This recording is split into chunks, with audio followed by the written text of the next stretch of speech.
This is the September 6, 2023 special public hearing of the Land Use Commission. The City Code directs this body to hear applications for map and text amendments, special uses including plan developments, zoning relief, and appeals from decisions of the zoning administrator, as well as to make recommendations regarding the city's long-term planning goals and objectives. Depending on the type of matter, this commission will either make a final determination or send its recommendation to the full City Council. Ms. Jones, would you please call the roll?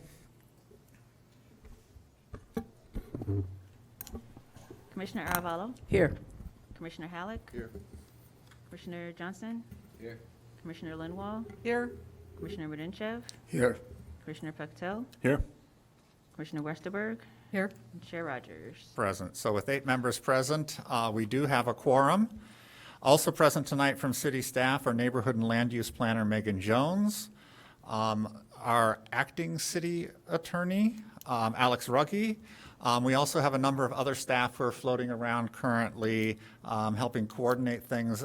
Zoning Administrator Melissa Klotz, Planning Manager Liz Williams, and our Community Development Director Sarah Flax. This is a formal hearing. There are rules that govern our proceedings. Most importantly, only one person speaks at a time, so all testimony may be accurately recorded. Anyone who wishes to address the commission regarding any matter on tonight's agenda will have the opportunity to do so at the appropriate time. Our procedure is to hear from staff on the documents in file and then receive testimony and other evidence from the applicant or appellant. After that, persons wishing to make a statement regarding the matter will have a chance to do so. Any person with a legal interest in property located within the defined notification requirements of the subject property may present evidence, reasonably question witnesses, or seek a continuance of the hearing. When all supporting and opposing testimony and statements have been heard, the applicant or appellant will be given the opportunity for a rebuttal or a closing statement. Then the commission will close the record and begin deliberations to consider the standards. The commission will make a formal finding of fact based on the testimony and evidence presented, guided by the standards, the commissioner's knowledge of our community, and the recommendations of staff. All testimony is taken under oath. Although we do not apply the strict rules of evidence, please limit your testimony to the proposal as it relates to the standards contained in the zoning ordinance and the corresponding staff memorandum. When testifying, please state your name and address for the record and sign in on the public comment sheet. Our meetings are audio and video recorded. Please make sure that you are at a microphone when asking questions or making statements so that you can be properly recorded. All proceedings are subject to broadcast at a later date. Any matter not concluded at tonight's hearing will be continued to our next regularly scheduled meeting. We have only we have 2 cases this evening, but they're kind of tied together. For 1501 Central Street, 22 PLND 0035, and 23 PLND 0010. The applicant is Northwestern University. Is the applicant present? Yes. Okay, thank you. So with that, we're going to go into our agenda. The first thing that we do have to do is approval of our meeting minutes from July 12th, 2023. Have all the commissioners had an opportunity to read through those, and are there any edits? I've got a couple comments. On 2017 Jackson, it says that Commissioner Halleck suggested moving the walk 1 foot. Actually, it's the wall 1 foot. So that's one correction. And then in terms of, it says that I made a motion and I also seconded the motion, which can't be right. And I That's don't know not which right. one's right. I already talked to staff. Commissioner Lindwall made the motion, and you were the second on the motion, according to my notes. That's it. Any other changes? If not, is there a motion to approve the minutes from our July 12th meeting? I make a motion to approve the minutes as corrected. Second? Okay, so it's been moved by Commissioner Lindwall, seconded by Commissioner Puctel. Any further discussion? Hearing none. All those in favor, please say aye. Aye. Any opposed? Anybody who was not here who has to abstain? Nope. So that's an 8-0. The minutes are approved. Before we get into tonight's agenda, I have a whole another little intro that I want to read specifically relating to tonight. I'd like to first start by thanking so many members of the public for showing up And more importantly, I would like to thank the members of the public who took the advice that was given and submitted online comments. This commission received over 700 pages from last week, and just this evening before we began, we received another 134 that have come in over the past 5 days. So we have had an opportunity to look through the first batch. The second batch we haven't gotten through yet, just based on the number of pages and the amount of time that was given to us. We got that at 5 o'clock today. But we will make our way through that. It has been stated, and I believe fully, that we will have several meetings on this. So by the time we reconvene, all of the commissioners will have had the opportunity to look through that 134 pages, as well as any additional comments that come in between now and when we continue the case too, if that indeed is what happens. The hearing is predicted to take probably about 3 nights to make best use of everyone's time. I've consulted with staff, and as chair have sort of adopted the kind of general outline for our meetings. Again, all of this is going to be flexible because we do have a lot of people who are speaking. This is a very important subject, and lots of people want to be heard. Tonight we will hear the initial presentation by the applicant, which is Northwestern in this case. The chair has given Northwestern 30 minutes to make their presentation, and that will be followed by questions from the commissioners. Then the commission will hear from 8 organizations that have requested time from us. Again, it is at the discretion of the chair as to how much time to grant. The chair is granting 10 minutes to each of those community groups that has asked to be heard. And again, each one of those will be followed by a period of questioning by the commission. I'm asking all commissioners to please hold comments during the initial presentation so we can get people through their 10 minutes without having to be interrupted. Also this evening, the commission will hear any requested continuances in accordance with our rules. The rules state that the request must be in writing and specify the particular reason that a continuance is being asked for. Due to the restricted times to complete the presentations outlined above, we will try to take as much public comment as we can this evening, but in looking at the time, it will probably be 11 o'clock, 11:30 before we get to public comment. We will hear from the public. I am in no way shutting down anyone from speaking, but we have to do it kind of within the time that we can work together on that. The Land Use Commission will reconvene on this matter if it is continued on Wednesday, September 27th at 7 p.m.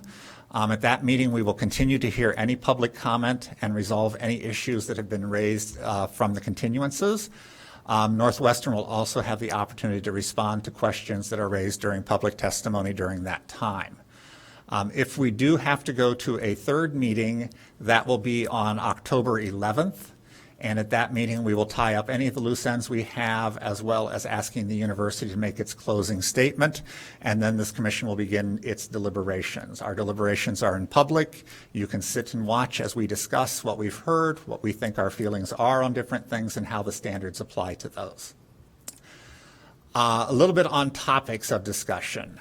There has been a lot of news in the press. There has been a lot of talk in the community about various issues surrounding Northwestern and its stadium and various other items that happen between the city of Evanston and Northwestern. We will not be taking any testimony on Northwestern's tax status. We do not have the ability to change that. That was decided in a state charter in 1851. It's been supported by the United States Supreme Court and the Illinois State Supreme Court. A lowly land commission cannot override the highest justices in this country. Similarly, any discussion about payment in lieu of taxes would have to be negotiated between City Council and Northwestern. That is not something that this commission has the ability to do. Likewise, we will not be addressing any of the issues with alleged hazing or assault incidents that have occurred at Northwestern facilities with its athletic program. That is something that is outside of what we are able to do. And finally, there's been a lot of discussion about a recent meeting between the NU Evanston Committee and what has happened in terms of some legal motions that were made in court. Again, that is something that is at City Council's doorstep, not at this juncture, and will be addressed through the Law Department and/or City Council. We are here to address the land use issues, and as I've mentioned before, there are several standards that we must find are met, and that is what we will be focusing on, and I appreciate everyone's attention to sort of sticking to those rules. One last thing that I would ask is to be respectful of everyone in the room. We all are mostly Evanstonians, although we have a number of our neighbors from Wilmette who also have joined us this evening. But we all do live in this community together, and we can have different opinions without being antagonistic towards each other. So I appreciate that as well.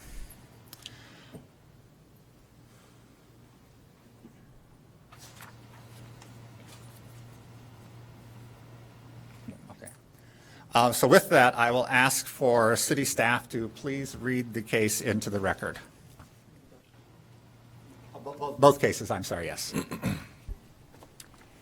Northwestern University requests a special use for a planned development to demolish the existing Ryan Field Stadium and ancillary maintenance building to construct a new 116-foot tall stadium with a 35,000 spectator capacity in the U2 University Athletic Facilities District.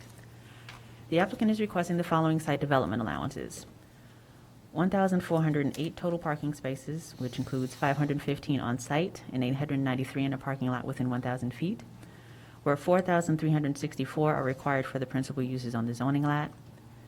A landscape strip of less than 35 feet, or specifically 16 feet 3 inches at the closest point at the north, south, and east-west property lines at the northeast corner of the lot, where 35 feet is required when abutting a residential district. And open parking area with a 6-foot, 10-inch interior side yard setback where 15 feet is required. The Land Use Commission is the recommending body for this case, and the City Council is the determining body in accordance with Section 6358 of the Evanston Zoning Code and Ordinance 92-021. And that is for case 23 PLND 0035. 23 PLND 0010 is a zoning text amendment. And Northwestern University requests a text amendment to the zoning ordinance, Section 61572, permitted uses, to modify the list of permitted uses in the U2 University Athletic Facilities District and conditions required for public-facing concerts. No changes are proposed to the U2 district boundaries. The Land Use Commission is the recommending body for this case, and the City Council is the determining body in accordance with Section 6346 of the Evanston Zoning Code and Ordinance 92-021. Thank you, Ms. Jones. At this point, I'm going to ask anybody from Northwestern who may be presenting to be sworn. If you would please raise your right hand. Oh, just a moment.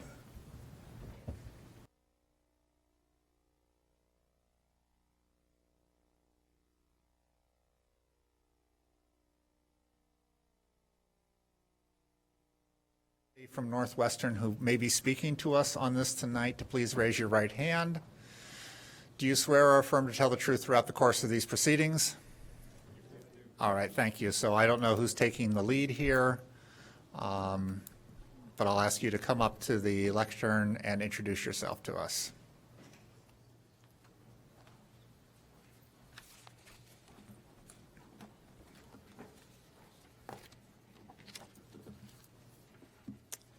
All right. Good evening, Commissioner, Chairman Rogers, Commissioners. My name is Dave Davis, and I serve as the university's Senior Executive Director for Neighborhood and Community Relations. I also would like to greet our neighbors nearby the stadium, as well as our neighbors from Wilmette that are here today.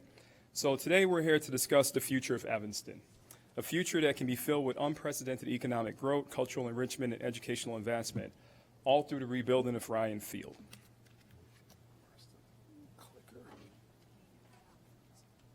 Do we need to get this thing centered and expanded?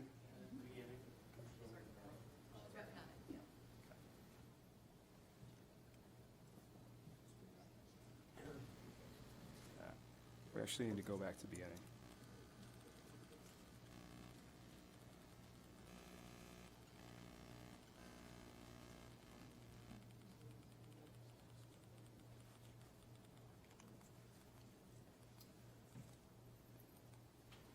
folks, that's me. Again, Dave Davis, Senior Executive Director of Neighborhood and Community Relations at Northwestern University. Thank you again, Chairman Rogers, esteemed commissioners, for allowing us an opportunity to present before you today. I also want to thank all the individuals that have engaged in this pivotal conversation, including those of you who have voiced your concerns about this project.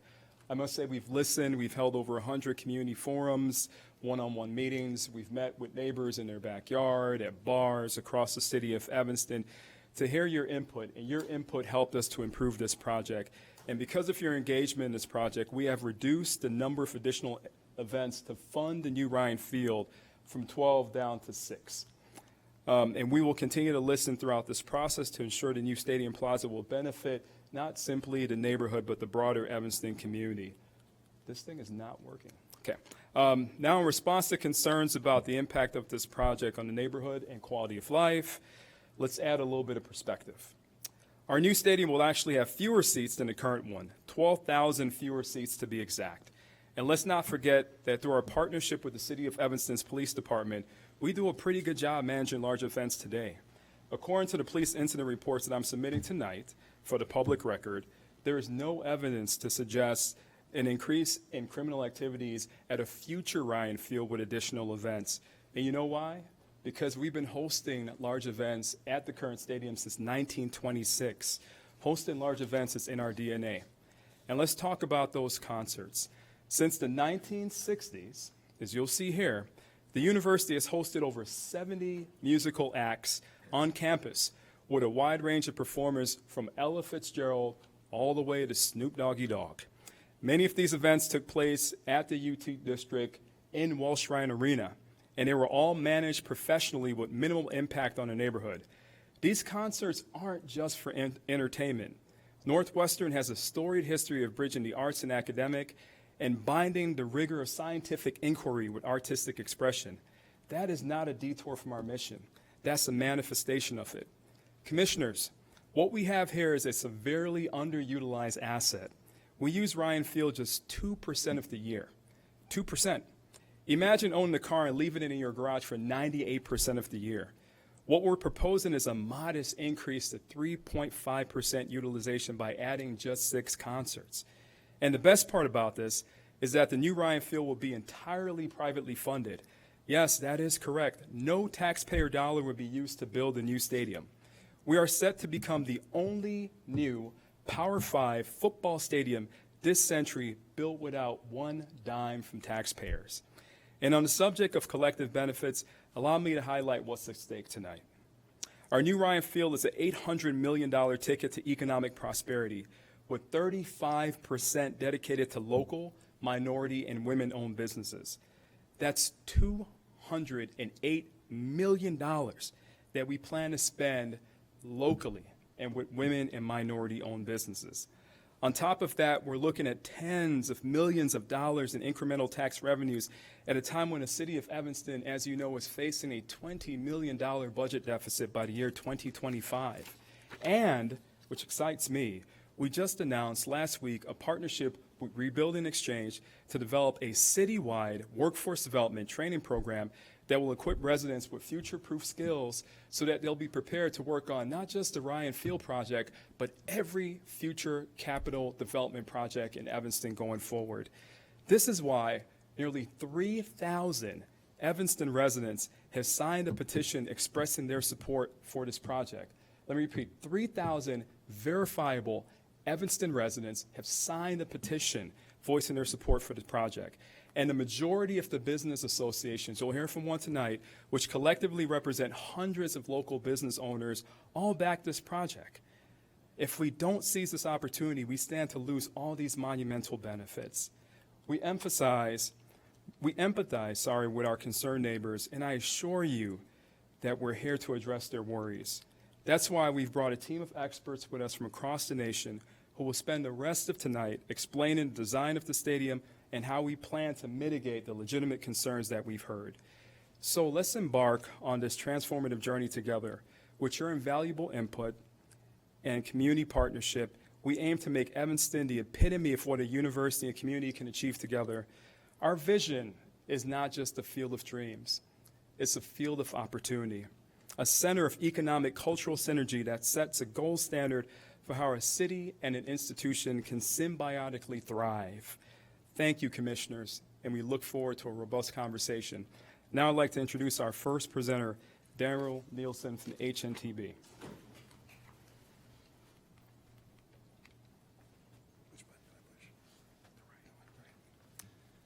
Thank you, Dave.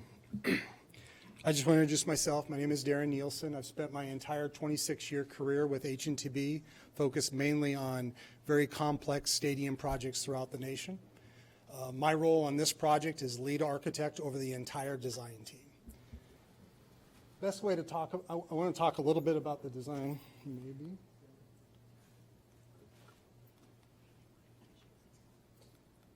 Okay, sorry about that. First, you got to start talking about the existing Ryan Field. It's an open-air structure. Okay, I'm going to interject here just a second. All right. We're going to take another brief problem here. Two of our overflow rooms are having sound issues, so we're going to relocate them up to the 4th floor where the sound is working.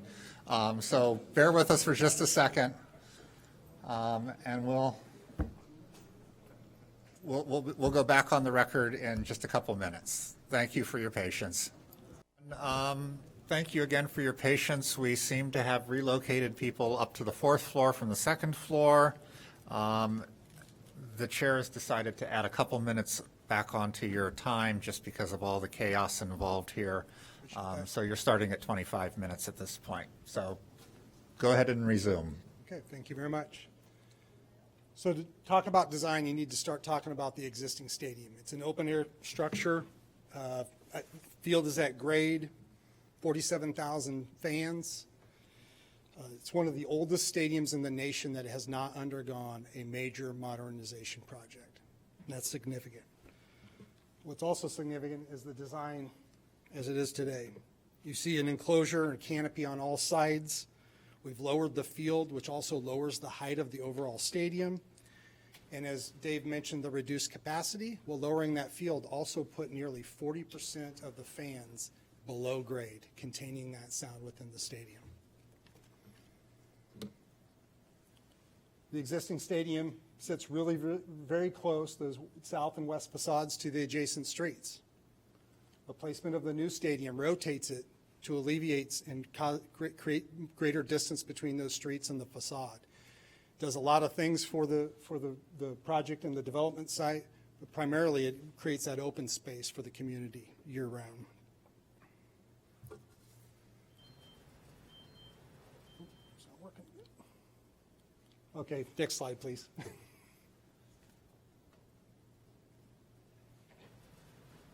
There you go, thank you. So, flexible year-round use, that's a very sustainable approach to a property like this. But other sustainability initiatives are taking place as well. The design team is focused on a LEED gold design here. The existing Ryan Field, very inefficient, an energy hog. The new design, high performance mechanical systems, mechanical and electrical. We've also put the sports lighting up underneath the canopy instead of on poles. So the light pollution, the light is all down on the field of play, prevents any light pollution into the neighboring areas. Next slide, please. The other aspect of the design that we're concentrating on is universal design. That is going well beyond the ADA requirements and looking at it as a very inclusive design for all to experience the venue. And that starts with the site. Public transportation drop-off locations, accessible designated parking spaces. The design has 200% of the required accessible parking spaces allocated for this design.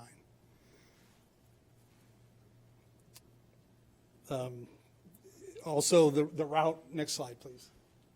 The route from the accessible parking to the stadium, the slope is never greater than 2%, that entire traverse of that path. Most people can't even perceive slope until it gets to 3%, so it's very significant. It's going to feel like it's on grade the entire way. Next slide, please. And then with the field lower, the main concourse is at grade. So every entry is an accessible entry. So you can enter at any point and circulate 360 degrees around that concourse. It allows us to put accessible seating at every location around that main concourse. We also have the same ability to do that, and we're doing that at the upper concourse and at the field level. So we have 170% of the accessible seating locations that are required in this design. And then the other thing is vertical transportation. The existing stadium utilizes ramps, which are not usually or always that easy to navigate. We've paired elevators throughout. All those red boxes are elevators, and they're always in pairs. That way, the public always has use of at least one lift in each of those locations. And then restrooms. You know, going to a sporting event or any sort of event, you're waiting in line for the restroom. So what we've done here is we've distributed restrooms throughout every concourse. We've also increased the size of them well beyond the Illinois Plumbing Code. It decreases the distance between your seat and that restroom, and then also decreases the time you're spending in that line. And then we've coupled that with family toilets all throughout the facility so that anybody that needs discretion or assistance can have that opportunity within this stadium. Next slide, please. Sorry. So what that does is that it's a holistic design, right? So universal design means inside and out, everything is designed as a whole. It makes it more equitable, more flexible, and more intuitive to use as a patron and as the general public. When we're done with this project, the new Ryan Field will be the most accessible collegiate stadium in the nation. Next slide, please. And I'll turn it over to my colleague, Michael. Thank you. Good evening, Commissioners. Thank you for your time. I'm humbled to be here. The words of my colleagues, an expert. I've spent 30 years in the sports venue management space. A great portion of that was working directly for a company that provided direct operations consulting on stadiums, management of stadiums, and nearby Soldier Field is one of those examples. I worked on that project 20 years ago when that was being renovated. I'm happy to be working with CA Icon, who currently is a owner's rep and partnering with Northwestern University on this project. I'm here to speak to concerts and speak a little bit about what might be expected, what the industry and how the industry works with venue operators, and help answer any questions that I may on this matter. Next slide, please. I would like to, and I don't mean to be flippant, but I would like to say that because of the size of this stadium, in my professional opinion, we are not going to see acts, super mega acts like, sorry, microphone sliding. We will not be seeing mega concerts like Taylor Swift or Metallica or Guns N' Roses. It's a pure economics formula. They need a number of seats in order to pay the production costs to put on those kinds of events. And at 28,500 seats, this stadium is more likely going to play to concert acts that are in the festival space, in the amphitheater type size, and acts that you might be familiar with in those venues. And I'd be happy to go through a couple quick points on the logistics of some of those concerts and how stadium management, university in this case, and community stakeholders would work together in formulating a concert management plan. And that would include things like the logistics that would take place leading up to a concert, the day of a concert, and the loadout after a concert. All of that would fall into that concert management plan that would be put together at some time in the future through a collaborative effort. In my experience, in my 30 years in this space, working in other collegiate properties or other communities, that was always cornerstone to a successful operation, that this venue would serve as a community asset and serve the community and also abide by the community's expectations and requirements. That is not foreign to the industry. The industry is well versed with curfews or limitations on access and control or logistics. I'd be happy to go through those at the commissioner's interest. So, having gone through a little bit of what might play, what types of acts, what size of acts, the duration and the use of the stadium, it all culminates with, as I mentioned, the concert operations manual or plan that we would be putting together in conjunction with the various stakeholders. And with that, one of those elements would be transportation. I'm happy to pass it on to Peter. Okay. Good evening.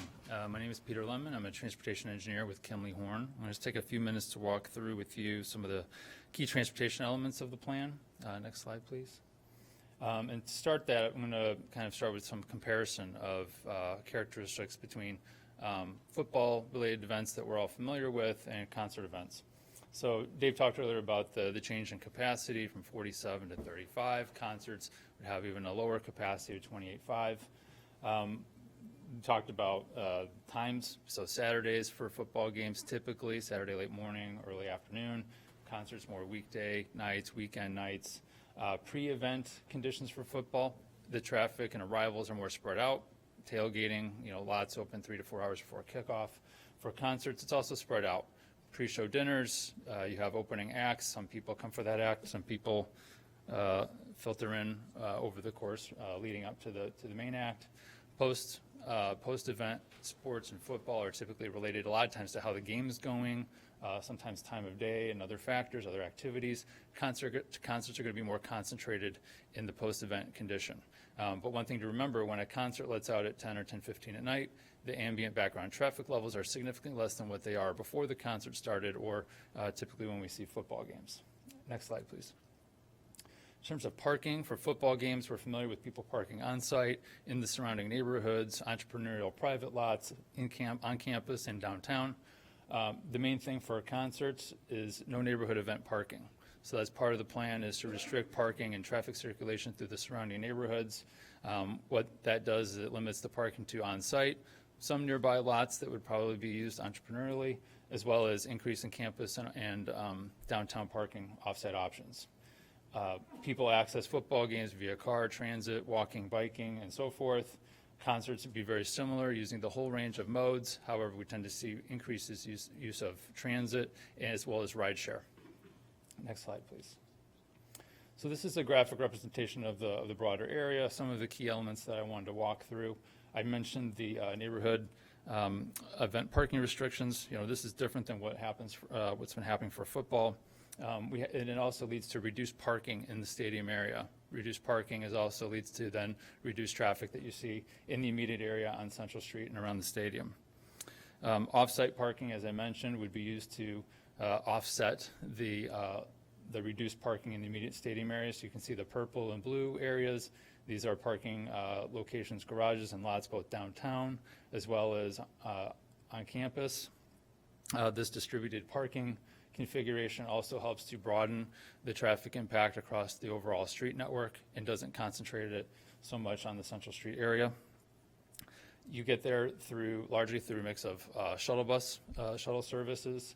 So similar to football games, there would be shuttle service. We would see more shuttle buses used for concert events because we have more people parking off-site.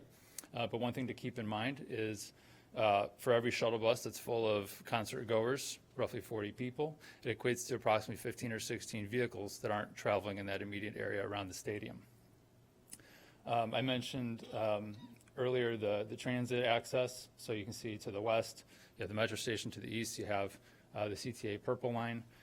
Ryan Field, there's no other real venue of its size in the Chicago area that is served this proximate to multiple of rail options. Ravinia has Metra, Wrigley has CTA, Ryan Field has both, and we would intend to leverage that to its maximum ability. We've had conversations with both Metra and Pace about ways to further promote use of transit, as well as operational discussions about how to increase availability of transit both during the pre and post-event peaks. And then finally, the manual control of intersections. We've identified, similar to football games, about 12 different locations where police and traffic control personnel can manually control intersections, the traffic signals, deal with in real time and adapt to queuing, congestion, facilitating safe pedestrian crossings, facilitating emergency vehicle access, and enforcing the different temporary traffic controls on the surrounding streets. Next slide, please.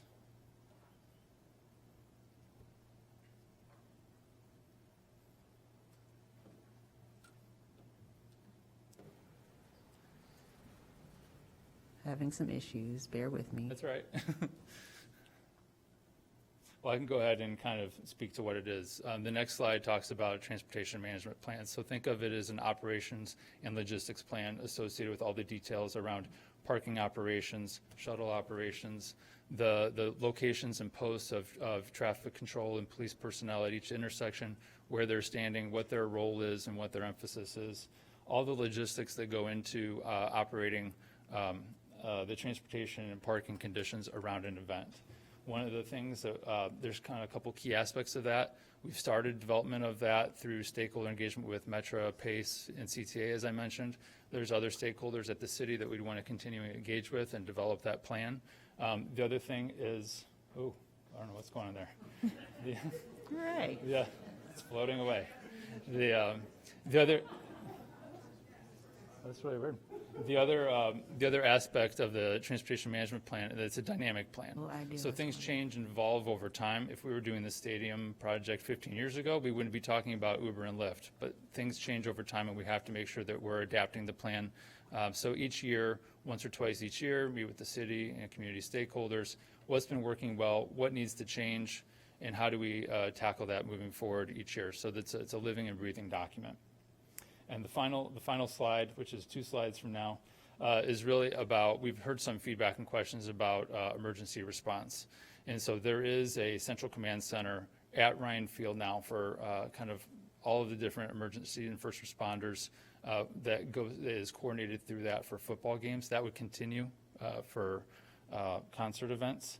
There's other content experts that are here that can speak to more details than I can at. But the other thing is during our observations of various football games last fall and over time, that's one of the things we've always noticed. It's one of the things that really actually works well with the police control of intersections is approaching ambulances and approaching fire trucks during pre and post event conditions. They communicate well. They're communicating downstream. We've seen multiple ambulances and fire trucks, especially with Evanston Hospital and the fire station just down the street on Central, be able to navigate through Central Street and through that corridor. It's also enabled by the parking that's restricted on Central Street, so there's places for cars to pull over and let quick passage of those vehicles. So we can talk more about that when we get into future question and answer. Next, I'm going to pass it on over to Greg Hughes to talk through the acoustics. Thank you, Peter. Thank you, commissioners. My name is Greg Hughes. I am the lead acoustician for Wrights & Johnson, Haddon and Williams, where we are involved in acoustics assessments and noise mitigation for the past 20 years.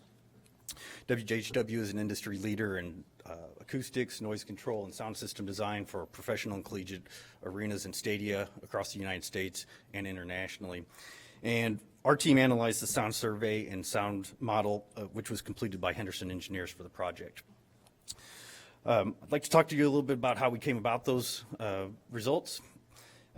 We first started by defining a standard, ISO 9613, as the method for calculating attenuation of sound to predict the sound levels at a distance from the stadium. ISO 9613 describes the sound propagation from known sound sources under meteorological conditions which are favorable for sound propagation. This is a common standard used in our industry and is utilized in the environmental software that we use to predict these. We use CADNA as the modeling software, also an industry standard, to predict sound levels in the community. The model is run using the building's architectural configuration, the community conditions, and other anticipated concert setup specifics. Excuse me.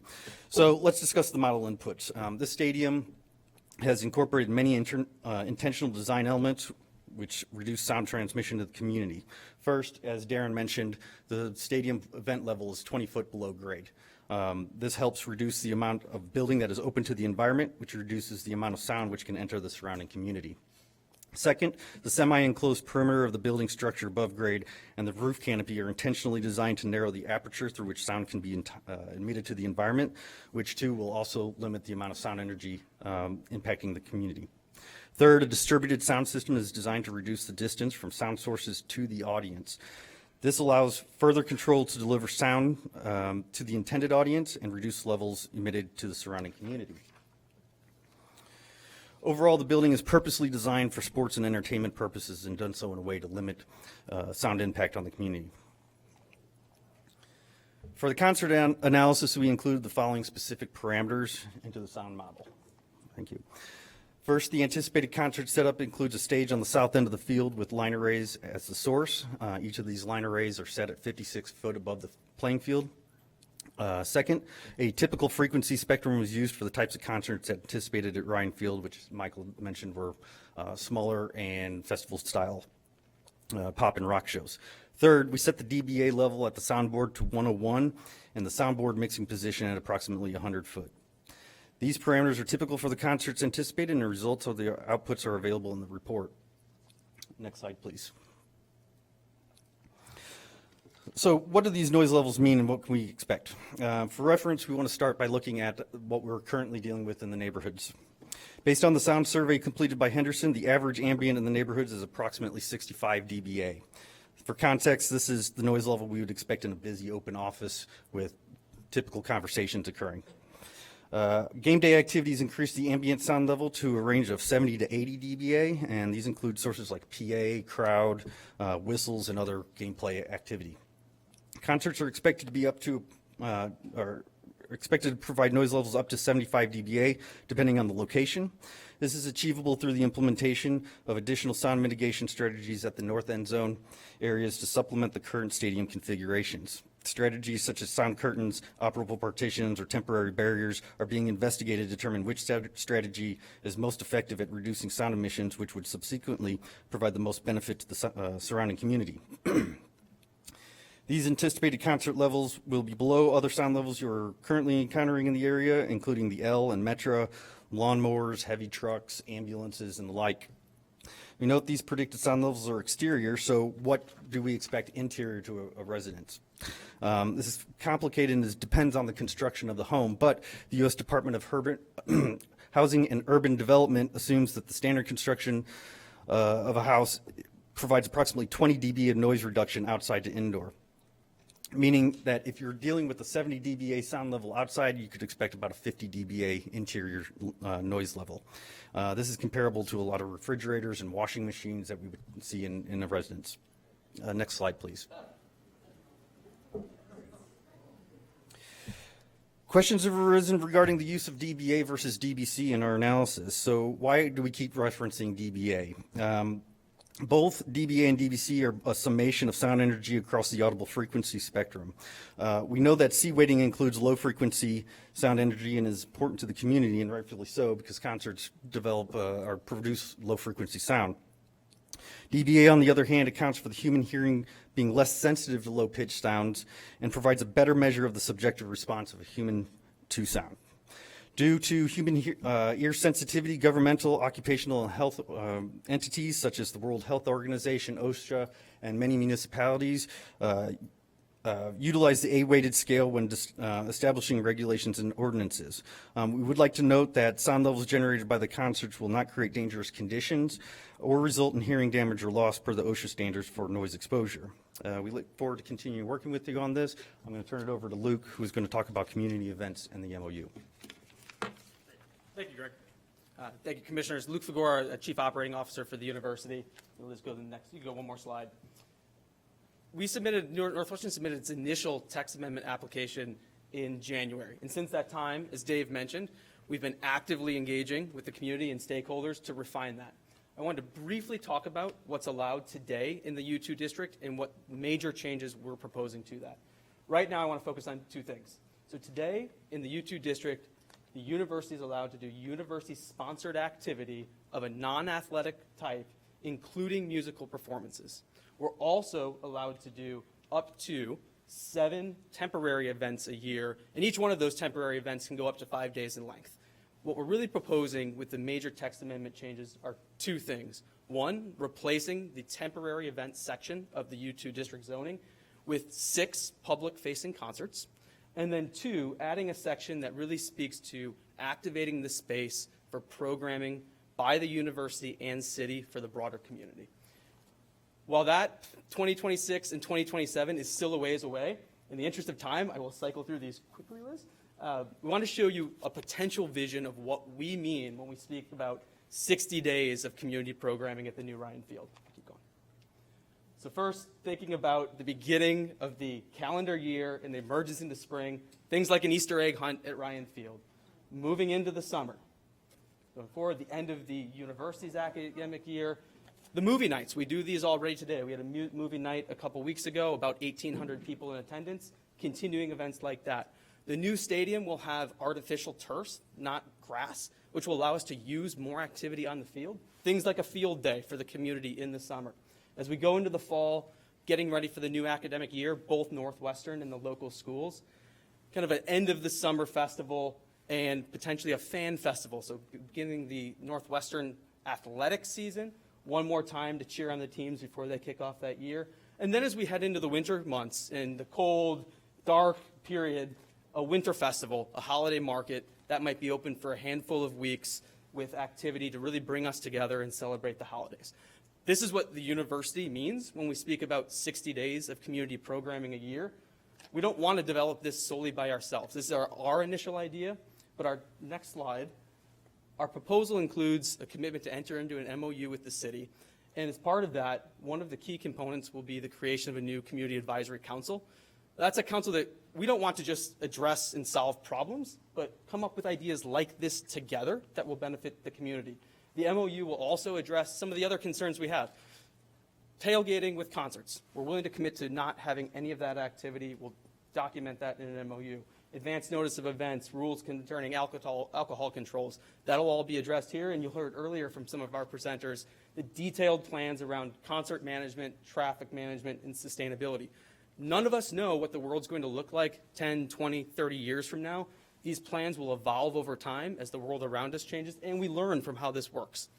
The last slide I want to touch on in the interest of time, Dave spent a lot of time talking about the benefits of this project. Our application includes the public benefits that we see associated with this project. Talked about some of them here, but I wanted to highlight a couple others. First, the university does believe that this will generate a lot of activity for the city, including new revenue, and we're willing to commit to that and guarantee it on behalf of the activity in this new stadium. We also hear a lot about the university's support of the schools. We do a lot already. We have great, fantastic partnerships here in Evanston, locally with the schools. We've got an idea to do a new concert ticket surcharge to really find new ways, creative ways to generate support for the school district. And then last, as Dave alluded to, a gift from the Ryan family to really support workforce development and upskilling here in Evanston. Again, more to come, but these are some of the ideas. But I want, in the interest of time, to turn over to our final presenter, George Cassell. Chairman Rogers, we have one last presentation that's about 5 minutes, and I would like to respectfully request that we have the 5 minutes so that our last presenter can speak. And that's the final request, given the technical difficulties that we've dealt with tonight. Can you make it in 3 minutes? We'll take it. Thank you. All right. Good evening. My name is George Kissel. I'm the president of Oak Rent Kissel Associates. I was engaged by the applicant to evaluate the proposal with respect for the criteria for recommended approval before this board. You have the next slide, please.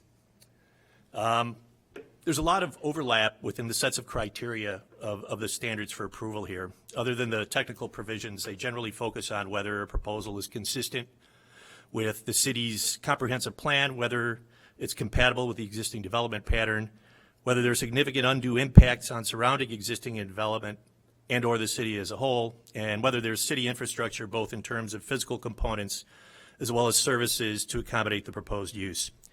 It's important to note that the proposal does not represent a change in use, nor is it a significant change in the intensity of use. It involves a replacement of an existing stadium with a smaller, less intense, more sensitively designed facility. Ryan Field has existed on this site for about a century. Since 1926, uses have evolved steadily expanded over time. It's evolved into an athletic facilities campus hosting nearly 100 events annually, including football, basketball, baseball, softball, lacrosse, volleyball, and wrestling, with nearly half of that occurring at night. It's also hosted numerous concerts, as we've seen in prior testimony. The addition of up to 6 public-facing concerts, events with similar impacts as football games, does not represent a significant change from a land use perspective, not in the context of a 365-day, 52-week year. Next slide, please. With respect to the standards, the city's comprehensive plan recognizes a need to balance the needs of institutions with their impact on the surrounding development. The quotes on the screen illustrate that. Of particular interest, talking about neighborhoods, it states that those buying property adjacent to a different classification of land should anticipate that the future could bring a change in the scale and nature of activity at that location. And likewise, those intending to develop property adjacent to different zoning districts are encouraged to be sensitive to the impact of their designs, particularly if they'll adjoin single-family residential areas, as is in this case. Given the modest number of additional events, the measures taken in the design of the facility to mitigate impacts, the reduction in capacity, the increased open space and amenities incorporated in the site planning, the additional revenues generated, an appropriate balance is struck between accommodating the institution and mitigating local impacts consistent with the city's comp plan. Next slide, please. Proposed development is consistent and compatible with the existing development pattern in the area. As mentioned earlier, this land use pattern has existed for nearly a century. No change in use is proposed, and the stadium, again, is smaller and more sensitive to its surrounding context. Next slide, please. With respect to impacts, game day conditions are familiar and have been adequately addressed in terms of traffic, public safety, and other situations in the past.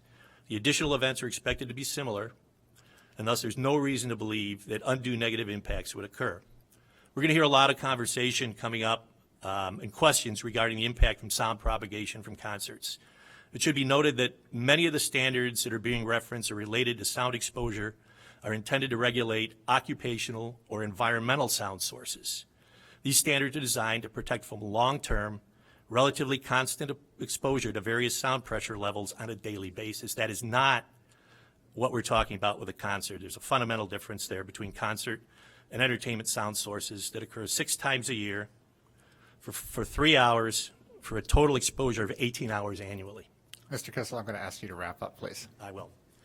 The number of events is modest, and while there are many that cause some degree of inconvenience for the immediately adjacent resident nations, given the curfew, limits on SPL, management policies, and past experience, there's no reason to believe they would rise to the level of significant impacts. The bottom line is that every land use has impacts.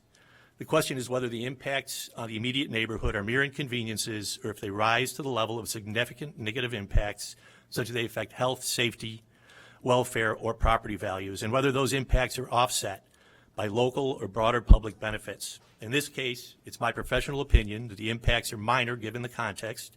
They will not have a negative impact on health, safety, welfare, or property values, and that they're offset by the resultant public benefits.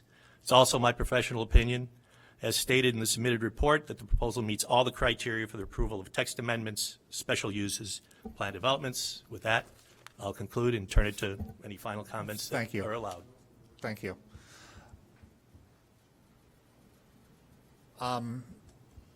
At this point, we're going to open it up to commissioners who will have questions for the applicant. So if the appropriate person would quickly make their way to the lectern when a question is asked. I know that we'll probably be jumping around from person to person. So I'm just going to start at this end, if that's fine with Commissioner Halleck. Actually, I'm not sure my questions are for staff or for the applicant, but we're dealing with 2 separate decisions here, and one of them is the special use, which is the stadium application, and that is separate from the text amendment for the concert. So on the stadium application, there are several things that don't comply with the current special use, and I'd like someone to go through, just to get this out of the way, to go through each one of those non-compliance and tell me what the existing condition is. In other words, if there's, for parking, for example, 4,364 parking spaces are required by zoning, 1,408 are provided, but how many are provided now? I didn't read this anywhere on any of these issues. I don't know what's existing. My question is, what is changing on these issues? What is changing from what's already there? And I don't know who can answer that, but. If I may, this is Darren Nielsen again. Specifically to the parking counts, the existing parking count today is the same in this current design. Okay. So That's for space. Thank you. That checks off one. Let me just go through these. In case. Hey, you want to stand up there? I'm good. The second thing is, this is 116 feet tall. And I realize that the existing stadium, one part of it goes up to 135 feet, but the majority, I believe, is much lower than 116 feet, correct? That is correct. Okay, and what is that number? Do you know what the existing is? I do not have. I read it, and I can't remember what it is, but it's significant, the majority is, I just want to make the point, majority is significantly lower than the current design. That's correct. Okay, because somebody said that it wasn't, and I don't know who that was, but regarding the buffers, which is another request, you have an existing buffer of 16 foot 3 inches at the northeast because of the mechanical. That's staying the same, but I think I read that the 35 feet you comply with everywhere else. I would have to check on that, Okay. so I don't have that firsthand. We're going to have to, Great. Sorry, for the record, Katie Janky-Dale, zoning counsel for Northwestern. So that is correct. So, and currently there in the 35-foot landscape buffer by and large doesn't exist. So that is something that we're adding. So most areas around the stadium, we're bringing it into compliance, except for in those areas So where that's we an need the improvement. relief. Correct. cool. And then on the height, while overall and in many areas we're going to be increasing the height, we're still below the maximum. So you'll, as you noticed, that's not a development allowance that we're seeking. that's true, you're below the maximum, okay. And then parking, I'm going through these because this is what we vote on, so parking at the interior side yard, 15-foot required, you guys are providing 6'10", what's existing? You know that, Darren? We'll have to, Chris Hale, who's architect of record from Perkins and Will, is heading down from the 4th floor. Okay. So we can get that number from him when he gets down here. Okay, well, those are the things that are exceptions to the current zoning. We should know the answers to them. Yep. Yeah, when Chris gets down here, we'll have the last answer for you. Okay, just wanted to get that out of the way, because I think most of our questions are going to be on the, the other issues. Yep, for sure. Commissioner Lindwall, you have? I'm going to jump around. Yes, I have a number of questions, and then I'll defer to other commissioners because I know they have some as well. All right. My first one really is, can you provide some details on the anticipated timeline at this point?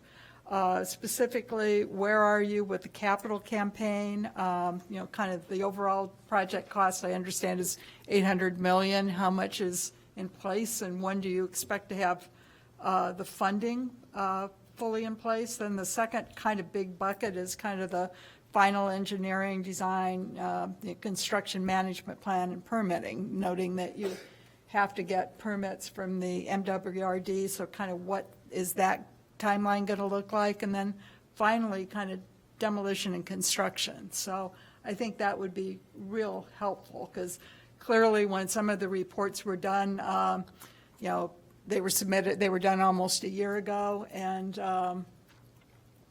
there's notes, stating that you anticipated that you'd be demolishing the existing stadium in December, starting in December. That seems a little ambitious at this point. So first I want to introduce myself. My name is Dan Loosbrock. I'm Senior Vice President with CA Icon. We serve as the owner's rep for and working on behalf of Northwestern. I just want to speak to some of the questions, and then I'll freely admit I didn't hear them all, but I'm trying to get to the majority of them. So first off, our initial plan is to begin demolition in December. That process will take several months. There is some work to be done as far as move out and other planning that will be required. The actual construction won't begin until probably late Q1, early Q2 of next year. So that is the primary schedule to be considered. That construction will take through probably about Q3 of 2026 will be the completion time for the construction phase. We do look forward to future conversations around about the coordination with construction. that is a intertwined process with the community. It's something that we take very seriously with our construction partners, who is Turner Walsh Construction. They will work closely with the community to address any concerns that come up, whether it be for truck routes or sound or other impacts to a construction process. The overall budget, I think it's been fairly clear, it's $800 million. That is, as been noted tonight, not funded by a single taxpayer dollar. That is all either through gifts or funded elsewhere through other means. So we'll work through The question was, is that funding in place, all funding? The basis of the funding is in place, correct? Yes. For the whole 800 million? The whole 800 million, yes. Okay. Yep. And then, in terms of, we're seeing plans, but that's not final plans and specs and, Like design will continue. And how, what's that timeline look like? Design takes us through the end of this year and the beginning of next year, with final details being And that's including the MWRD permits and IDOT approvals and all. I'll say that's the design. Obviously, the approvals, the permitting, all those processes will take place kind of intertwined with the completion of the design. We are completing certain components of that right now, including demolition plans, structural plans, those types of things, and we will bring those forward for permitting after completion. So I would say permitting will take into Q4 of this year and Q1 of 2024. Okay. All right. Then the next question I have is whether or not there's an existing traffic management plan that covers the current mix of units. That's probably not you. I defer to Peter. If so, can you kind of provide some details? Does it cover football games only, basketball games, graduations? What's in place now? Yeah. So currently, I'm not aware of a formal traffic management plan that is in place for football games or graduations or anything like that at this point. I mean, they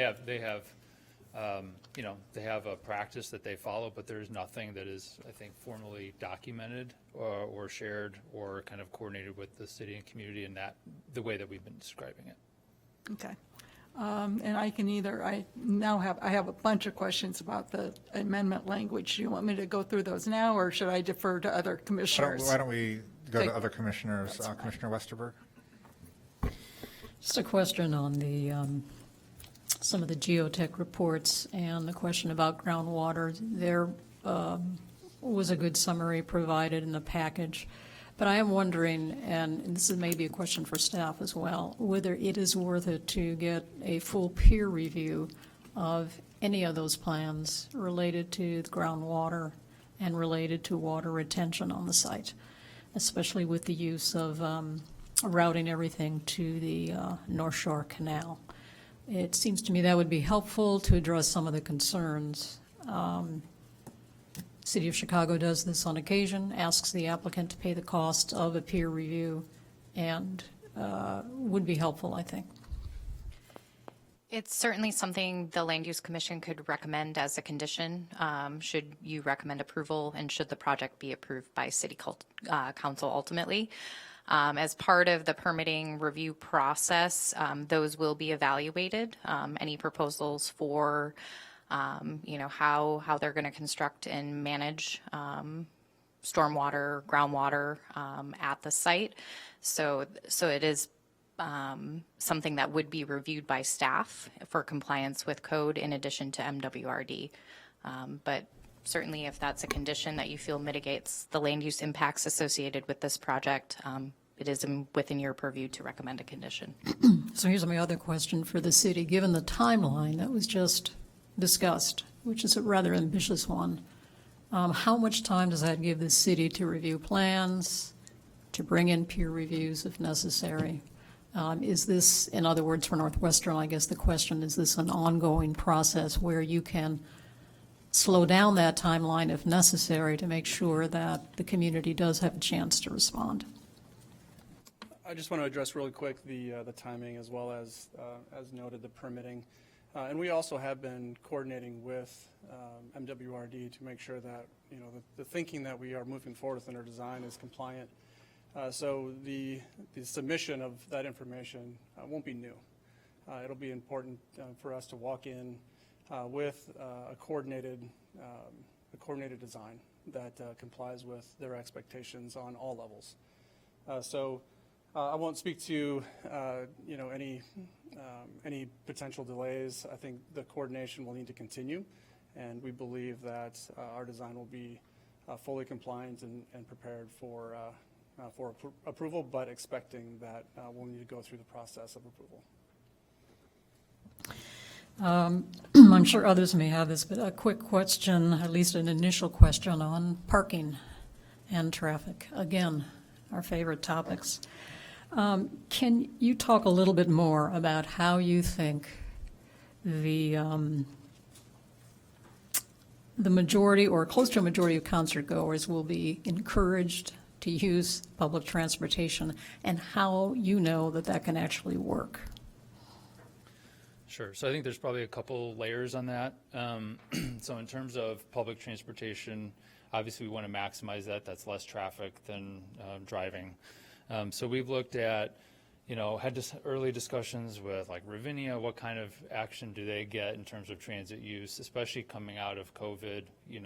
They're seeing it ramp up. So what kind of activity are they getting in terms of that? What happens at Wrigley? So that's another event that has concerts and is immediately adjacent to a Red Line station, and looking at what kind of volume they get in terms of boardings related to theirs. You're going to see different performers will have different demographics. Some are more transit oriented than others. For example, there was some really good data collected at the Barclays Center in Brooklyn. So we're not Brooklyn, but you can see that the differences between different types of events. So Mumford & Sons, for example, brings in a lot more transit-oriented rides, and then they have maybe a little bit lower on the vehicle occupancy, so maybe fewer people per car than some of the others. Another example was Mark Anthony.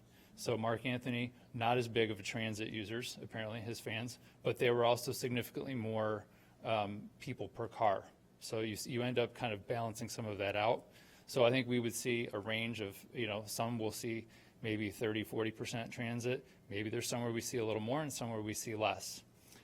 In terms of the parking, though, there is limited parking on the site relative to football games. We have more people parking in the area for football games than we would for concerts. You would have parking on site would be pre-sold, so no one's driving up paying cash or whatever to get into the on-site parking lots. So you are communicating with those customers. They know where to go. You're giving them direct routes.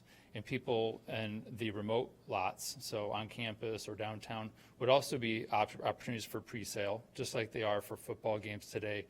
In the past at Canal Shores, you could buy pre-sold parking, but you might also pay cash.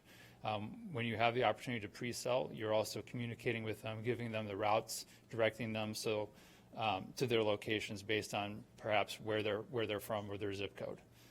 So it's a combination of working with the transit agencies to further promote transit. For example, Metra, if you go to Ravinia now, it's a new program. You don't actually have to buy a separate Metra ticket. It's integrated into the cost of your ticket for an event. You just show your ticket, either whether it's digital or analog on your hard copy. And then Ravinia and Metra have an agreement where they figure out how to recover the costs and share the costs for that. They have interest in doing the same kind of thing here. So there's those kinds of programs to further incentivize or promote that. But in terms of other parking, it's a combination with wayfinding, advanced signage. So imagine you're approaching the stadium area. Maybe you didn't get pre-sold parking, so you're not exactly sure where you're supposed to be going. So naturally, you would drive towards the stadium. Well in advance, think electric, variable message signs that say, pre-sold parking only, coupon parking only, cash parking. You're turning people not just at Green Bay Road, but even further down, giving other routes for people to downtown parking locations or to campus parking locations. So each one is going to be a little bit different. I'm not saying everything is going to be the same, just because I think we see more variation for concert-type events based on the demographics associated with each act. And so that's why in process with the transportation management plan, you would be evaluating that annually or biannually to see, all right, how are things working? What other things can we do to improve? What evolving technologies do we have to direct people to their different choices? I know Commissioner Halleck has a question, but just one last one.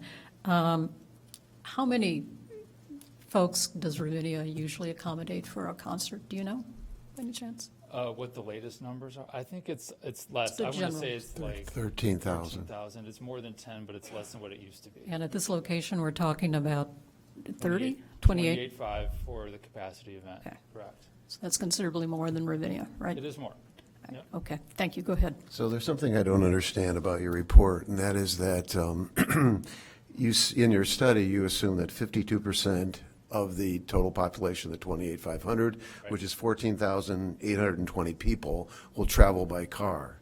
And if those people aren't allowed to park on the streets in the neighborhood, I don't think there's enough parking in all of Evanston.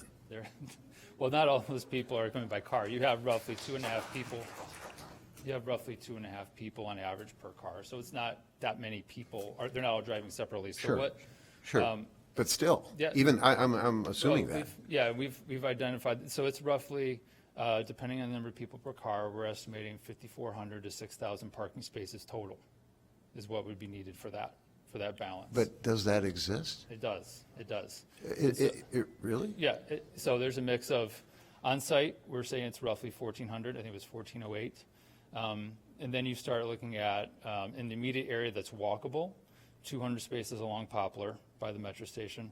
Then we start getting into more remote off-site parking locations. So on campus, there's over 1,600 spaces within garages and surface lots that we can provide for off-campus parking or off-site parking. When you say that, are they available spaces? And the reason I'm making a point of this is because there have been several projects that come before us, and they all say, we're not going to provide the parking that's required. And we say, okay, because there's space available in all these parking garages. And so they assume parking in those garages. And so Right, well, so some of this is on campus, so Northwestern has an interest in making They sure do? those spaces are available. Also, most of these concerts would be focused more late spring, summer, early fall, when students aren't necessarily in class as much, so we have much more capacity on campus.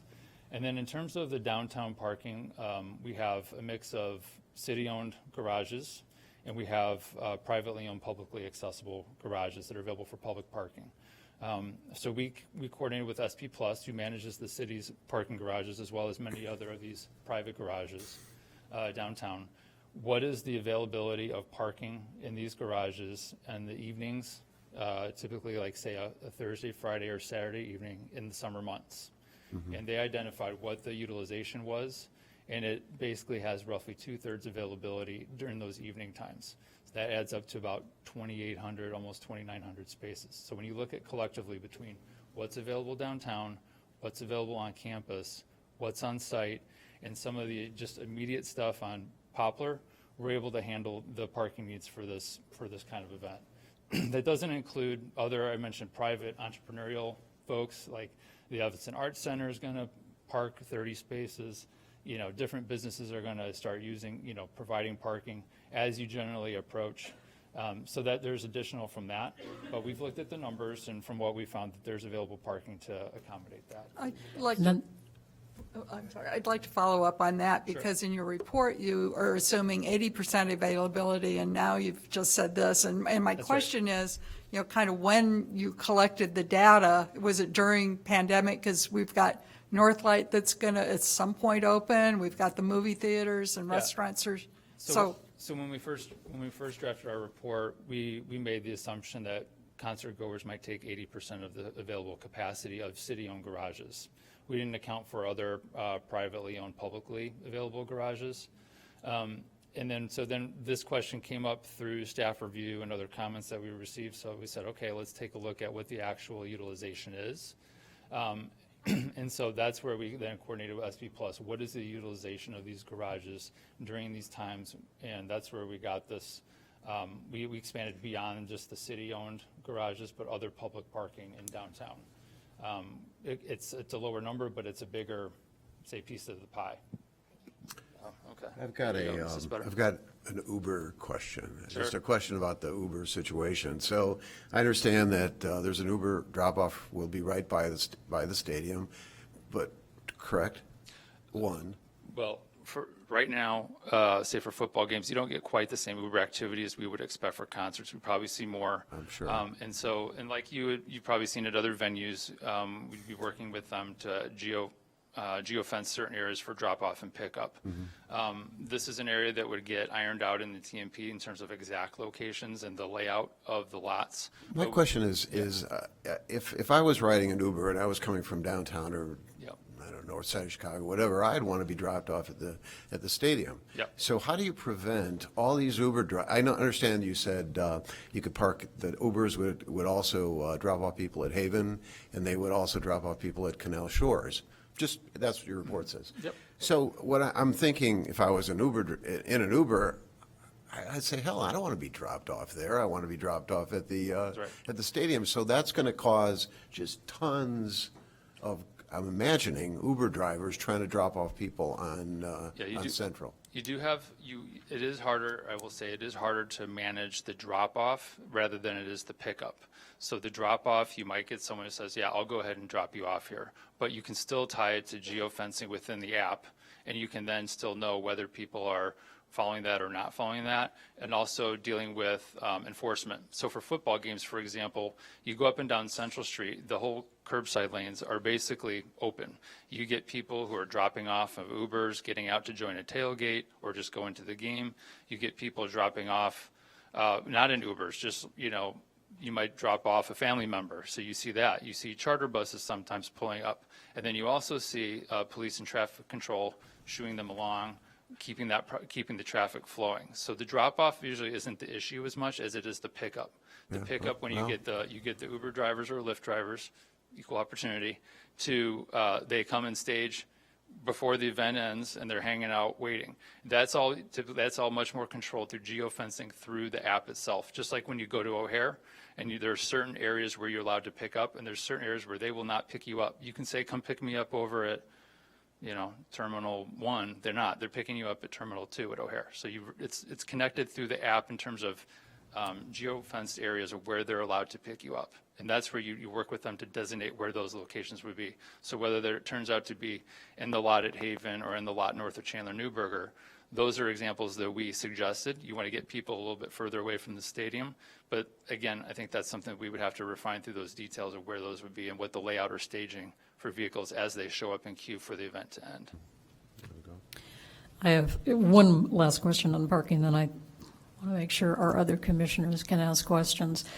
Talk a little bit about the shuttle buses. If you are using that many garages in downtown Evanston, That's right.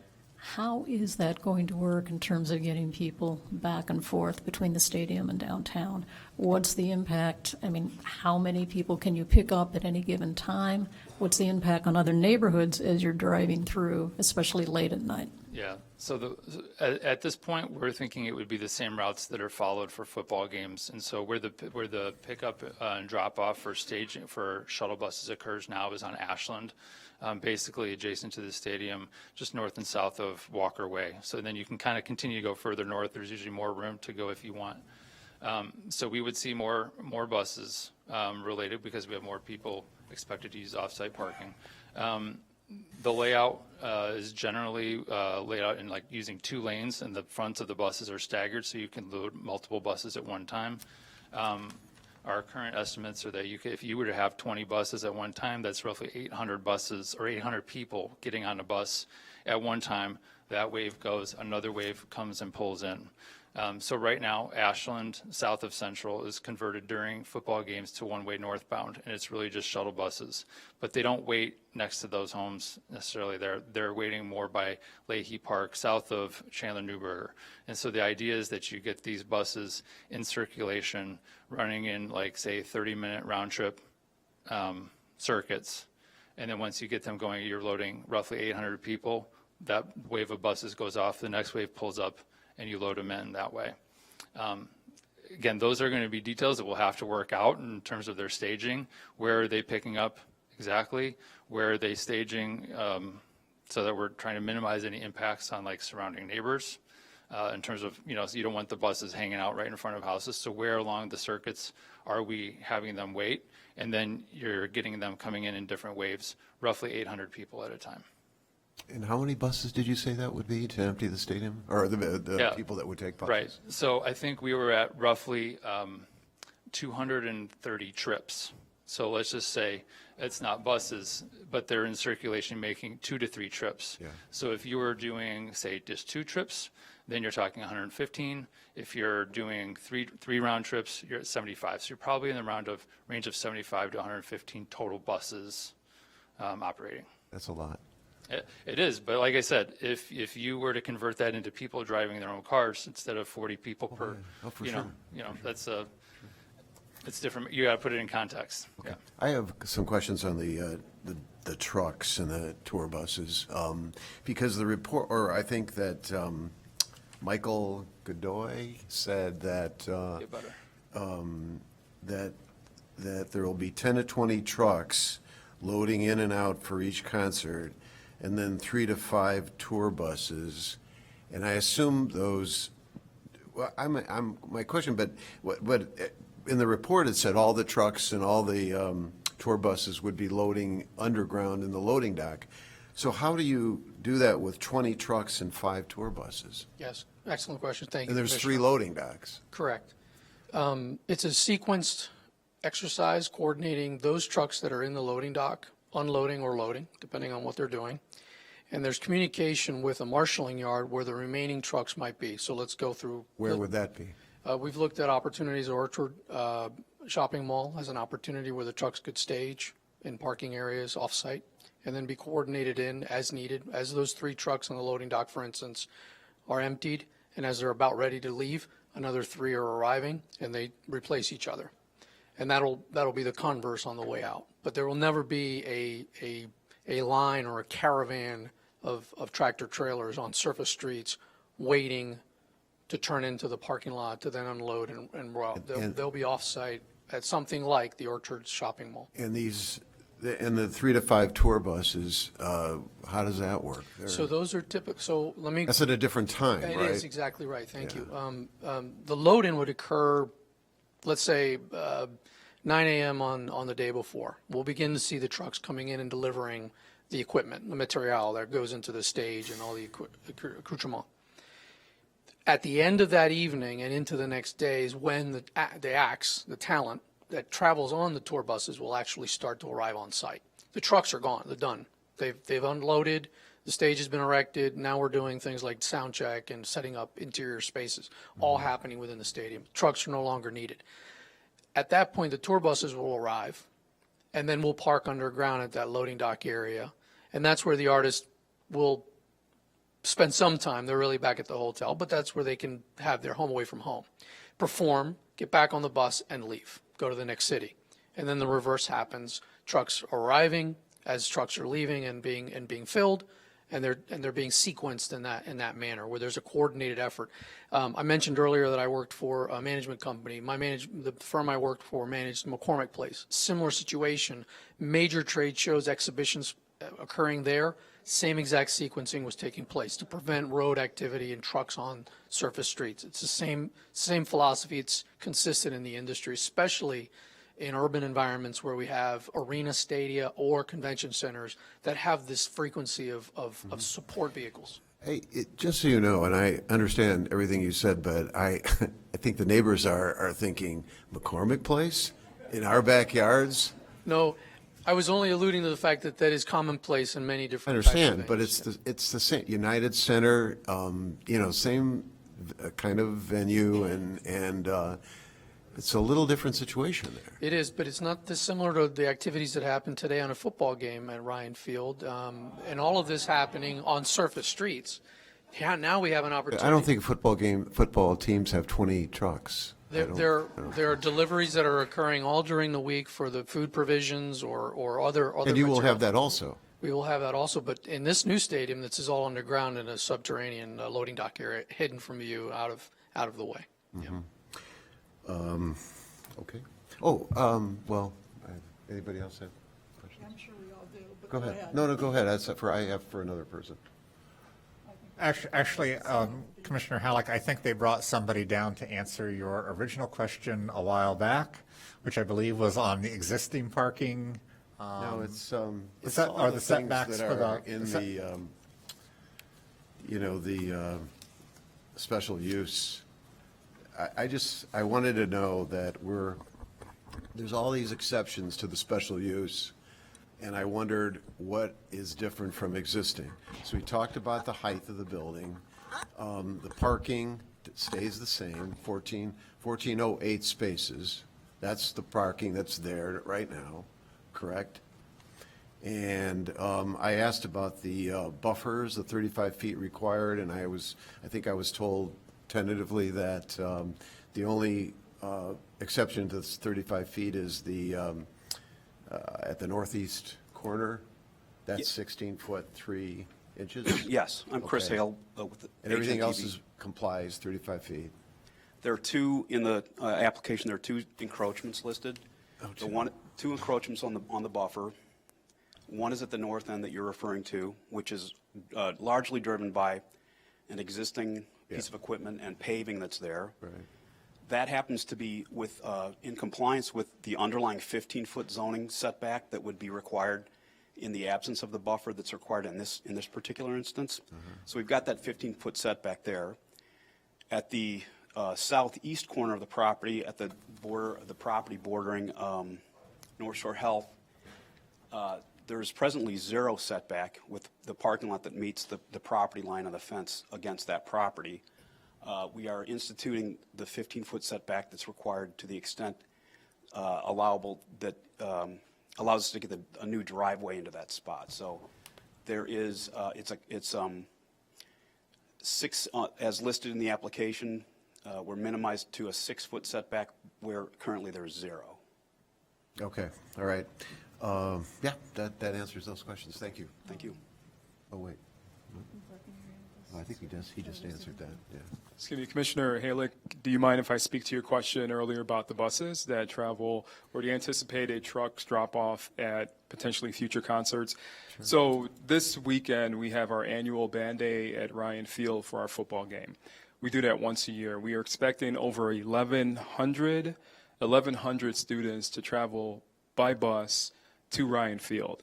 And we've partnered with the high school, ETHS, to park those vans, or those buses, excuse me, at the high school parking lot. And I'm unaware, there's been some issues around idling that we've dealt with, but we haven't run into any issues around potentially transportation management with those buses dropping off 1,100 students for that football game and commuting to the high school parking lot and then picking those students up. So we've done this, and we do How do this. they get from ETHS to stadium? How do you get back? Do you want to speak to this, Scott? How we coordinate the pickup and drop off with the buses when they get to ETHS? And this is happening this upcoming Saturday, so I would welcome anyone that doubts our ability to manage this to join us this Saturday. And it's also Evanston Day at Ryan Field, so I would certainly welcome the entire Evanston community to join us. But Scott, do you want to speak to how we coordinate the pickup and drop off with the school bus that drops off 1,100 students? So, hello, Scott Arian with Northwestern Athletics. So the specifics of Band Day is those students arrive before the rest of our shuttle operations start for a game day. So that drop off occurs in the same location that the fan shuttles pick up and drop off along Ashland, and then they're directed to go to the remote parking in this case. And it's worked in the past where Evanston High School has been more or less idle on our game day, where their surface lots can handle all the bus traffic. So those buses are directed from Ashland to the high school, and there's enough space there that they can more or less manage themselves once they get there. Mm-hmm.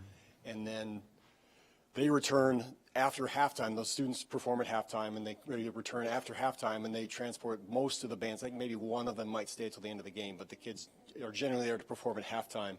And so that pickup and removal happens while the game is going on. And again, our shuttle operations aren't really impacted by the high school student pickup and drop off.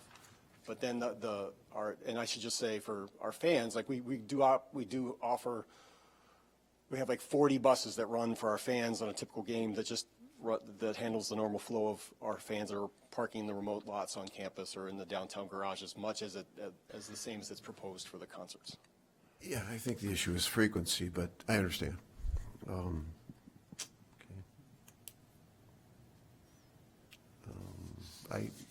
Anybody else? I have more. Anybody else have questions? I'll look to this end of the day, so if there's any questions. Commissioner Miranchov? Commissioner Alavallo? Yeah. Hi. I do have a couple of questions regarding the actual concert days and how if you're going to be providing, meaning Northwestern will be providing parking, I guess, the parking people that you would need in order to get all the cars into the venue. But after the fact, after the concert is gone, are there still going to be people there to basically let the people out of your stadium? Because I had a very bad experience at a different venue. And it also happens at Ravinia. You know, everybody's there to collect the money. And after the concert is over, you don't see a soul trying to help out so that you can release all the people and they can go home. It took me 2 hours to leave a venue. Peter speak to a little bit. I will say that he mentioned earlier about our unified command post that we operate. That stays in operation for our major events at Ryan Field now as much as 2 hours after our events, and we manage everything that's going on site sort of in real time with all the different agencies that are in that command post. But Peter can speak about the volume control. So you're talking about after the event, trying to exit the parking lots and get out. And so I pointed out kind of 12 different posts where you would have police or other traffic control managing. Some of that would be along Ashland letting people out, or on Central letting people out of the lots. And then it's flushing them just generally out of the overall area. So events like this, the key is to get the traffic out and let it distribute. There's typically certain intersections where you might restrict certain movements, things like that, but you're trying to get traffic out and then distribute it across the broader street network. So imagine, I guess, if you were in the west lot and it's after an event, that traffic is primarily funneled south. Right now it goes north or south, either Isabella to the east or south to Central, and then heading west on Central. I understand about which direction you're going to be sending the people out. Yeah. I'm not talking about that. I'm talking about actually having somebody responsible enough, and not the police, but if you're managing and you're charging parking, then you would also be responsible to let those people out. Because once you start getting frustrated, you're going to start having people honk their horn, and now you're disturbing the neighbors. Yeah, it's about people directing at the intersections, getting you out of the area. So out of the lots, out of the streets, and out of the area. So people at each of those intersections. It's not just how do I get you out of the lot, but how do I get you from Central and Ashland, west on Central, through Green Bay and on your way. Or if you're going down Green Bay and then out McCormick, whatever the routes are, there's people that would be posted at those intersections either manually overriding the traffic signals or holding up certain approaches to flush traffic out. And so it's a lower attendance number, for example, but evening events at Walsh Ryan is another example. So you can see how if you were to go out there, the last home game this year is one example. I was out there observing traffic. It's busy. There's people in the lots, there's people on the streets and in the neighborhoods.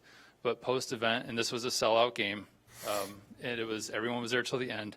Traffic was done within 20 minutes, and people are flushing you out of the lots. They're flushing you out at each of the intersections all the way through Central and Green Bay. But this is specifically for concerts, which would be held in the evenings, not the daytime. I'm talking about a night basketball game that was a sellout. And at the time when basketball games in the evenings or concerts are letting out, say 10:15 at night, the traffic volumes on the streets are very, very low. They were considerably lower than what they are when the event started or during an afternoon football game. The ambient traffic levels are significantly lower. There's a lot more capacity where you can just flush traffic out of the area. It's a matter of getting people out of the lots and through those key intersections and having them manually controlled. You can override the signals, and people aren't necessarily waiting at red lights. You're flushing the traffic out of the area in a more expedient manner than normal. Can I ask a a question on top of that. Are you aware of the shift changes at the hospital? And then I ask this because the traffic on Central, I think it's mostly, or at least a good percentage of it, is hospital traffic when they change shifts. And I assume it's a 24-hour cycle, so morning, late afternoon, early evening, when's the next I can't shift speak change? specifically to Evanston Hospital, but in terms of my experience with other hospitals, and some groups are going to have different revolving shifts, so certain nurses and different groups are going to have different shifts. It's But the worth main looking, shift change it's worth is looking typically- into because It's that typ- is what causes a lot of traffic on Central. It's typically 3 o'clock is the main shift change at most hospitals. And then your night shift and your evening shift are considerably lower numbers of people. I don't think that's right, but. Well, we can have further conversations with Evanston Hospital about it, but that's my I experience. at would. other It's a hospitals, yeah. question that I have. Yeah, and we can I- certainly do that. I am not an expert on hospital shift changes, but one thing that may be important to know here, the university has a long-term relationship with North Shore for parking in the Ryan Field lots, and that is daily. And it also includes provisions to work together during event days to make sure that we can accommodate North Shore parking needs when they need it, and they can be flexible for us as well. And that agreement has existed and has been utilized throughout football games over time. I'd like to follow up on that question or response about the hospital parking. How many spaces are provided to Evanston Hospital, and what do the employees do during game days when they, the football games especially, because I presume they're not parking in either of the stadium lots? So I can't offer I don't know, to be honest, all the details of how North Shore manages that. I believe that for the most part, the times that we're needing full access to those lots, North Shore does not need the full capacity of parking they have, with our agreement, and they're able to absorb that parking within their parking lot. Okay, and then I guess what about the 99 spaces that the city leases? What do? The same. Okay. Commissioner Arvell, I want to get back to you if you have additional questions, since it kind of went off over here. Commissioner Miranchev? I will go back to the parking. Were there any efforts to add parking, either underground or as a parking garage?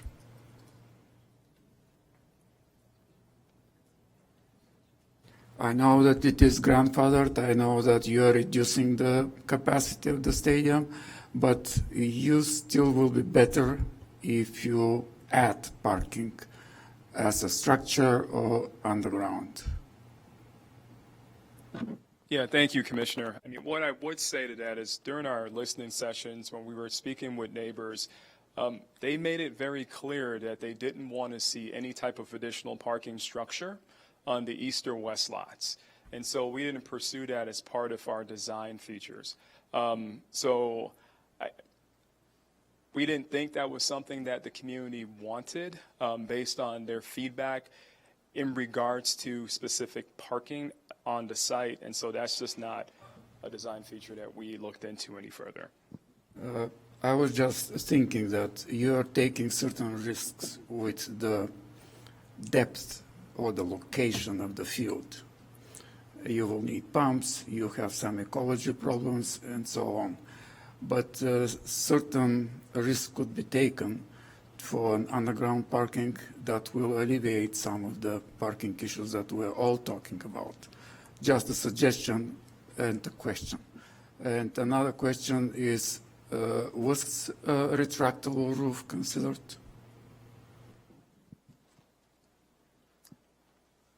And is it because of budget? The canopy, as we call it, the oval that we show, has always been the original design. It is an added cost to do a full roof. It also changes the code approach that we would take, because it'd be much more enclosed, smoke control systems and other things, life safety factors that would have to be put in place. So Yeah, this was the but- most cost-effective, performance-related covering we could put over the seats. Okay, but you know why I'm asking this question, because it will alleviate many of the questions about sound and about some other issues that you already have. Maybe a retractable roof will be a good addition to this project. Just a suggestion.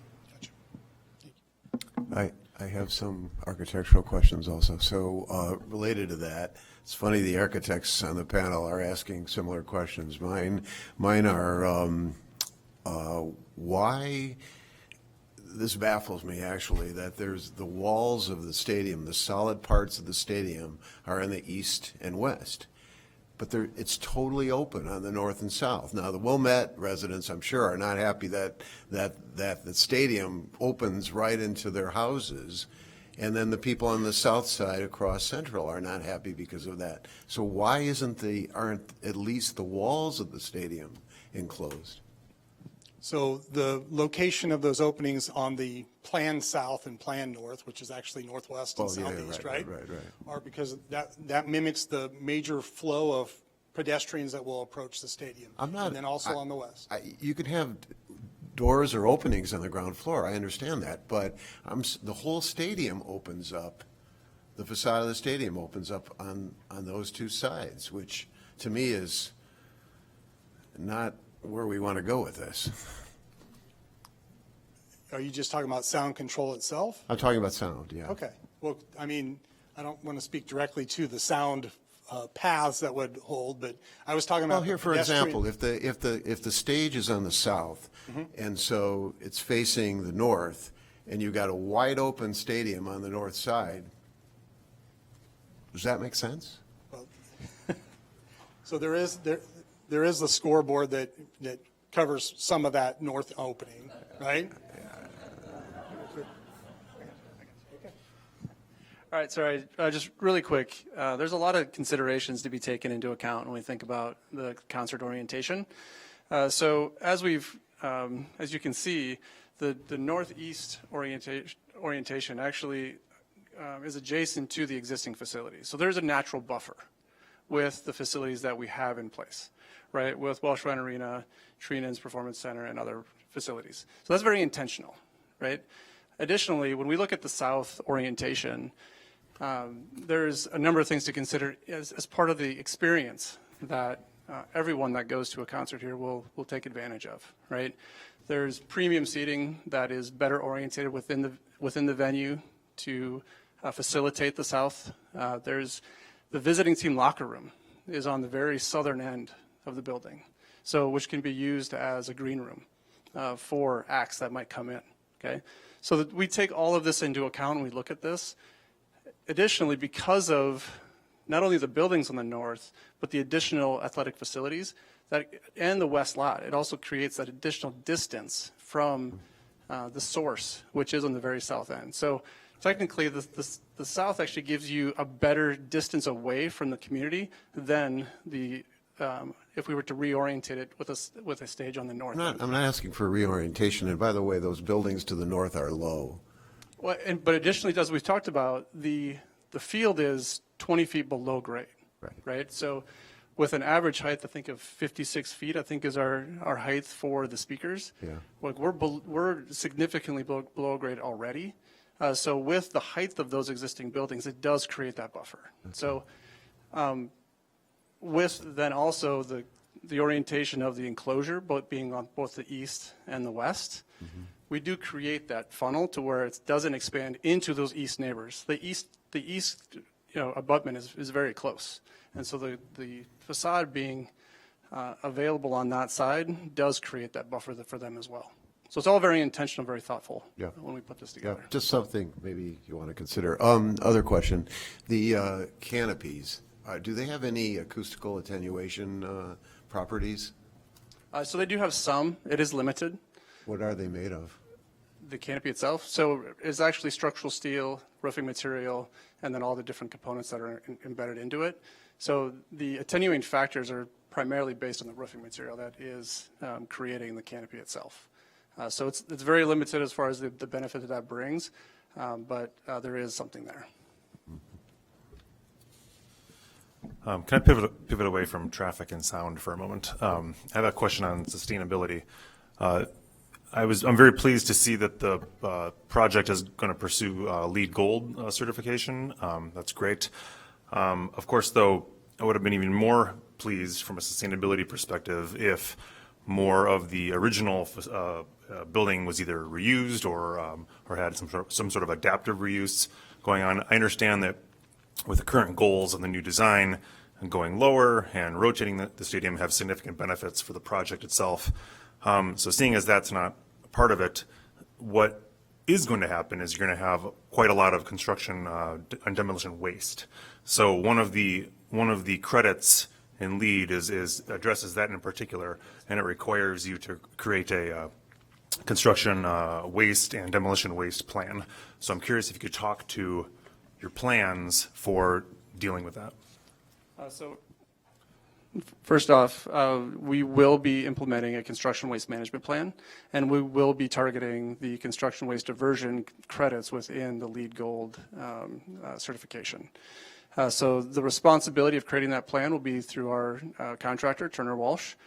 So they will be providing that plan in conjunction with the partners that we bring on board as far as the subcontractors. We have not started the process of bringing that demolition contractor on board yet, but they will be integral in being able to do that. We will look at multiple opportunities to divert as much as we possibly can, even from the landfill, to really focus on recycling efforts, reuse efforts.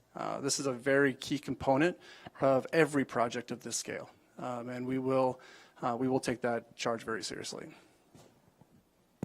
Thank you.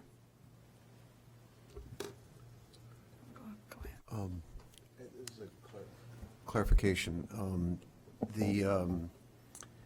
One of the proposals, I can't remember if it's still in the proposal, had, in addition to the concerts in the stadium, an unlimited number of additional concerts outside the stadium.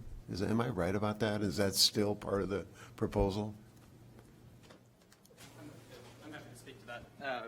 So with the current zoning in the U2 allows for is musical performances, university-sponsored musical performances associated with Welsh Ryan Arena.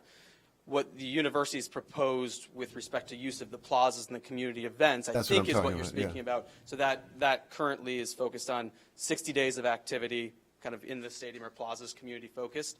Those are not designed to be concerts. The way I believe the text amendment is shaped says any musical performances associated therewith. So if you think you had a fall festival and you might have someone playing an acoustic guitar or something like that out there, that's kind of the intention there, not to host kind of pure musical performances on the plazas. And would that be the purpose of the band shell? I don't know that I'd call it a band shell. I don't know if Dan wants, you want to give an update on that structure? Sure. Yeah. So the referenced structure that's noted there is actually on the northwest corner, probably more directly west. I don't have a laser, I can't point to it, but it was depicted as a more significant structure. That has changed. Our current design is actually more contemplating it as a canopy to create cover from the elements. Right? It's not enclosed. We haven't finalized quite on the look and feel of it yet, but it is a covered canopy.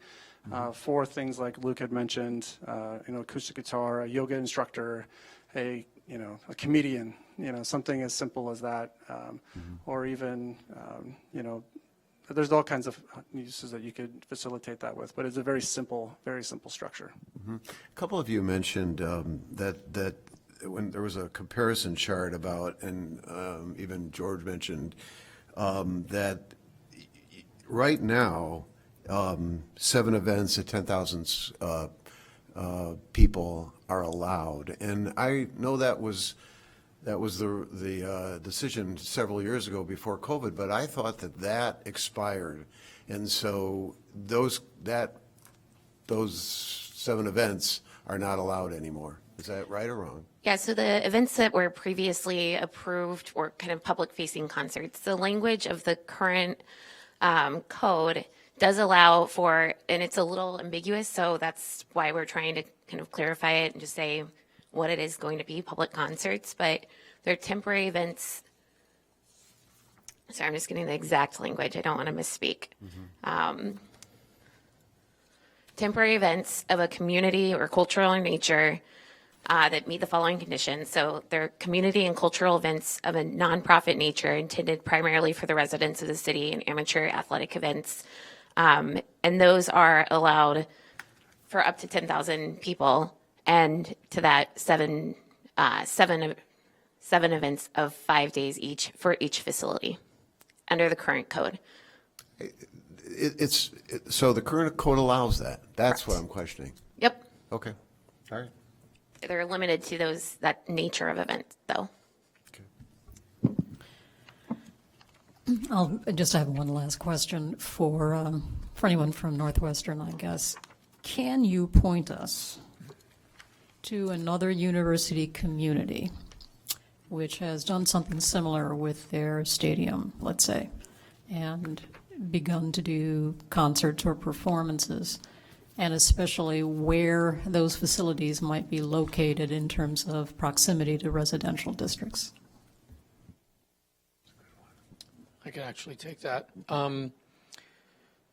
So Boulder, Colorado, University of Colorado, Boulder. Wake Forest, I believe, is another one that we've identified. I think that's what I have for the moment. And these two universities that you mentioned, the facility is as large as what you're proposing? I don't know the numbers right off the top, but yes, they're comparable in size, yes. Lake Forest College? Wake Forest University. Wake Forest, And what about their proximity to neighboring residential? I mean, do they have parking Yeah. lots around them, or do they not? There's similarities in terms of distance as we see here, yes. I just have one, I think, last question for the acoustician.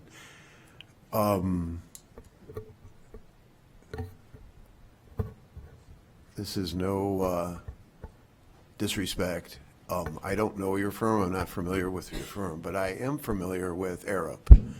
And Arup is well-known in this area. And the Wilmette people hired Arup, and they did an analysis of your analysis, I think. Or no, they did an analysis of Evanston's. There's been several firms involved here. Evanston's firm, which I couldn't find any experience with acoustics in their firm, so I don't know why they were hired. But in any case, Arup did this report, and have you seen it? Yes, I'm familiar with it. Okay, because I think they've raised enough significant issues that they need to be responded to.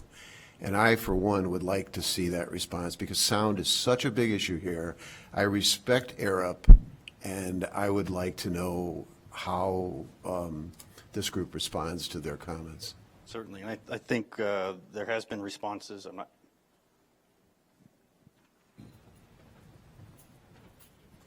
I don't think we've submitted the formal response to that, but we'd be happy to, through staff, to submit a response point by point, which we have developed. But if there are specific questions or points in that report that you wanted to go through tonight, we would be happy to, or through staff, we'll submit a more formal response. Okay, great. I've got, well, the site plan is up there. I've got a couple of questions. First, with the publicly accessible park, is that little green area down kind of at the south? Correct. Those are going to be the publicly accessible open spaces. Okay, and what kinds of amenities are going to be in the park? And is any seating anticipated with the, what I guess are canopy now rather than band shell? Sure. Excuse me, that park, the open space at the corner of Ashland and Central is intended to function as a community asset, a community park. The large open space that you can see there is lawn with that canopy structure to the left, kind of a white shape there. There's currently in the plan a water feature, a bosque of trees, and that park's really intended to be a flexible open space that can serve for yoga classes, any kind of outdoor activity that might be planned there. Does that help? Yeah, that That's helpful. And I noted, I'd like to talk a little bit about the parking lots that, you know, the one on to the east. Right now, there's green space up near Isabella and south of the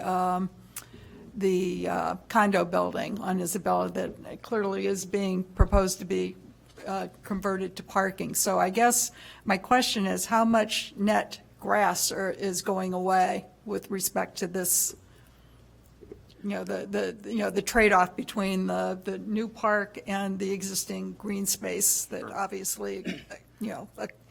We don't have, I don't have a specific analysis that I can share right now. We can get you numbers that would provide a comparison of the pervious versus impervious or paved versus green space on the site right now. You're right that strip along the Hampton Parkway apartment building is an open green space, but there's very little landscape there. The new plan here introduces the required 35-foot landscape buffer that will be well planted with trees and vegetation. That's all part of our stormwater management plan and really provides that a nice green buffer between that parking lot and the existing residential. And then I also really have a question, again, it was asked before, you know, how does the existing parking compare to what's being proposed? Clearly, 515 spaces are being proposed to the east of the stadium, but, you know, it's really unclear how many spaces are there right now. Is it 400? 472. So you are slightly expanding the amount of parking. Yes. And then I guess there was something that said that like 20 spaces would be, parking spaces would be below grade along with the loading docks. Are those included in the 515 space count or not? They are, yes.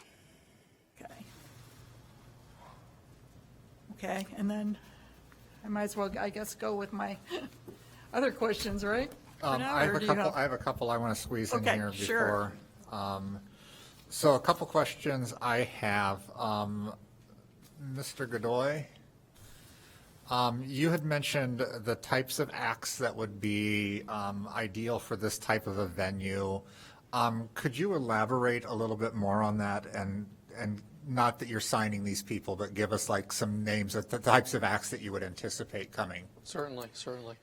So because it's got that 28,500 seat capacity, we're likely going to see artists that perform summer series in amphitheaters. So you might see a band like the Zach Brown Band.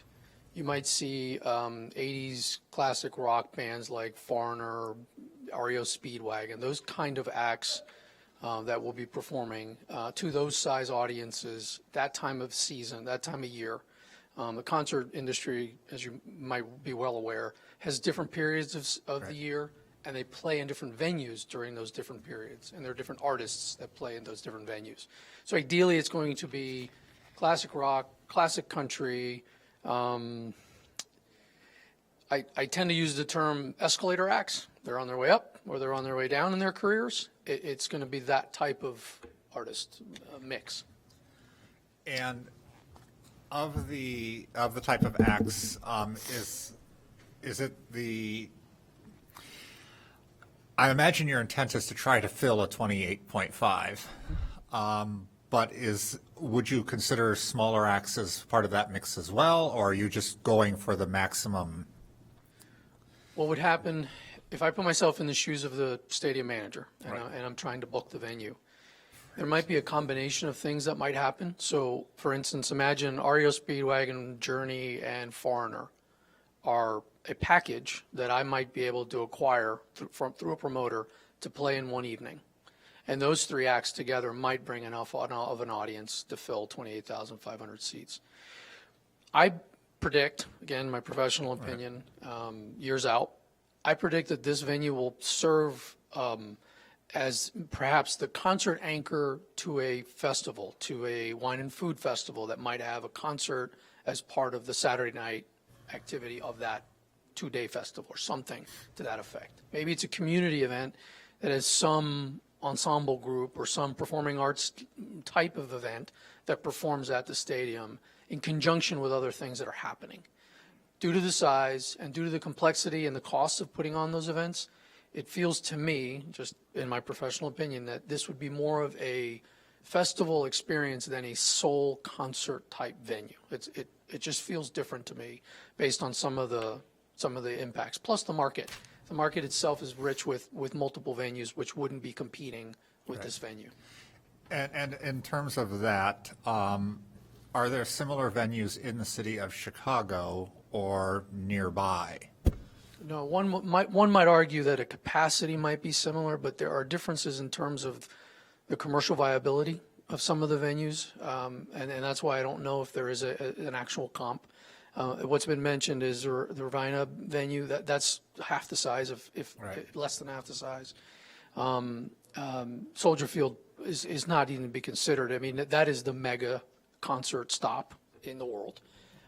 So those aren't comparables in any way. I just didn't know if there was somewhere that was in the city of Chicago or nearby. I feel, again, just going off feeling, I feel this is a niche type opportunity where one might create events, might create music festivals for the summer series.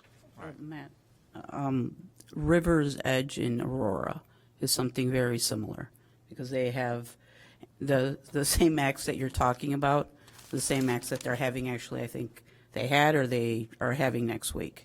Okay. So it's in that same range. And it's an open-aired venue, except they're in a commercial zone. I'm not familiar. Do you know what the capacity of River's Edge is? I went to see Earth, Wind, and Fire, and there might have been maybe 20,000 people.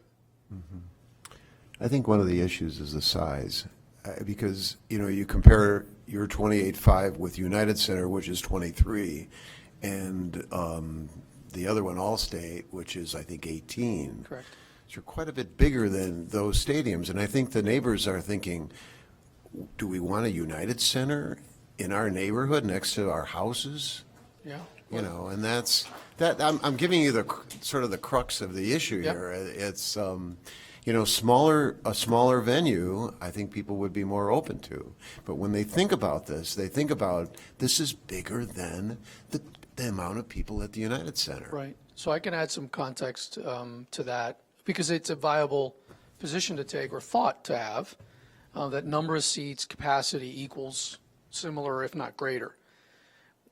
What is a little different here is that the United, Allstate, those are arenas that have ceilings, enclosed spaces that are purpose-built for concerts, and so they have rigging capacities. They have certain infrastructure to support the touring shows that more commonly play arenas. Because this is a stadium without that ceiling support, it's a ground-supported event structure.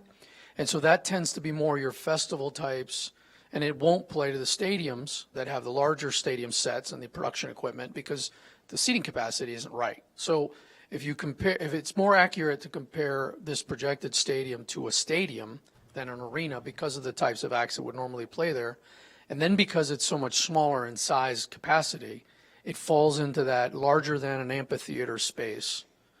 In the venue mix that's out there in the industry, it's not an arena. It's not a proper comp to United or Allstate. You know, I think you're addressing the sound, but there's also the traffic and the parking that go with the numbers, Yep. the capacity too. So that's part of it. Understood. My next question is for Mr. Lemon. You had mentioned the ambient traffic is less for concerts than a football game. Could you address that? Sure. I think I said before the event, post game or post concert. So let's just say 10 o'clock at night on a Saturday or on a Friday or Thursday versus say 6, 7 o'clock. So significantly less. So I'd have to get back and look at the specific numbers to tell you, but I think it's in the range of 75% less in that 10 o'clock time frame than what it is in that 6 to 7 like pre-event peak hour. And so what we did was when we did our counts, we looked at a Thursday and we looked at a Saturday. Thursday to represent a weeknight, Saturday to look at a weekend night. We also did a couple counts at select intersections on Fridays to understand how different are Fridays from, say, Thursdays or from Saturdays. And so they're basically reflective of like what you would find on a Saturday night or a Thursday pre-event. So those are kind of similar. So we didn't do a separate Friday. We figured Thursday and Saturday cover those. Right. Okay.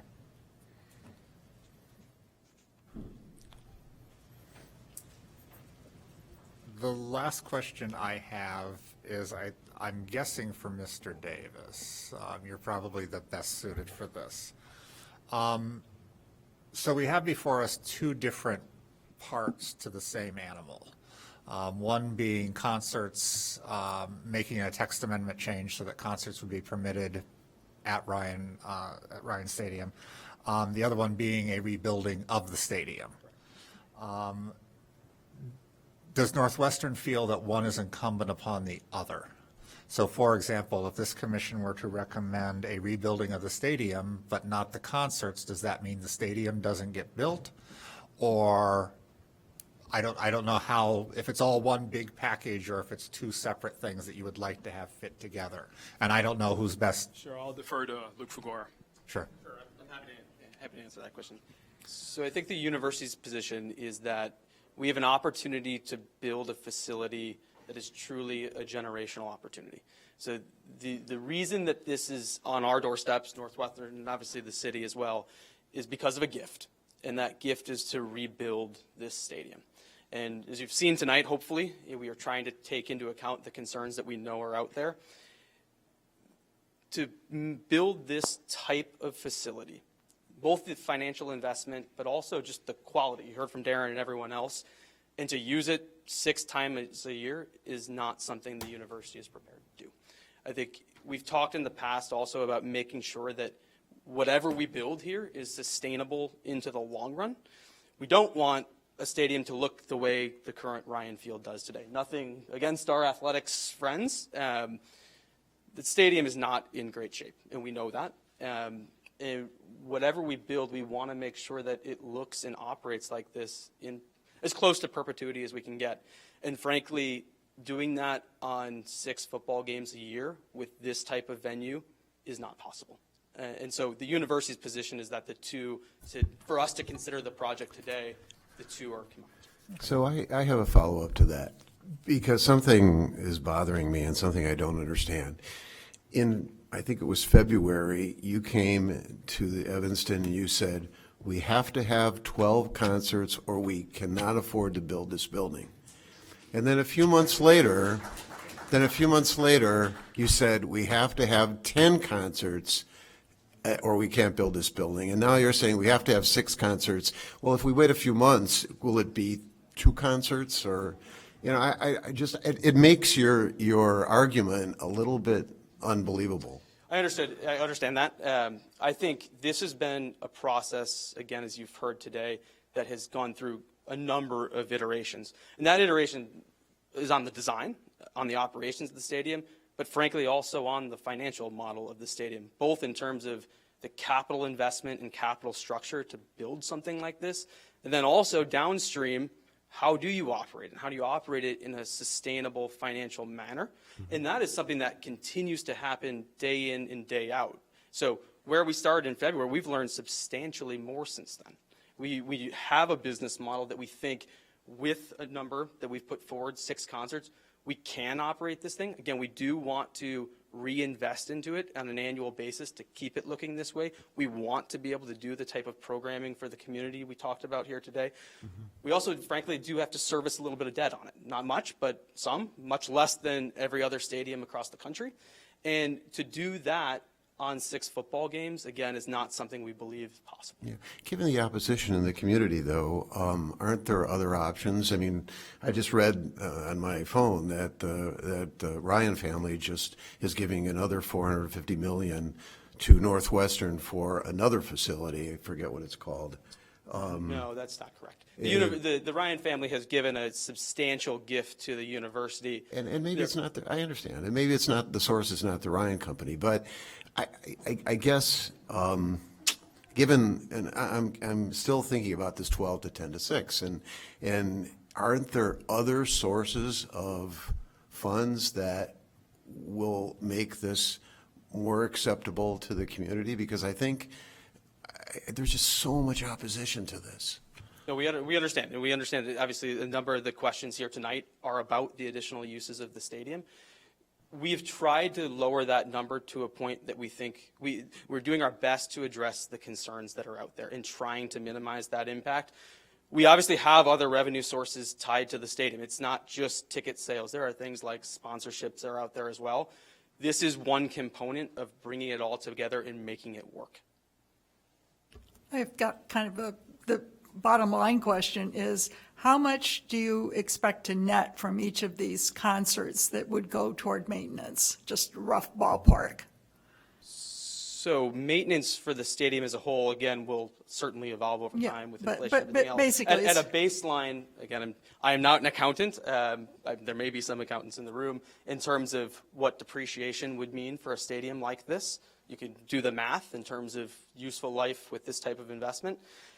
We believe that a baseline minimum to keep a facility like this kind of fresh for a period of time, you're putting something like $3 million into it in kind of today's dollars. Now, over time, again, that may increase.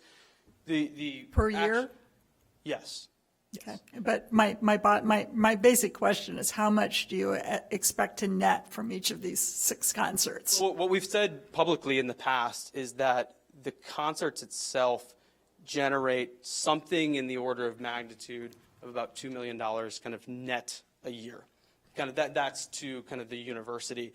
There are certainly aspects of concerts that impact other aspects of the business model as well. So certainly if you are trying to sell seats, suites, things like that, having more than 6 Northwestern football games will help you do something like that. If you are trying to get the right amount of sponsorship dollars, again, to make this thing sustainable, more eyes on those will help you generate that activity. So there's certainly some net dollars associated with concerts, but it is also about how do those fit into the broader business model for the stadium.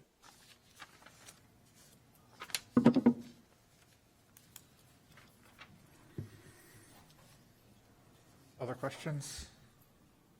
Commissioner Lindwall? Okay. I like to actually focus a bit on the language of the text amendment, because quite frankly, I found a lot of it confusing, and I'd like to get some clarification. So the first question is, per the purpose statement of the U2 district, the U2 University Athletic Facilities District is intended to permit the utilization of university facilities within the district in a manner that is compatible with the surrounding development, which is predominantly residential. So I think my overriding question is, how does the proposed text amendment align with the purpose statement, especially with respect to the proposed concerts? I thought you were going to go into the language, but I don't know, George, if you wanted to address that, or I can take a shot at it. I guess to paraphrase George, I know he was rushing earlier. Okay. I think that our position is 6 extra concerts, or 6 extra events, 6 concerts, 18 hours a year is not a significant change in character or the use of the stadium currently, which has been there for almost 100 years. Okay. Then my second question, and again, the text amendment allows events to have a capacity of up to 10,000, which is the current language. The question is, Welsh Ryan only accommodates slightly more than 7,000. So why not? Why leave that language at 10,000? Why not reduce the capacity down to something closer to, like 7,500, or, assuming you're putting seats on the floor or whatever. So. Are you talking about the current language of the code? Yeah. That Well, allows no, I'm for- talking about the proposed. Your proposed language says that for the indoor That's what the code says currently for Right, your and university-sponsored and you're not lectures. proposing to change that, right? Correct. In the January iteration, we had made some cleanup changes to that, and then to quite frankly simplify things, we said, let's just not touch that section. We don't Okay, need to change it. so I'm just Yeah. questioning whether or not that should be, in whatever the final amendment, should be closer to what the capacity really is. That's the current language. Okay. Then I have a real clarification question. You know, the section that's dealing with outdoor lectures, speakers, and non-musical events, it ends with the following sentence. It says, such events shall not include any outdoor plaza rentals to organizations not affiliated with the university or city. And I'm really kind of trying to understand what that means. Does that mean that outdoor plaza rentals are prohibited entirely? Or could a non-affiliated group rent the facilities for other uses? Yeah, great question. So I think what we were trying to accomplish in that section is make it very clear that by right, the use is limited to university and city events. That was in response to feedback or suspicions that we were going to try to, rent these out all the time for private entities. So we wanted that section to be really focused on a lot of the plaza activation items that Luke went through in his presentation. At the end of the current text amendment, there's a section that says uses not outlined herein shall require approval by the city's special events committee. So what those other private entities would need to do is go through the typical special events process that any other, private event in the city at any other venue that needs to go through that process would have to do. So we were trying in that sentence that you're noticing to try to limit ourselves in response to community feedback on what types of events could be there by right with this text amendment. I'm just suggesting that language is not clear in that. We'd be happy to make some modifications if. It would need to be prohibited, if that's what you mean. Sure. It should say prohibited. Okay, then I've got a question. The proposed text amendment, the public-facing concerts are limited to the, capacity of the facility. And, you've, right, and it doesn't specify any number. And so the consultant reports have said that concerts would be limited to 28,500 rather than the 35,000 current capacity. Ryan Field has got a capacity of 47,000 now. And so the, question is, if for some reason the stadium construction doesn't proceed and the text amendment is approved, what happens then? I mean, you've got, if the text amendment is approved and you have the current Ryan Field allowed to have public-facing concerts, obviously the capacity is a lot greater. There's not the sound dampening provisions, and what happens? So I guess two parts. One is I just want to clarify why we use the capacity of the venue as opposed to 28,500. It was not trying to, pull one over. What we're proposing to do is that the 6 concerts that's the max all throughout the U2 district, which opens up the opportunity that some are going to be indoors at Welsh Ryan with the smaller capacity. So that's why we use that phrase or that terminology instead of a number. But we would be open to including a condition, either capping it at 28,500 throughout the district because that is just the max anywhere and would never allow for the current, or tying it to construction of the new stadium. Because I was just going to ask, because the public-facing concerts could be at Welsh Ryan per this amendment, and which obviously has a much lower capacity and probably not, quite as many adverse impacts because the parking demand would be less and others. But again, that section of the amendment, it's not clear what it is you are intending. Well, we all live here. We know that it's very possible that, given the weather here, that concerts could be in the winter months. So that's the reason behind that. Okay, and then why did you propose eliminating the temporary event section altogether?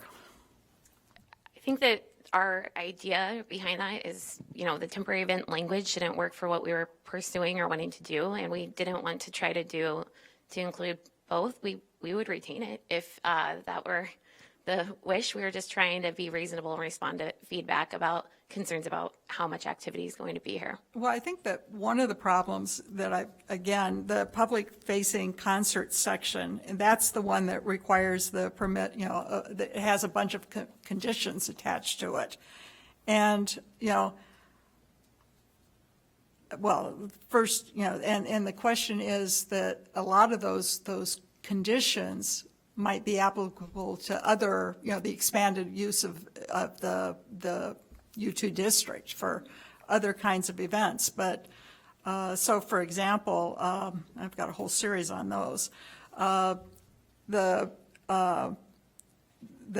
standards for the public-facing concerts require the submission of a coordinated traffic management plan to the city. And there doesn't seem to be, does it have to be approved by somebody or just submitted? The language isn't clear, and, kind of what happens if it doesn't, if it's not acceptable. Well, something that we're proposing this is for both items of relief that we're looking for, is that MOU. And that would cover not just what's in the text amendment, but everything that's being approved. We would expect that MOU, as well as what should be included in that. We've put out a proposal of what that, in our minds, would include. We'd be open to feedback if we missed anything, but that would cover all activities in Ryan Field, including concerts covered by the text amendment. And would that MOU have to be part, a final MOU, would that have to be part of the prepared and before the city council approves the project? What we've discussed as far as timing for that with staff is that the ordinance would have an attachment that is that this is what needs to be in the MOU, and that we would then negotiate that and finalize it prior to permits or the first event. We haven't identified which one. The idea behind it being in the MOU, similar to what Peter covered, is that we expect that, look, if we did a traffic management plan 10 years ago, Uber wouldn't be in there. We need to have the ability to work with staff. Obviously, it would have to be approved by staff. It wouldn't be unilateral. And that is something that we're proposing, that both parties would have to agree to any changes, but to allow for a framework to be put out there, but to give us time to finalize those as events or as things change over the next few years. As Luke mentioned earlier, our first event's not going to be for at least 2 years. Yeah, but, again, there's not, the language doesn't say that the city has to approve it. It just says you have to submit, the university has to submit. And then, again, under the standards, the transportation management plan appears just to apply to the public-facing concerts. It's listed as the conditions under that. And it really goes to, what about the traffic impacts from other uses, or expansion of uses? Because you're expanding the number of events that can happen. And as I think someone said earlier, there's not a current traffic management plan in place that governs existing activities. So that doesn't seem to be addressed in this amendment. In the text amendment, I believe it was part of the packet, the LOI. So we do have that, and this was a draft. We wanted to make that very clear for feedback and input by both this commission and the city council. But I think it seems that, from my perspective, that those details are more appropriately fleshed out in that. But if you wanted, we did some version of this text amendment have to be approved by, and we weren't sure, working with staff, who that should be. And so we can make some of those modifications if that's the will of the commission. We'd be open to that. Yeah, I'm just, and again, one of the big problems I've got is the standards and the approvals only apply to the concerts rather than the full range of expanded uses. Yeah, the intent is that the condition requiring the MOU, which I think is in the staff report for both matters, would be in the plan development approval and the text amendment approval. I think that's right, isn't it, Yeah, Megan? and That then, it's in and both. then not being a lawyer, with respect to the language about the provision of the traffic control devices, it says, reasonable provision. So what does reasonable mean?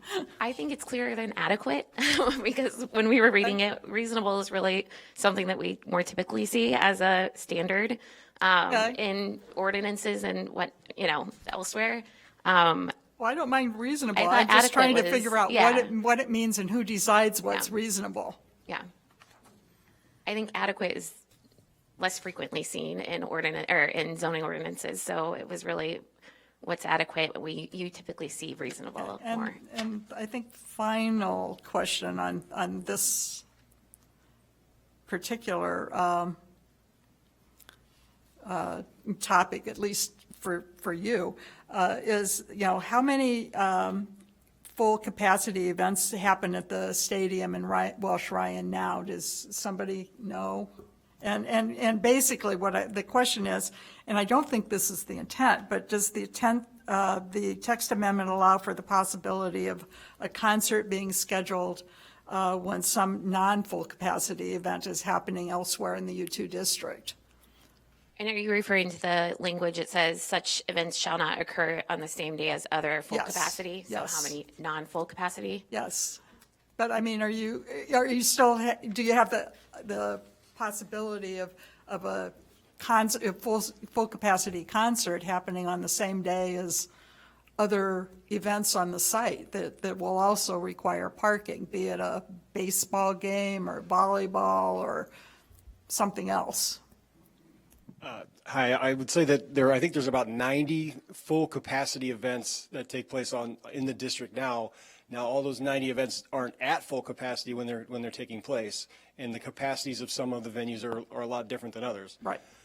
But to the second question, no, we would not operationally want to have, and we currently don't do, well, with the exception of baseball and softball, we don't do concurrent full capacity events at the same time in the district right now. And we wouldn't in this case either, especially when we're talking about events with using the capacity of, the larger capacities of, Welsh Ryan Arena, for instance. I guess I'll keep going. Sorry about this, guys, but I'm retired and have plenty of time to read documents. I'm going to interject here real quickly. I had mentioned earlier that we probably would not get to citizen comment tonight based on the fact that it is currently 10 till 10, and I still have 8 organizations that will have time to present, 10 minutes to present each. I can guarantee at this point that we will not get to the regular public testimony that we receive. I'm just saying that because I know some of you probably have better things to do than sit here and listen to this. You also can watch this on YouTube at a later date, and you can fast forward through certain parts if you'd like. But I just want to make that statement out there. I'm not telling people they have to leave or anything like that. I'm just saying that at this point, it doesn't look like we will reach the typical citizen comment. The one person I will ask to stay is Scott Gingold is here. I see him out in the antechamber there because he was requesting a continuance, and I would like to address that this evening as well. But everybody else who was signed up for citizen comment, I'm just letting you know that we probably will not get to you this evening. I can guarantee we will not get to you this evening because it's already just before 10. And we probably have a couple hours yet worth of other things, and I don't want to start public testimony at 10 or at midnight or 12:30 in the morning. So I'm just going to let you know there's a hand up and back, and I'm going to ask you to come up, please, so that you can be heard on the microphone.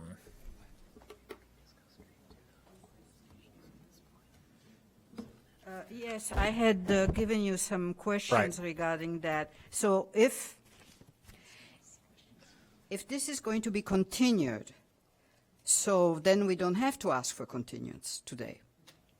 You do not have to ask for a continuance today. But if I don't ask for continuance, then can I still ask questions of Northwestern? I'm one of the 1,000 footers. So have you submitted a continuance request? That's what was I going to do. Okay, so I'm going to ask you to remain as well then. Okay. And there's two other people that wanted to do that from. Because I have to look at all the continuances and what they're wanting to discuss and everything else. So that will be handled at the end of tonight. Okay, but I'm confused about one thing. If the meeting is already going to go on till in 2 weeks from now, that's sort of a quote-unquote continuance. It is a continuance, but what I want to know is, are there issues that you particularly want addressed? Because we're going to have a 3-week interim. And so I want to know if there are specific issues that are being requested in continuances, which is our standard operating procedure. And I want to find out if there are questions you have, if there are things you would like to see from Northwestern, that they have the opportunity to do that. I cannot speak to details because half of what Northwestern said I couldn't even hear back there. So I will be forced to see the video before I can even understand what went on here, number one, because the sound is terrible over there. And secondly, because a lot of the stuff is new, I haven't had time to digest it. I cannot respond to things like that if they're brand new. So that's what I'm saying. So that's why I would want to have a continuance, but I will give you more facts in my continuance request. Okay.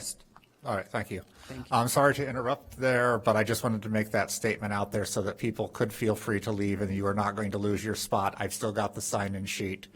And we will be meeting again on the 27th. So let me return to the questioning now, Commissioner Lindwall. I'm sorry, but in there was the August, I think, 2nd, 2023 letter from Mr. Nielsen. He suggested placing sound limits produced by touring concerts, and notes, it may be difficult to determine an appropriate interior sound limit without understanding exactly how concert sound escapes from the stadium in real events. So I guess the basic question is, why propose the text amendment now, based on modeling, rather than waiting until there's a concert in place or a stadium in place? I'll answer just because Luke had stepped out. I think it goes back to Luke's response. Okay, in terms of the in order financing? to move forward, we need to know that we can do the concerts now. Okay, and then next question is, the various studies, again, have focused on the addition of concerts. And I think, one of the bottom line questions is what the traffic and sound impact is going to be due to the other uses that are allowed.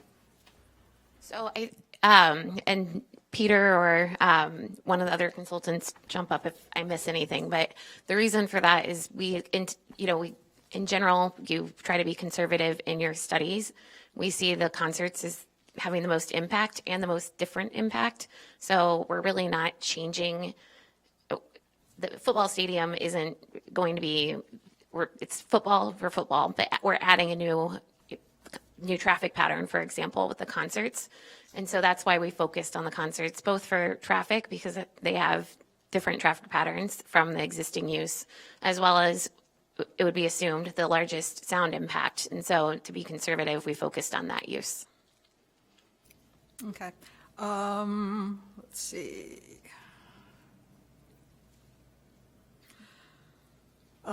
This is, again, I've got some more site development questions for whoever wants to take them. Is the location of the parking lot access drive on Central Street being changed under the current design, or is it still in the same location? It is being changed slightly, but it's generally in the same location as it is now. But hence the need for IDOT approval, right? Yes. And is there any permeable pavement being incorporated into the new parking lodges, spaces? It kind of goes to the whole environmental question. Yes, permeable pavement is a big part of our stormwater management plan, not only in the parking lots, but also in the plazas, particularly in the south end of the site. The bulk of the paving in the open areas where the crowds would go through ticketing is all permeable pavement. Okay. And then I've got some more questions on the concert. Who's our concert person? There you are. From what I understand, I guess for the sound equipment that the performers usually bring is the proposed sound PA system in the stadium concert quality. Don't artists usually bring their own sound systems that have to be assembled along with the stages? That's correct. The production, sound, lighting, that would be brought with the artist. Okay, so and then with respect to tear down, one of the suggested staff conditions was that the tear down has to happen within 2 hours of a concert completion. Is that even possible? How long does set up and tear down usually take? For the type of production that I'm anticipating for this venue, for the type of production that we're anticipating for this venue, it's a day and a half of build-up and load in, and it occurs a lot quicker than that. They seem to be motivated to move on to the next place. But I will say that I think if where we're going is what hours or when did that occur, that's all within the scope of whatever concert management plan we would have, and any provisions that are going to be put in place. Touring productions will have to follow those particular requirements. It's incumbent on venue management to work with the production to work through all those logistics. And as I said earlier, I may have been referencing curfews and things like that, but the industry is familiar with different venues have different requirements, and if there is a prohibition on hours of work, then those are the rules for Ryan Field. And does that work with other venues? My understanding is that usually, as soon as people start leaving a concert, the stagehands start taking down the equipment, and there will be such activities within the stadium and activities in the loading dock areas. But if, for instance, if they have to wait till the next day to finish, if the lights must be off at a certain time of the evening, then obviously work can't continue. So that's a requirement that'll be built into the management plan for any concerts at Ryan Field. Okay. And how far in advance are the acts typically booked? I know ticket sales happen months in advance. So what I'm really kind of trying to get at is how much lead time is there to work out the traffic management plan for any particular event? Oh, okay. So speaking as a venue operator on the general statement of a traffic plan and a concert operating plan, there'll be a baseline standard operating procedure, and then there'll be specifics to each event. So using that as a guide, there will be a plan for the stadium and those activities, and then a subsequent or an addendum specific to any given event, hours on that event, day of the week, other activities that might be happening. Those are all parts and pieces of how those plans are put together. But specific to your question about booking and how far in advance, so if it's a touring show, let's assume that this venue is pursuing an event or an artist that is also on the amphitheater touring route, which I said earlier I believe is more in line. Those would likely be 8 months, 10 months in advance on average, as the tours are being put together, as the routing is put together, and those bookings, as it's called, would likely occur 8-10 months out. Sometimes 6 months, but within 6 months, that's not typical in the industry. If it was that's a promoted event with an external promoter. Okay, I'm sorry, I'm getting in the weeds a little bit. But if there's an event that perhaps is curated by the venue management team. So let's assume I mentioned Wine and Food Festival earlier. Let's assume there's a wine and food festival or 4th of July festival that's being planned, and it is part of the annual calendar for the Ryan Field. That might be a shorter time period, and that might be a much longer time period. It depends on the management team, and because it's organic, you're not dealing with routing tours. You're not dealing with trying to catch a tour on its circuit or its route, and so that might be shorter or much longer. Depends.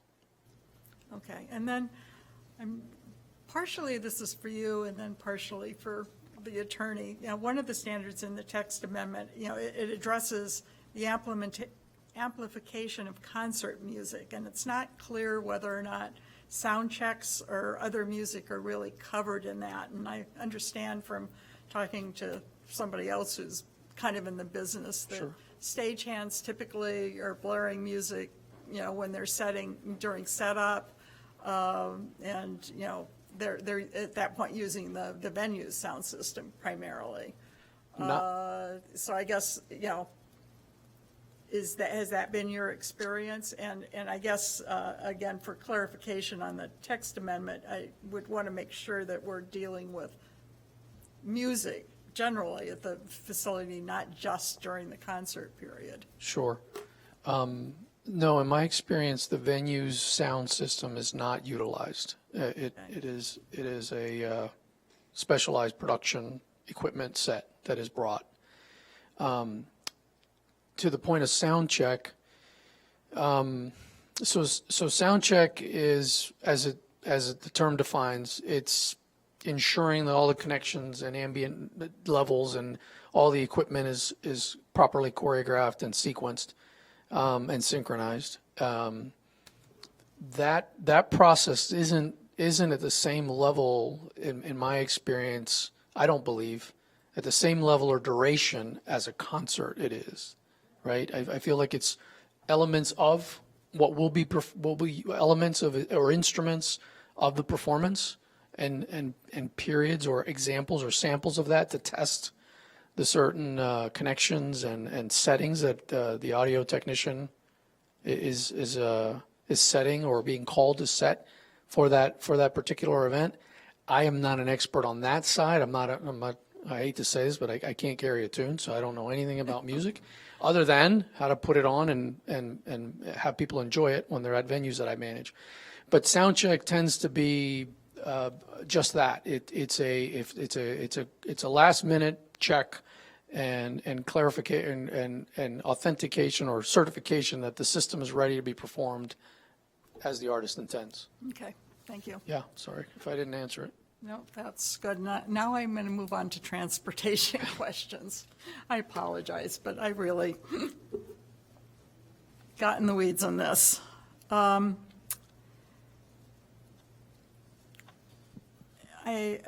think the big question, one of the big questions I've got is did the traffic study, did you consider pedestrian volumes of people exiting the stadium?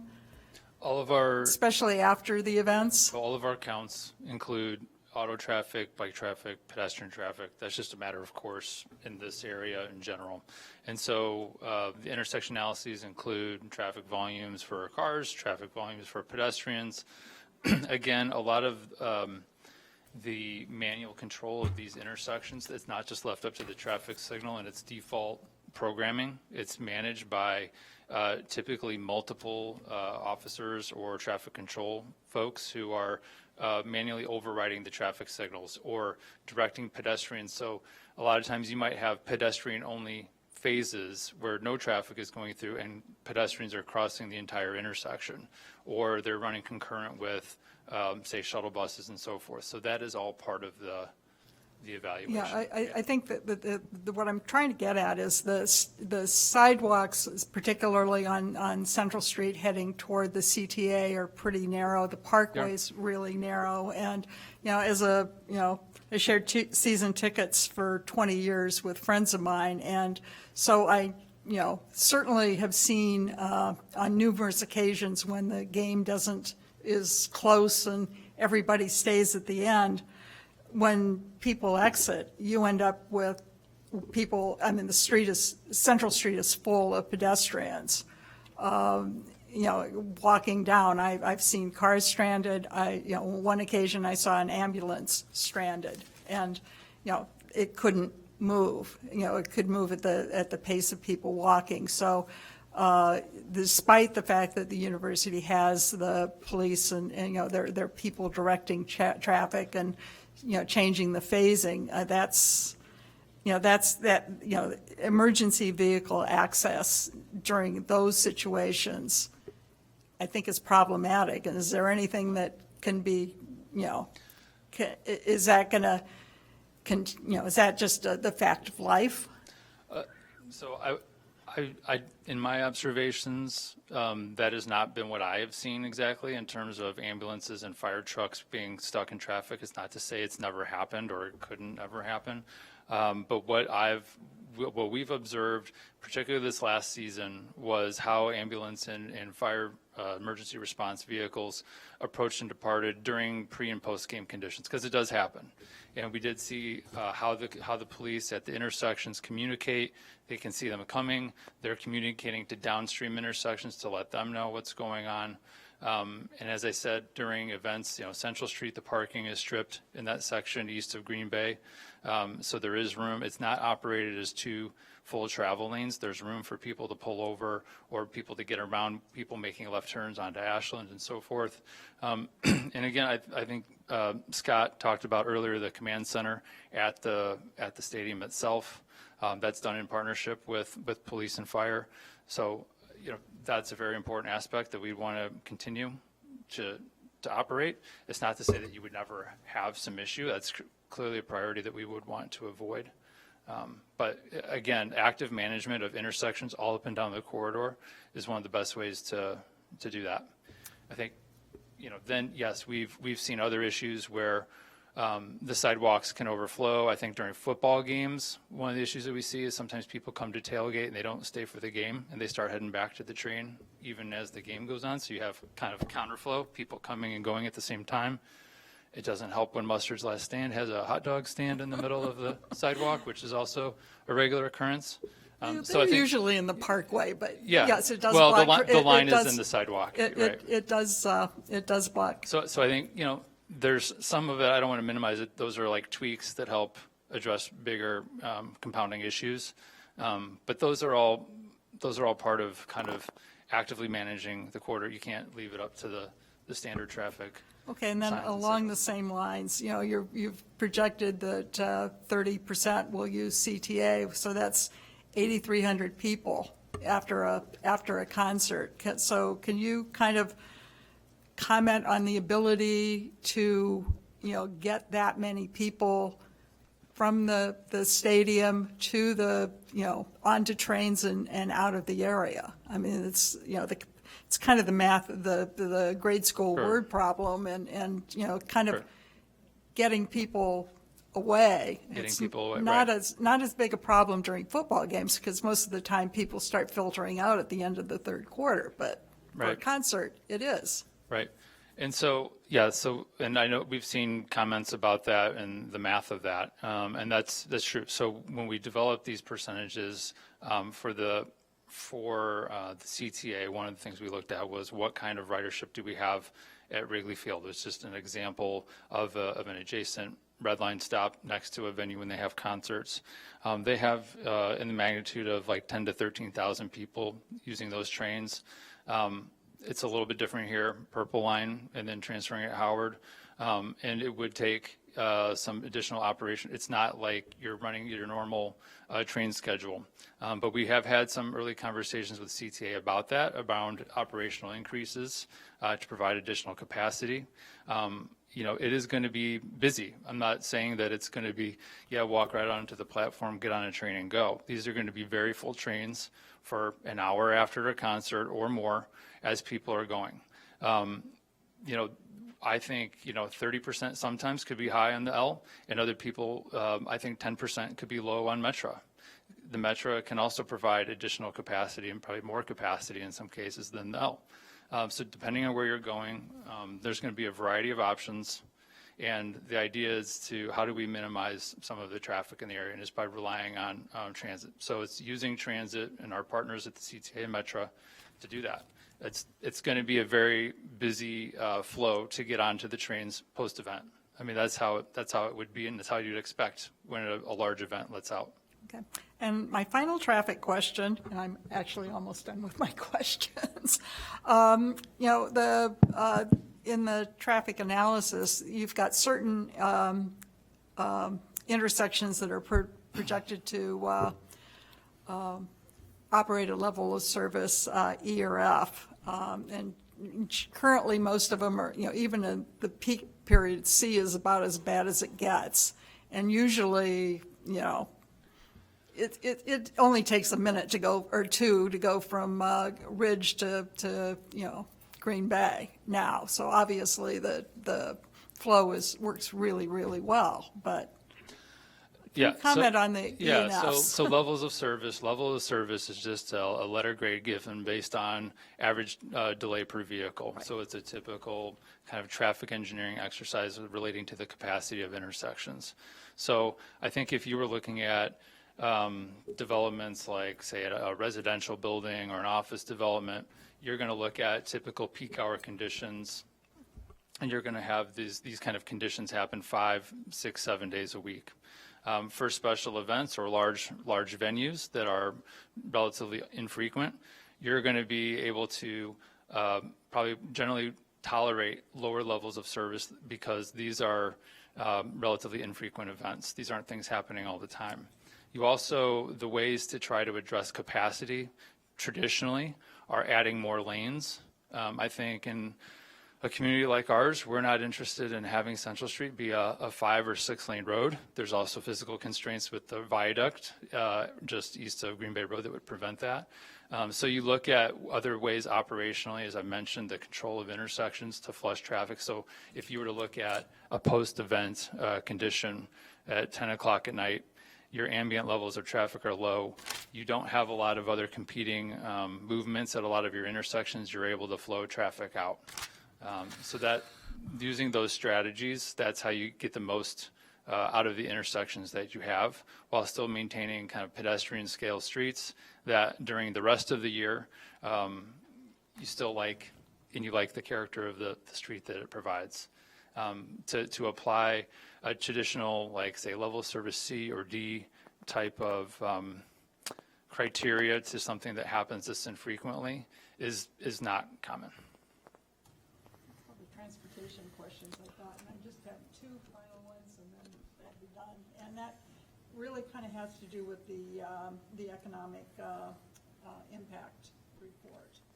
And you know, the estimate is that there'll be, you know, the planning, design, and construction will support approximately, you know, 2,900 jobs. And I guess the question is, can the, sorry. With respect to the economic report, it says it's estimating that the design, planning, and construction of the new stadium will support 2,900 jobs. And I guess the question is, and it says that they're local jobs, so the question is, how many jobs are you anticipating would be held by, of those jobs would actually be by Evanston residents? And it kind of gets into what does local mean? Are we talking city of Evanston, or are we talking city of Chicago? Especially since there are only about 1,000 people who live in Evanston that are employed in construction now. Thank you very much. I'm Paul Umbach. I'm the consultant with Trip Umbach. I've been working for about 1.5 years with the university. Very good question.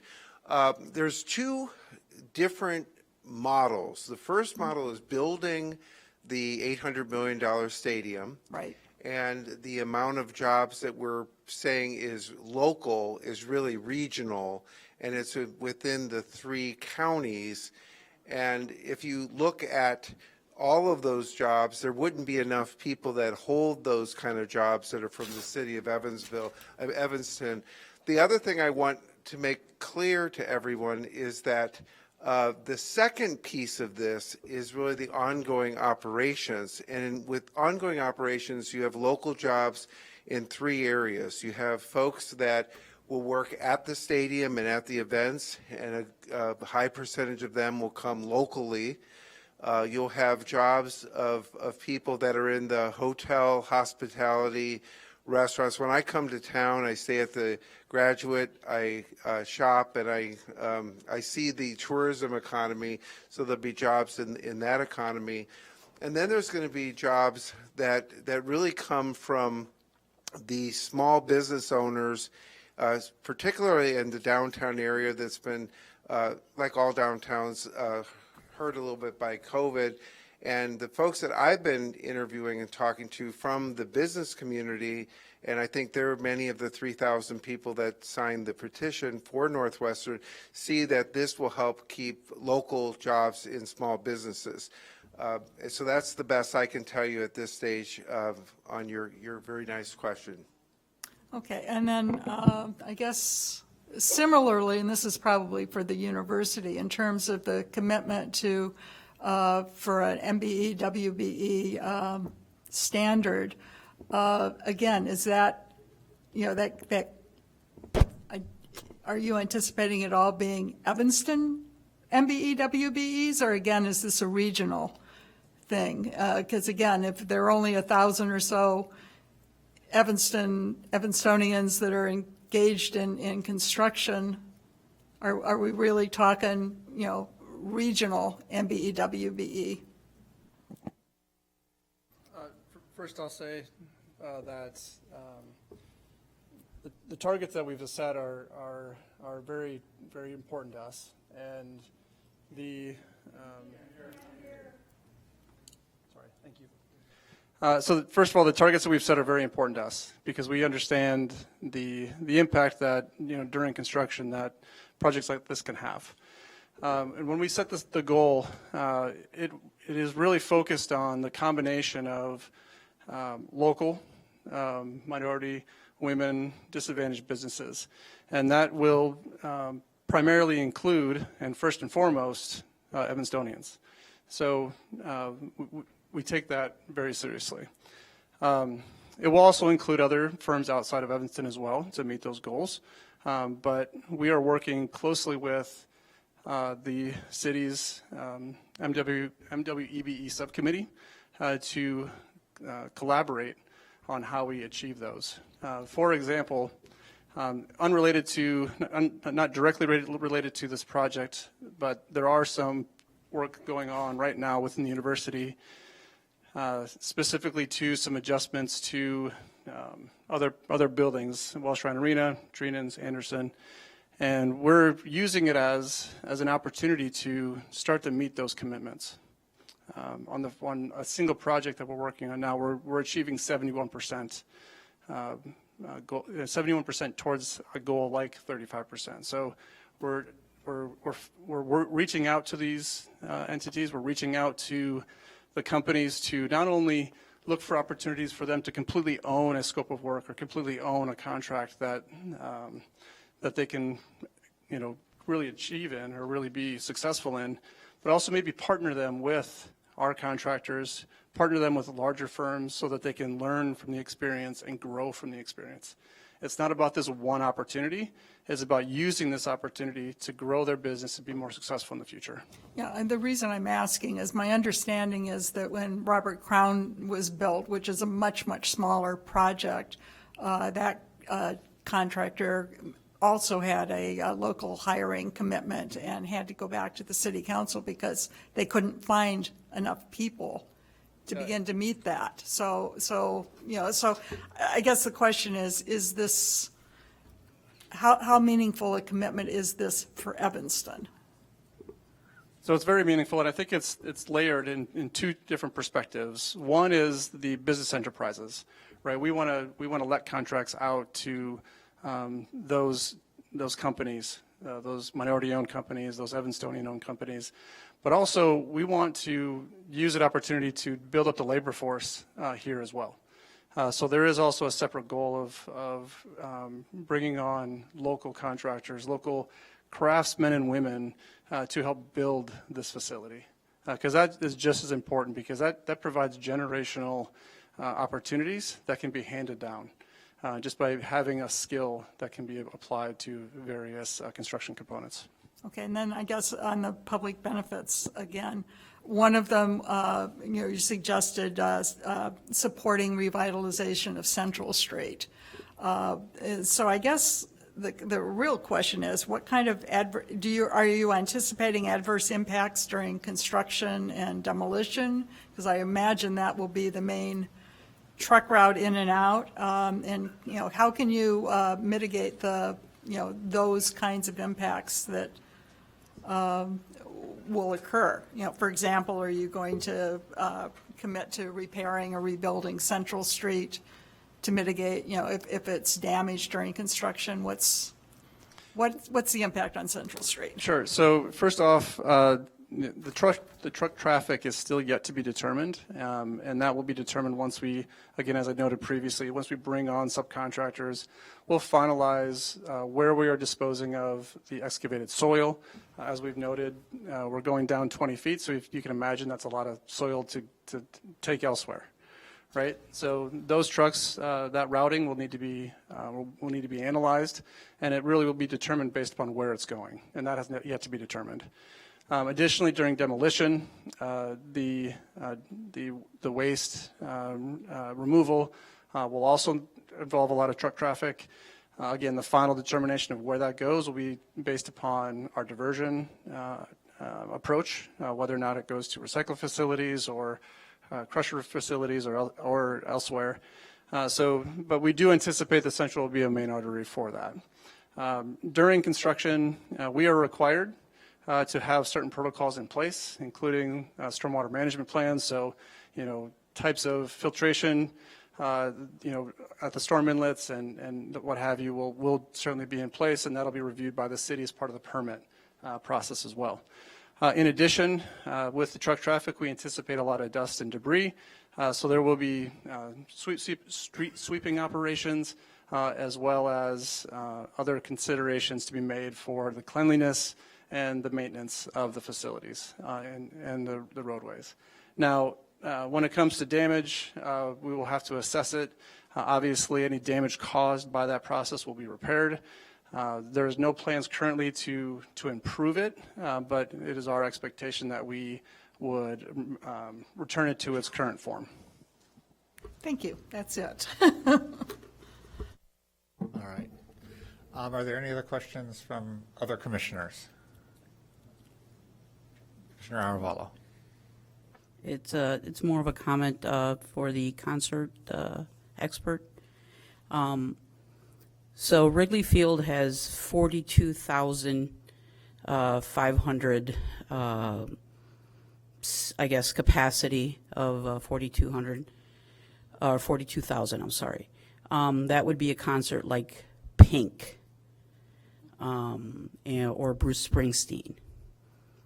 The United Center has 23,000, and that would be something like a Madonna. These are big name acts. Allstate Arena, Mark Anthony, that's 18,000. The names that you mentioned before, just to, I guess, put the community at ease, the ones that you're planning on bringing in, bring about 8,000.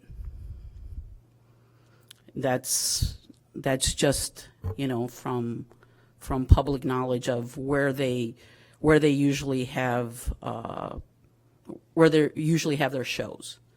So you're talking Diana Ross. I'm showing my age, but you have it's not a Taylor Swift, it's not a Beyonce at Soldier Field with 63,000 people, or the capacity for that. So are you really going to make money from an REO Speedwagon,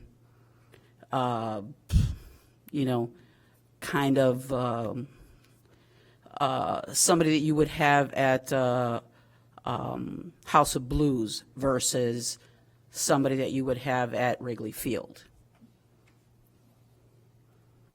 Love to, it sounds like you're a music fan, and I love having a simpatico. You're right. The arena acts, though, that you mentioned, those are touring arena acts, and they're not doing outdoor venues of this size, right? So I think you mentioned Madonna. She's not touring amphitheaters or so I don't see her No, but as a viable. I'm saying something to the effect, and this is just to be able to put the community at ease at what type of people you would be bringing in at 28,000. Yeah, you're right. Okay, so because you mentioned other people, you know, like once again, REO Speedwagon, Foreigner, the Toto, I don't know. But those, you know, the capacity is usually between, I don't know, 8,000, maybe 12,000. You know, when you have Diana Ross at Horseshoe Casino in Indiana, or you have Diana Ross at Ravinia, you know, that's a big concert, that's a big name, and they usually will bring in maybe 20,000. Right. You're right. Okay, and these are the Horseshoe Casino is a covered venue, but it's an amphitheater. This one would be an open. This is, you know, and this is just to be able to get the community at ease at what type of, you know, people you're going to have coming in. Yes, Or I the agree with you. capacity Yes. of the acts that you would be trying. And if so, then what, you know, if you're not making the 28,000 ticket sales that you were originally thinking of, because the acts that you're trying to bring in are not going to be at that capacity. If you're asking from a business standpoint, how might that be profitable, or how might that be a business endeavor? I think what will happen is this is going to serve a different niche, and some of those acts that I may have mentioned might move up. They might be having some opportunity for increase. It's going to come down to number of tickets sold. How many tickets can be sold by any given act in order to fill the stadium and make it viable. It's yet to be seen. The market's going to be tested, and I think this is a new niche in this marketplace, in the Chicagoland general marketplace. This size venue, an outside venue of this size might be a different niche in this marketplace. I don't think we should be focusing on the type of bands. I think we should be focusing on 28,500. That's what the community is focused on. These people are not guaranteeing whether it's Zach Brown or anybody. That's just a, you know, they threw that out there. So the community is not, they don't care who the performers are. They care about 28,500. So unless you can commit to some of these lower draw performers, which you can't, we have to focus on the 28,500. Has nothing to do with the performers.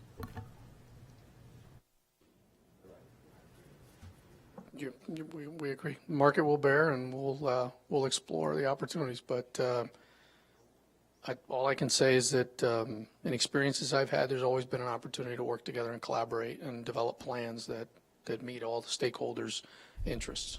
Because at the end of the day, that's what's going to make the venue successful. I just want to clarify that our focus. Yes, sir.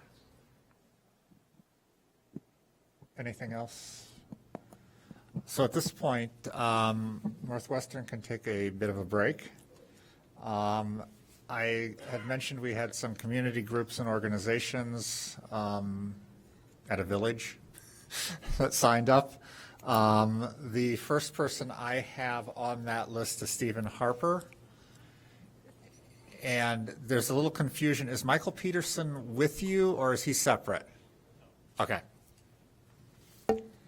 So I'll give you a second to get set up. Thanks.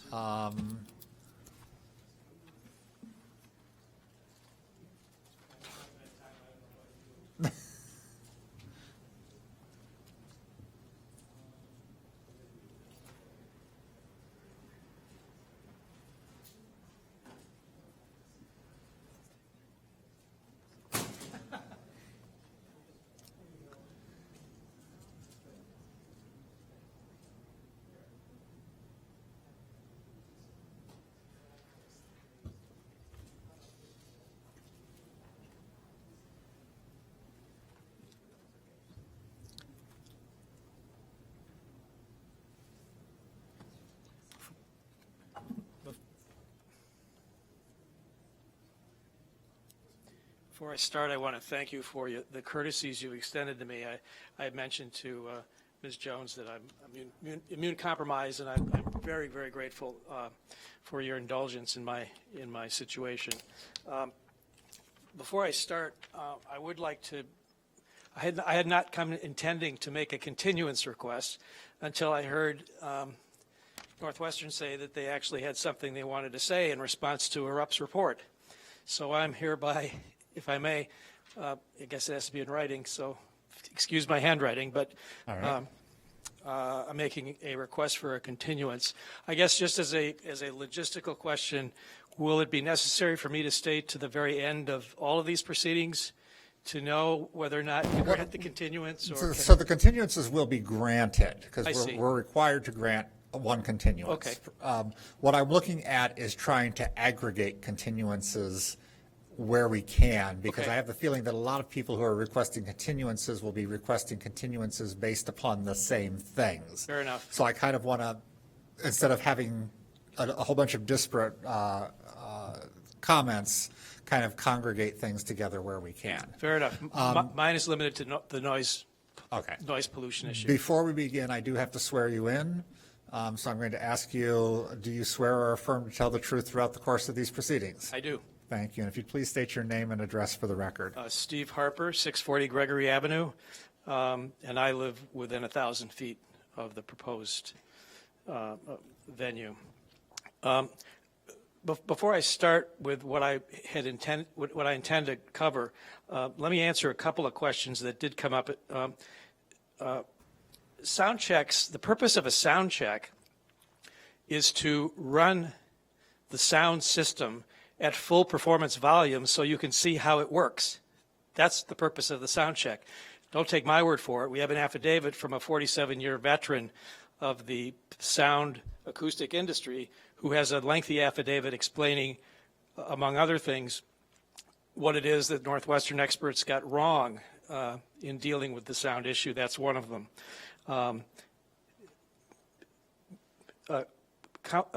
Commissioner Halleck made the point that Northwestern has gone from 12 concerts to 6 concerts, and if we wait, will they go to 0? You don't have to wait.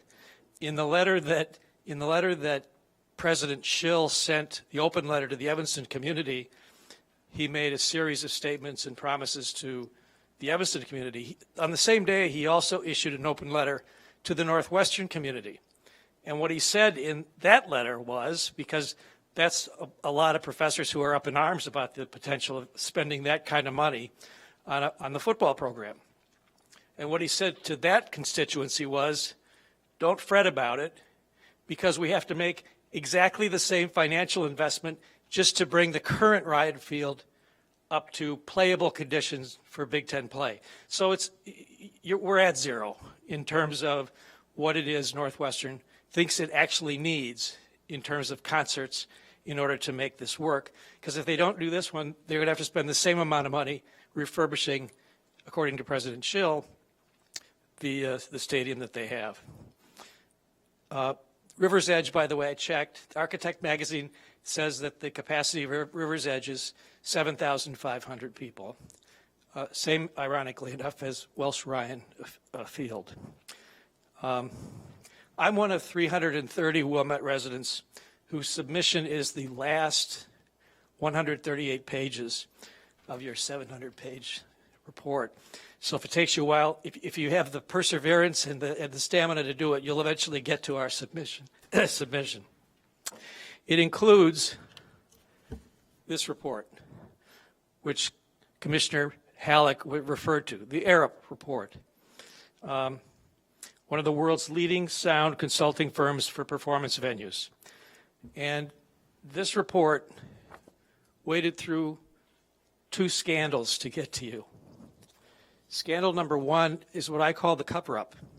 Northwestern's consultants underestimated the noise, but even at that, they actually proved that concerts inside the stadium will generate dangerous and unlawful noise pollution louder than a vacuum cleaner all the way to McCulloch Park in Evanston and Maple Park in Wilmette.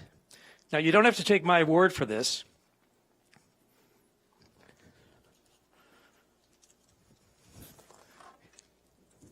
Here's their map, their computer simulation that shows in bright colors the decibel levels associated with their simulation of concerts in the stadium.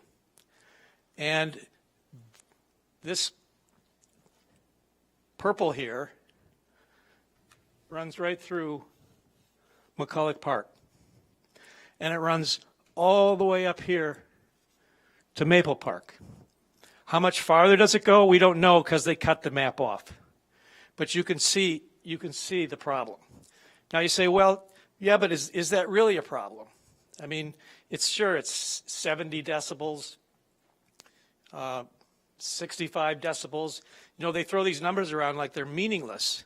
But let me give you just a brief and hopefully not too boring synopsis of decibels and what they mean to the human ear. This, again, isn't my chart. It's theirs. It's in their submission. They're the third revision that they have done to the consulting report that Mr. Hughes was up here talking about. They did one in April, they revised it in June, and they revised it again in August. And the way decibels work is it's called a logarithmic function, which means that for every 10 decibels you go up on this scale, the sound to the human ear doubles. Wilmette, for example, has a maximum decibel limit for nighttime noise. It's 45 decibels, which happens to coincide with the World Health Organization recommendation to avoid adverse health effects. What are the adverse health effects? Well, they include increased risk of heart attack in adults. They include cognitive impairment in children. They include harm to the fetus of pregnant women. Don't take my word for it. This is a matter of medical and scientific consensus, and it has been for decades. And if you move from 45 to 55, you double the effect in terms of how it sounds to the human ear. If you go from 55 to 65, you double it again.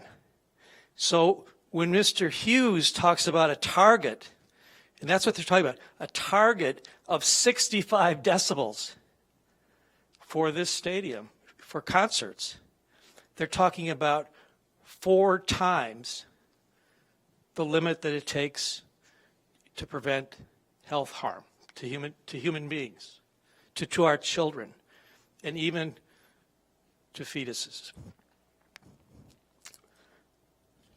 And that target that he talks about is something that this design has yet to achieve.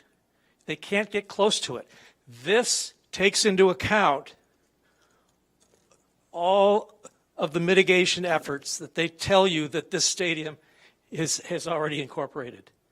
This is the result of the simulation that's intended to show you there's not going to be a problem here. And even for lower level pollution, the health effects, which they ignore completely, you won't find a word about it in their report, include, as I say, the risk of fatal heart attacks in men, adults, and harms to kids all the way down. They gloss over all of it by saying, essentially, we'll compare rock concert sounds to football games, and so it won't be so bad. Well, it's nonsense.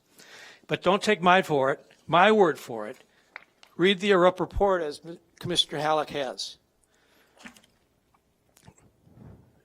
And Northwestern wants more than 6 concerts. It wants 66, including 60 days of events that can include musical performances for 7,500 fans outside the stadium. Gets none of the so-called beneficial effects of mitigation that they say they've built into their design. Which takes us to scandal number 2. Northwestern almost got away with it. Back in April, city officials themselves had doubts about Northwestern's study. They asked Arup to perform a peer review of that study. Evanston's economic development manager wrote, quote, Northwestern is claiming that the sound noise that will travel into the surrounding residential areas will be no louder than a football game. This claim seems questionable to some residents and city officials. Given Erupt's extensive experience in designing music entertainment venues, particularly venues which are also surrounded by residential areas, the city is looking to Erupt for objective, outside advice on the likely impact of sound noise from the proposed concerts. Erupt promptly submitted its proposal with a budget of $80,000, 1/100th of 1% of this $800 million project. For weeks, Evanston let it sit. And then in early July, the city abruptly abandoned Erupt in favor of a firm with no expertise in this specialized field, none. With time running out, Wilmette residents hired Erupt, and the cover-up collapsed. Don't take my word for it. Read the affidavits in our submission. It's all there. You don't have to believe a word I say. Believe the facts that are sworn to in those submissions. And if the city approves Northwestern's plan for concerts, people will ask, how did that happen? And I truly fear, based on responses that I have received to Freedom of Information Act requests from the city, that the answer will be scandal number 3. Thank you very much.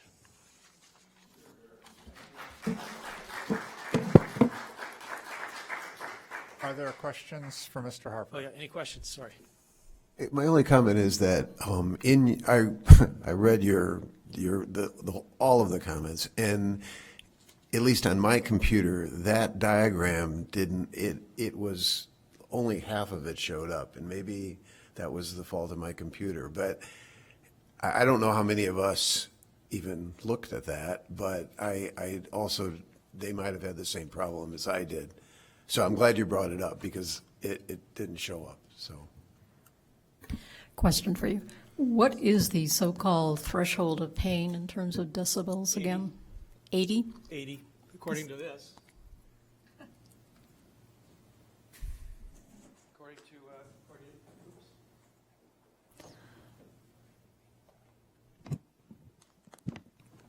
According to Northwestern's expert, it's right here, threshold of hearing loss. Well, I guess, I don't know, hearing loss and pain are not the same thing.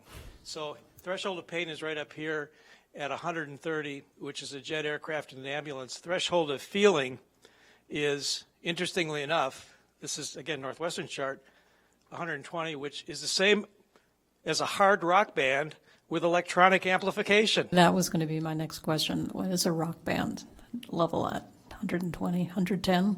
That's what it says, 120. Thank you.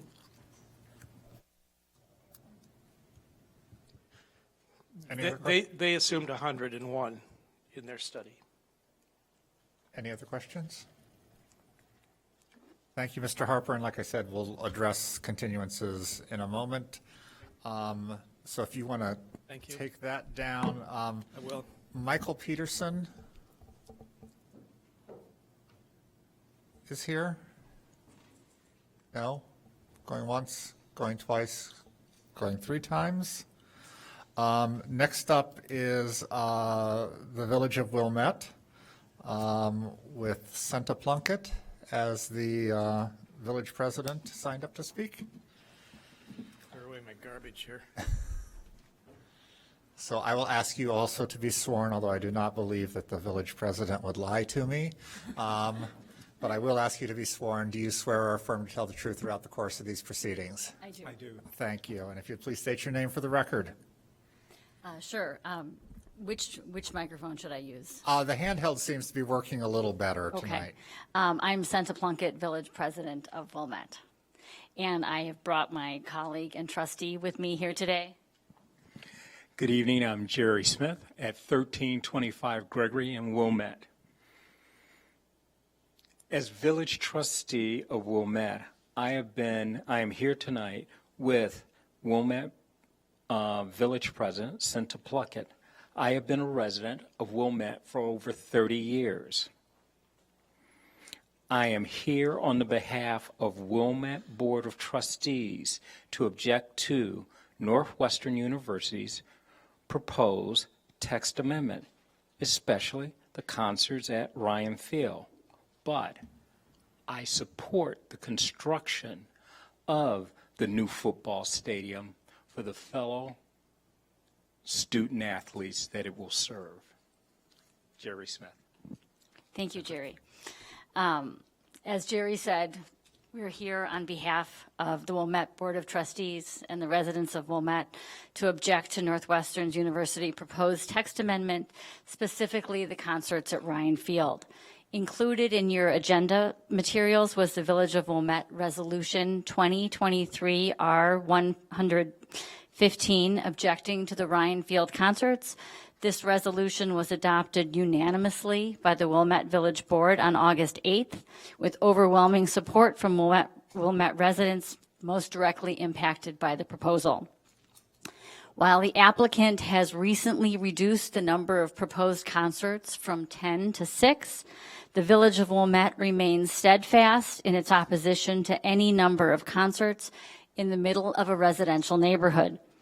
The reduction in concerts does not change the very real and very significant impacts concerts of this magnitude will have upon both of our communities. We have studied this project for the past 9 months and do not see how this venue in this residential neighborhood can successfully manage the traffic, the parking, the noise, and the public safety impacts of such mega concerts. Since the 1970s, the Village of Wilmette, along with the City of Evanston, has consistently objected to the commercialization of the NU Athletic Campus. The City of Evanston and the Village of Wilmette have enjoyed a partnership that served to protect the residents of both communities from such commercialization. The athletic campus was designed for a narrowly intended purpose to serve Northwestern University programs and school athletics, a use in which Wilmette has and continues to support. However, the inclusion of for-profit music concerts as a requirement to a new stadium betrays the long-standing purpose and operation of the athletic campus and is simply a bridge too far. The proposed 28,500 person outdoor venue would be among the 4 largest concert venues in the state of Illinois. You talked about Ravinia. Last week, I attended a sold-out Ravinia concert in Highland Park, and I have to tell you there's no comparison between the two. While Ravinia's capacity is less than 50% of what is proposed at Ryan Field, it has significantly more on-site parking capacity, significant close parking capacity, proximate access to I-94, a metro stop within the park itself, and in terms of traffic, operates a lot more like a football game, with concert goers arriving and leaving over the course of a much longer time span. Moreover, it has been in operation as a concert venue for more than 100 years. When a family moves into the Ravinia neighborhood in Highland Park, they know exactly what they're buying into. Here, in this case, none of our constituents, mine or yours, could have ever envisioned living next to a 28,500 person concert venue. Anyone who has attended a large outdoor concert, think Northerly Island or the Credit Union One Amphitheater in Tinley Park, immediately understands that the noise and traffic impacts, both vehicular and pedestrian, are astounding. The concerts will, of course, be fun for attendees, but they will undoubtedly impose an unfair burden on those who are unfortunate enough to live near the athletic campus, a burden which cannot be rectified by financial contributions from the applicant. Ultimately, in our review of the application materials, we fail to see how such adverse impacts can be appropriately and satisfactorily mitigated.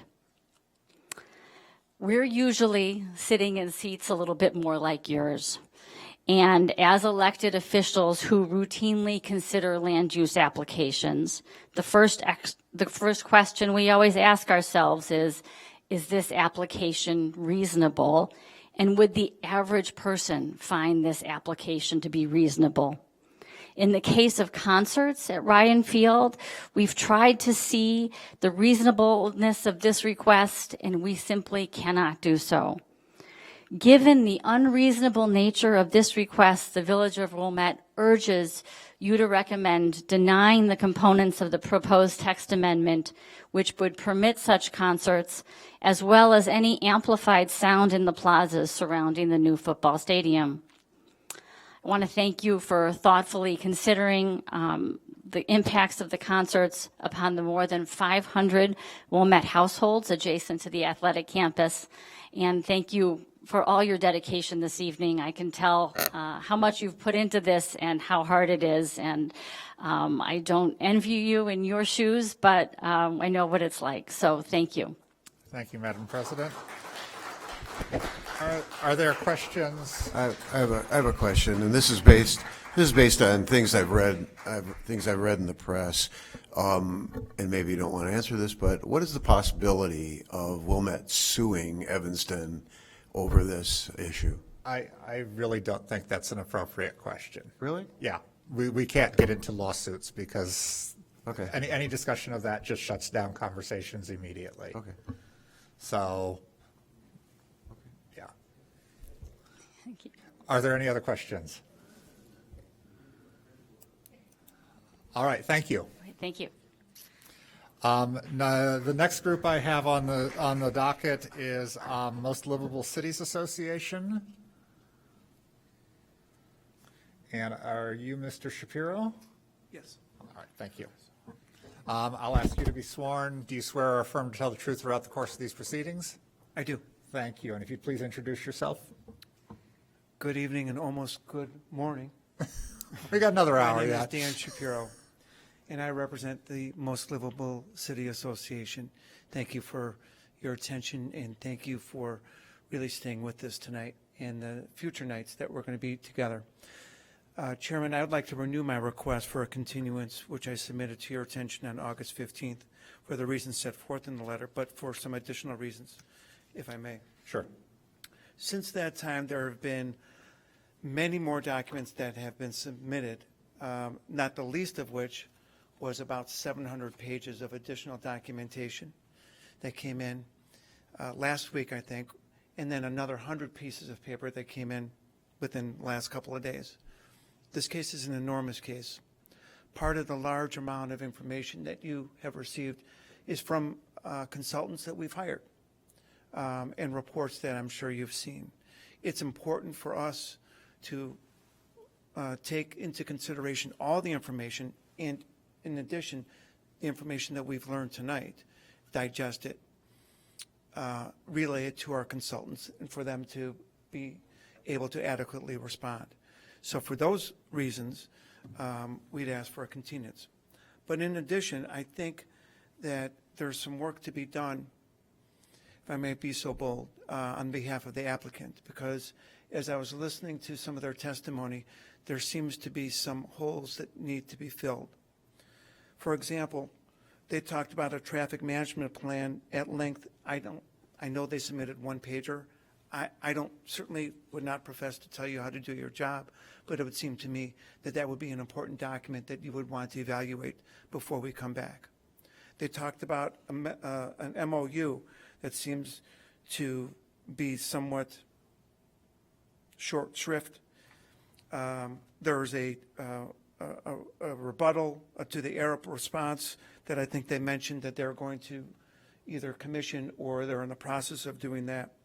There was a request for peer review of the groundwater report. There was reference to an operations plan for public concerts addressing setup and breaking down, which no one has seen. There was also some discussions that Mr. Lemon talked about, conversations with the CTA regarding operational increases, and also truck traffic and waste removal routing. So those additional inquiries and documents, reports, is the purview of this commission, which I recognize. But to the extent that we have another date that we're all going to come back together and talk about this, it would seem to me that we would want to look at those documents and have those documents not only for you, but of course for the public and for my client. So for those reasons, I would ask that we be allowed a continuance. Having said that, I'd also ask for some clarification, Mr. Chairman. One of the things that I think you said, but I'm not sure if you said, and that's why I'm asking for a clarification. It's been a long time.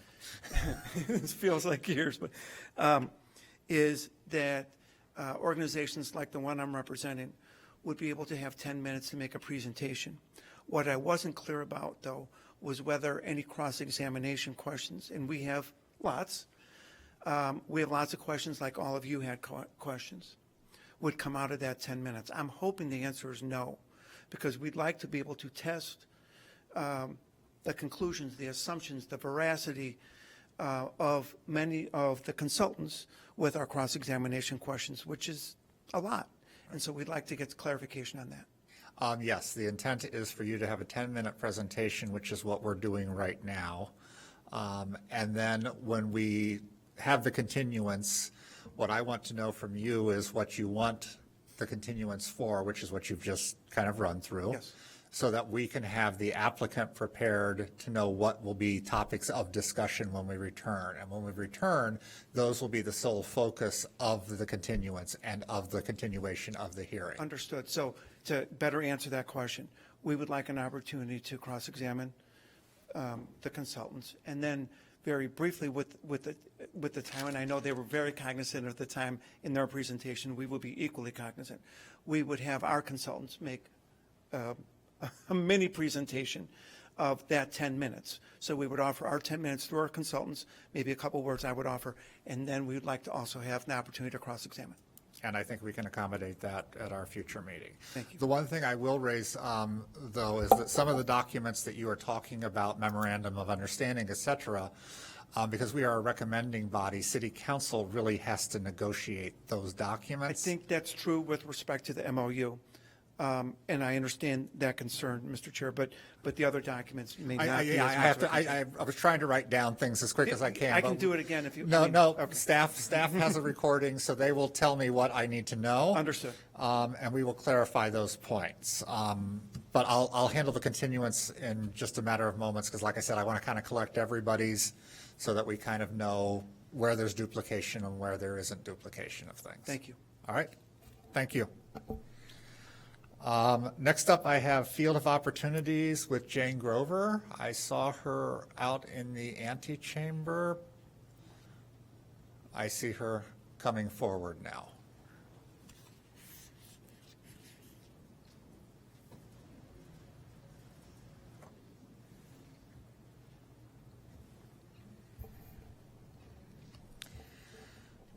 Good evening, Ms. Grover. Good evening, Mr. Chair. I will ask you, and if your colleague who came with you wants to be sworn as well, do you swear or affirm to tell the... We are not the neighbors, Mike's within 1,000 feet, I am not. We are here for Field of Opportunities. That's fine. I still want to swear you in so that you tell me the truth. Thank you. Do you swear or affirm to tell the truth throughout the course of these proceedings? Thank you. I do. If you would introduce yourselves to us, please. Thank you, Mr. Chair, Commissioners, neighbors, Ms. Jones. My name is Jane Grover. I'm a resident of North Evanston. I live about 3.5 blocks from Ryan Field on Prairie Avenue. I'm one of 2 speakers tonight for the Field of Opportunities. I'm joined here by Michael Connor, who will take over after my remarks. First, a disclaimer. I serve on the Evanston Equity and Empowerment Commission, but I do not speak for the commission, nor do I speak for any of my colleagues on the Equity and Empowerment Commission. Consideration of equity is not explicitly part of the Land Use Commission's process, but you can consider equity under your standard to consider the cumulative effect of the stadium and the event proposal upon the city as a whole, with public benefits for the whole Evanston community. Yes, the 6 events at Ryan Field will add traffic and noise to North Evanston, where I live, and to the immediate neighbors have had some good suggestions about how to mitigate the impact, those burdens. The neighbors helped make the stadium's west parking lot better with less intrusive lighting several years ago. And the neighborhood burden caused by concerts at Ryan Field is a relative burden. Let's add equity to this conversation, please, and compare this to another Evanston institution, an anchor institution with over 3,500 students coming and going every day, an institution that hosts dozens of athletic and cultural events every year, events that line the neighborhood streets with cars, events that generate traffic congestion for blocks, events that create excessive noise and disturb the neighborhood peace. Of course, I'm talking about Evanston Township High School in the 2nd and 5th wards. The residents of the 2nd and 5th wards bear this burden for the rest of us. Is the high school neighborhood sandwiched between 2 public transit train lines that enable folks to get there without a car? No. Do the high school neighbors enjoy curb privilege to prevent visitors from parking in front of their homes? No. Do the residents near the high school campus have veto power over the number or size of events that the high school hosts? No. Take a look at Evanston's map of our ethnic and racial distribution, which might explain some of the disparate treatment of different Evanston neighborhoods. I will give you a copy of my remarks, which attaches this map. What we're suggesting is that you look at this through an equity lens. Ask some questions. How will the stadium project and hosting events impact Evanston residents who have historically been excluded or had less access to economic opportunity? How will people of color in Evanston be affected by denial of the university's proposals? How will denial of the zoning change advance equity or amplify disparities in access to economic opportunity? Our zoning code and comprehensive plan were adopted decades ago. That was before the Evanston Equity Empowerment Commission was created. It was long before equity even appeared as a city council goal, and before we all came to understand Evanston's history of redlining, housing discrimination, and segregation that locked in housing patterns that persist today. Neither the zoning code nor the comprehensive plan address our community's history of inequity, much less affirmatively advance equity. Please approve the Rhinefield application on its merits because it meets the Commission's standards for both plan development and text amendment, and because it will have a cumulative positive effect on the city as a whole. And let's agree that equity should be part of this deliberation and that the Commission's action should not perpetuate inequity or exclusion. FU is grateful, the Field of Opportunity is grateful for your service to this community, and I will give the mic to Mike O'Connor. Thank you. Thank you, Jane. Good evening, Commissioners. Again, I'm Mike O'Connor, and I live at 1315 Jenks Street, which is within mere feet of Northwestern's athletic campus. I have no affiliation with the university whatsoever, other than being a neighbor. I am a member of the Field of Opportunities Group, a grassroots community organization with over 800 members, many of whom, maybe most of whom, like me, reside in the 7th Ward, who are supportive of the new Ryan Field proposal. My comments here will focus on the qualitative impact to life inside the red zone, where my family has lived for more than 40 years, on both sides of Isabella, and where we have consciously chosen homes successively closer to the athletic campus. On big game days, most of my neighbors take full advantage rather than locking themselves in or leaving town. And we spend more time together as a true community than almost any other day in the year. The existing stadium, as has been pointed out, is a ghost town 98% of the time.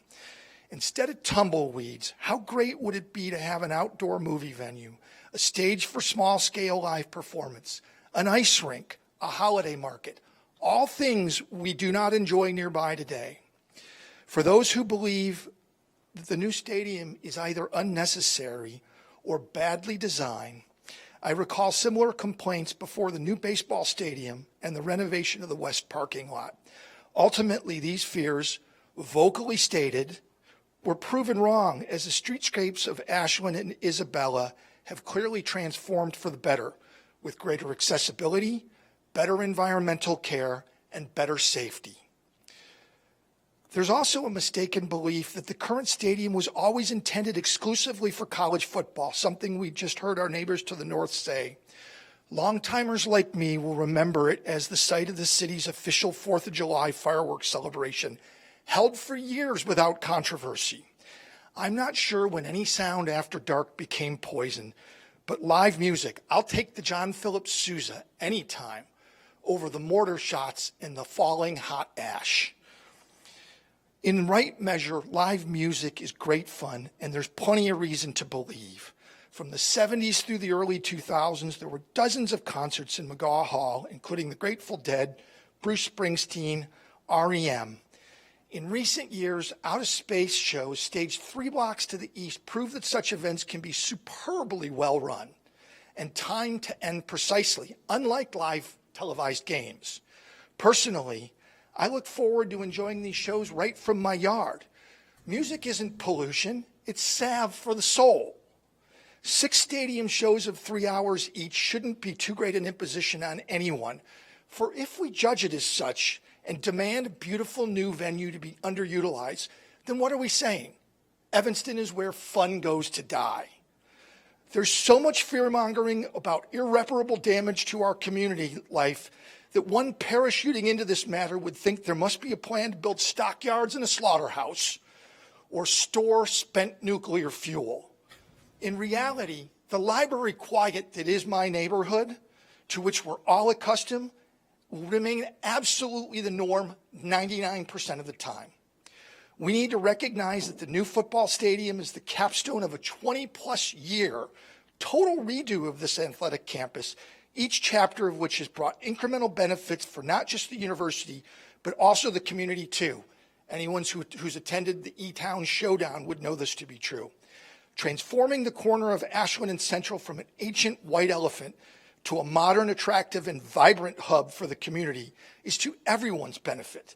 Life in Evanston and Wilmette, inside the red zone and out, will be enriched by the new Ryan Field. We have a limited moment right now to capture a staggering private investment to our community with benefits that will span generations to come. 10 years from now, we could be celebrating the 8th anniversary of the new Ryan Field's dedication, fondly remembering the games and the concerts, the fun on the new plazas, and tallying a much larger economic contribution to the city. Or alternatively, we could all be sitting around scratching, wondering why a school of Northwestern stature is still playing an 107-year-old stone cold empty nearly all of the time. The choice for me is clear. I'm all in, first as an Evanston citizen, then as an immediate neighbor, and finally as a fan of sports, music, and fun. Please, commissioners, recommend approval of the new Ryan Field to the City Council. Thank you. Thank you. May I approach? Yes. All right. For the record, Ms. Grover has handed me a copy of her full statement, and I will distribute those. Before you leave, are there any questions? Jane? Ms. Grover? I have a question. Wouldn't equity be served equally if the stadium was built without the concerts? Thank you, Commissioner. There are many other things that will be happening with the concerts that will be producing jobs and other benefits for the community. And I'm talking about not just the support of the small businesses that were mentioned earlier, but also jobs within the stadium itself. And I can't remember a time in Evanston when we said no to new jobs in Evanston for Evanston residents. That's on the record. I could stand to be corrected on that, but I don't remember us. I think in our business, we were always looking to create more jobs in Evanston for Evanston residents, especially those that are easy to get to without a lengthy commute.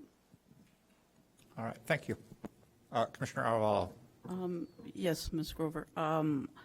I actually thank you because I live in the 5th Ward, and I have listened to every single, I've been living there for 13 years now, every single game that goes on at the Evanston Township High School Stadium.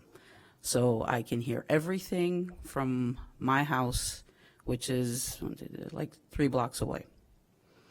So, and yes, I have no say-so. And thank you for, I think the difference is that ETHS was there before the residents were there probably. And we're talking about something that is not there now, and the residents that moved there did not move there with this condition. I know, but if they wanted to do something different, we still have no say-so. The school is there, and there's nothing I can do.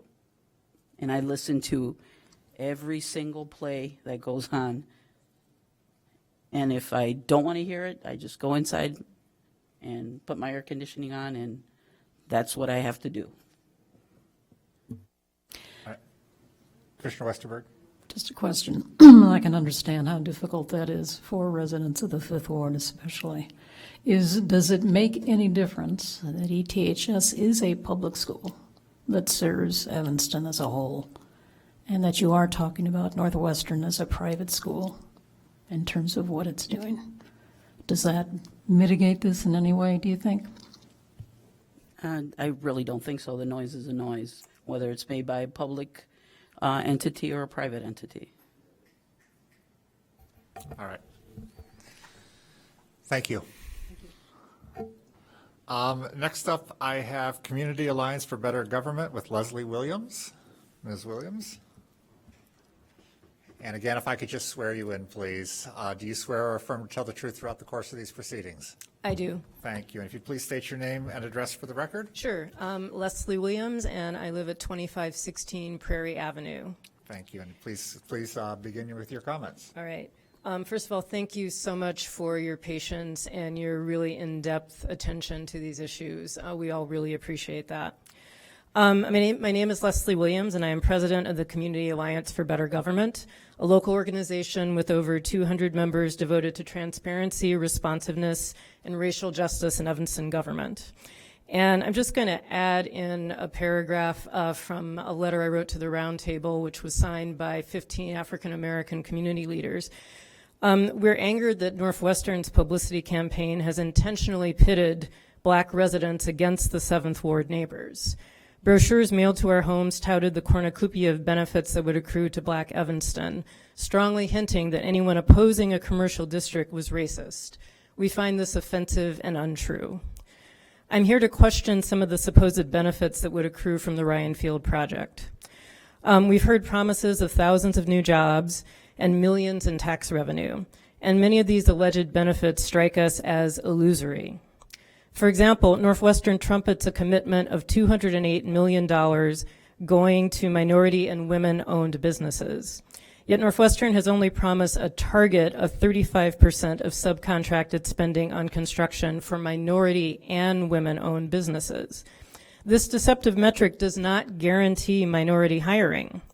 Northwestern could simply hire white contractors that have at least one woman co-owner. Nor does this target include commitments to worker health and safety or union wages. We are likewise unsure about Northwestern's assurances that Evanston will be gaining 2,900 new jobs from this project. What percentage of these jobs are anything other than short-term construction or low-paying food service jobs? According to Northwestern's own economic impact analysis, 90% of the new jobs from Rebuild Ryan Field will come from construction and ongoing stadium operations for football-related activities. These jobs have nothing to do with whether Northwestern receives a zoning change for commercial events. There will be construction regardless. What about jobs provided by subcontractors? Northwestern has subcontracted in the past with some questionable employers, such as the Compass Group, a Levy Center subsidiary which was the target of a strike at the United Center over terrible working conditions and low pay. Compass food service workers at Northwestern went on strike in 2022 over scheduling, pay, and meal violations. How do we know that some of these 2,900 jobs will not be with equally bad employers? Will Northwestern and the subcontractors remain union neutral? That is, will they agree not to interfere with unionization activity? And will they agree to pay union level wages? We should also point out that the overall economic impact projections have been deemed unreliable by a number of experts. Jeff Cohen, for example, a local economist with more than 30 years of experience reviewing the economics of legal, business, and public policy issues, and who served on the Finance Committee of Chicago's 2016 bid for the Olympics, described the Tripp-Umbach study as woefully inadequate and flawed in some important ways, notably because it lacks a scenario analysis and a demand study, one that would assess the demand for concert venue space in Evanston and how the particular parking and competitive Chicago entertainment factors would impact that demand. Another local economist, Timothy Guimond, points out that the claim that tax revenue to the city will increase $3.4 million a year due to mega-events at the new stadium likely does not include any recognition of the substitution and congestion effects. He cites Professor Robert Boddy of Lake Forest College, who published a study which looked at the taxable sales in the city before and after the introduction of professional sports. He and his co-authors found that new stadium arenas and franchises, as well as mega events, appear to be as likely to reduce taxable sales as increase them. Since the City of Evanston's own independent economic impact study has not yet been published, we strongly suggest that the Commission remain skeptical of any of these promised benefits. Northwestern has claimed that adding concerts in a commercial food and drink zone will be a boon to local business, yet many local companies fear it will put them out of business. A Central Street gallery owner described the negative impact of football games on his store, stating that because of congestion, our foot traffic declined sharply before, during, and after games. The only businesses to benefit were those selling food, beverages, and sports memorabilia. A Pilates Wellness Center owner worries that pouring 35,000 people into this neighborhood on a regular basis is very concerning. I won't be able to see people on stadium event days because people are not going to be able to get here. The owner of a black hair salon on Central Street writes, Northwestern's slick public relations campaign claims the new Ryan Field will build generational wealth for black and brown families. I am one of the few black businesses on this block, and this is not going to be a help for me at all. It's going to be a hindrance. What I see is a university that wants to run a for-profit concert business at the expense of one of the country's nicest business districts. I see powerful Evanstonians coalescing behind a plan and cynically using artificial promises of black wealth as cover. The other gifts Northwestern says it will offer, most of which you can already do without a zoning change. Professor Schill mentioned applying a ticket surcharge to concerts that will generate an additional $500,000 in revenue annually to support Evanston Public Schools.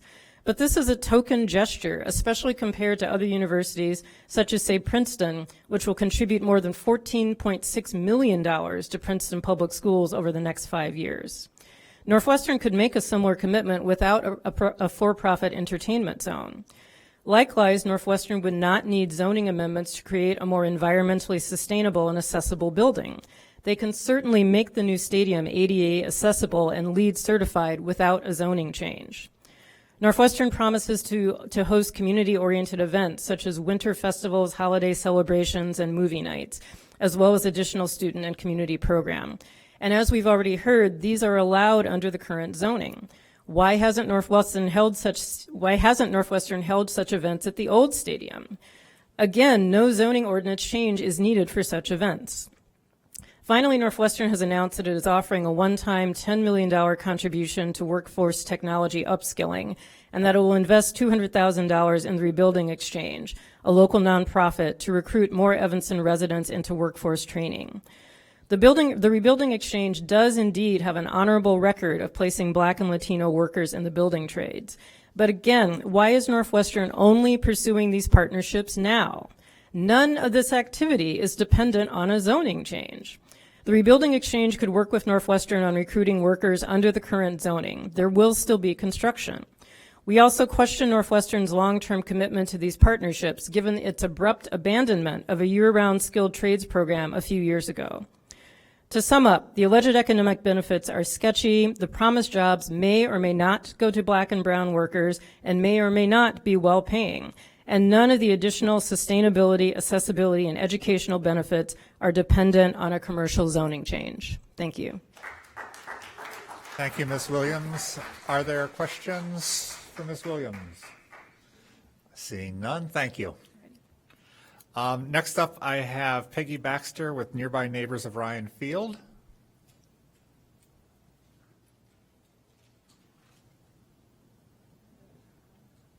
I think I see her coming from the back.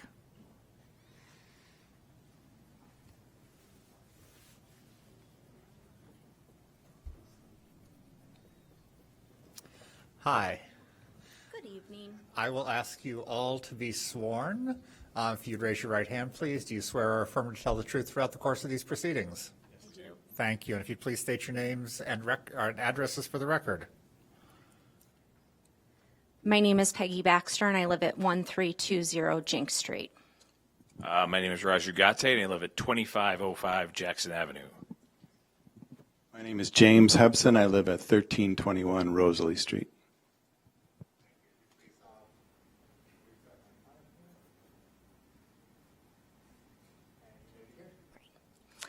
I am Peggy Baxter. I live at 1320 Jinx Street, which is immediately adjacent to Northwestern's property. Importantly, I'm one of 4 single-family homes that butts up right against the property. Neither my husband nor I have any affiliation with Northwestern. I fully support the statement I submitted on behalf of 40 property owners within 1,000 feet of the stadium on August 14th, 2023. To assure that statement is a part of your official record, I confirm that statement also serves as my individual submission of evidence. Thank you. And just for the record, I'm receiving a statement of selected Ryan Field neighbors in support of zoning proposals, and this was part of our packet. So, Correct. Given this, the evidence will stand on its own merit, and I will focus my comments on our personal experience living adjacent to Ryan Field. I was raised in Evanston, attended Haven Middle School and ETHS, and moved back to Evanston 10 years ago so that my children can be raised in this vibrant university community that I love and I'm proud to call my hometown. For me, this discussion has always been about Evanston and Evanston alone, and how Evanston will benefit from Northwestern's proposal. My family has unobstructed views of Ryan Field, the softball field, the baseball field, and an unused practice field, all of which sit dormant for much of the calendar year. We have had lengthy discussions about what 6 additional days and a set number of plaza events means to us and our quality of life. For us, it means that our Evanston friends will bike, walk, or take public transportation to our home on days of concerts. We will gather with families. In our backyard, we will barbecue, all while taking in the scheduled performance. We feel reassured that concert attendance is capped at 6,500 less than a football game. We are confident in the city and Northwestern's ability to move smaller crowds in and out of Ryan Field, as this has been established time and time again with much larger Big Ten football games during the day and into the evening. For us, it means the amenities that support our daily quality of life, the L and Metra, will be fully utilized to support event attendees' arrivals and departures. Moreover, we are excited that our Central Street and downtown businesses, especially our eating establishments, 10 Mile, Bluestone, Comida, will be frequented by patrons before concert and plaza events commence. Finding new opportunities to drive people to our local businesses has never been more important to maintaining our quality of life than it is now. For us, it means that fun and safe can in fact go hand in hand.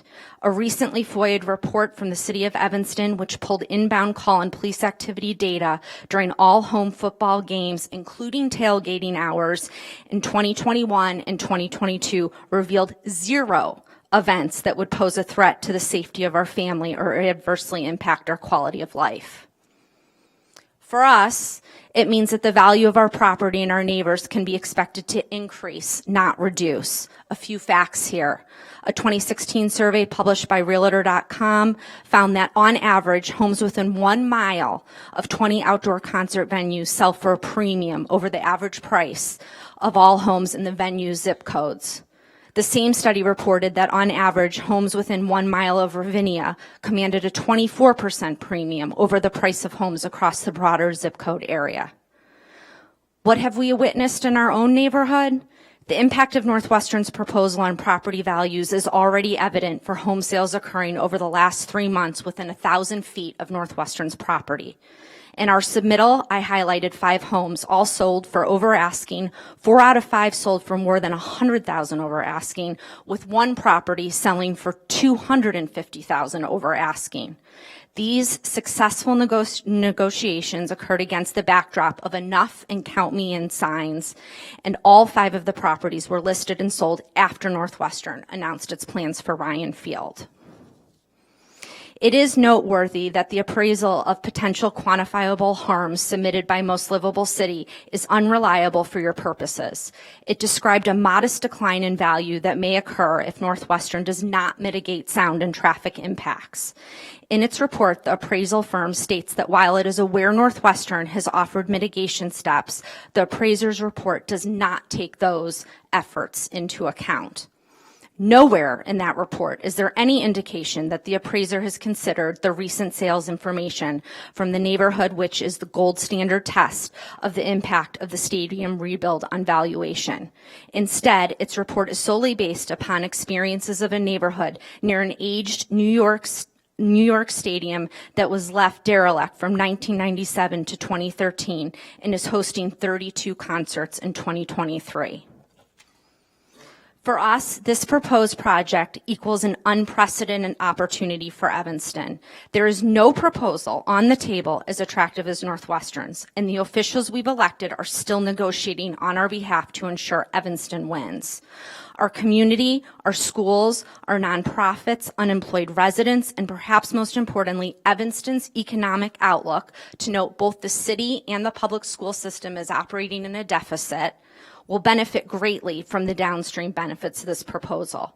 For the benefit of Evanston, I ask the Land Use Commission to recommend Northwestern zoning change requests, as they will enhance the quality of life and public discourse for us all. All right, we'll keep going. My name is Raju Gate. I live at 2505 Jackson, which is within 1,000 feet of Ryan Field. My family and I support the new Ryan Field for many reasons. For 18 years, we have enjoyed the vibrancy of football Saturdays and have hosted countless pre- and post-game gatherings in our backyard, less than a block from the stadium, even with some of my neighbors who oppose the new stadium. We love the sense of community we garner on those too few Saturdays and the occasional Friday in our neighborhood. Games bring neighbors together, out of their houses, and people together. We are excited about the possibilities of 6 more events that will bring not just sports fans out. We can't wait to share a drink and a conversation with new friends. That being said, perhaps the biggest reason we support the project is opportunities. I am the son of an immigrant parent and the son-in-law of a first-time college graduate in his family. Neither was born on third base that many of the children, including mine, are born on today in my neighborhood.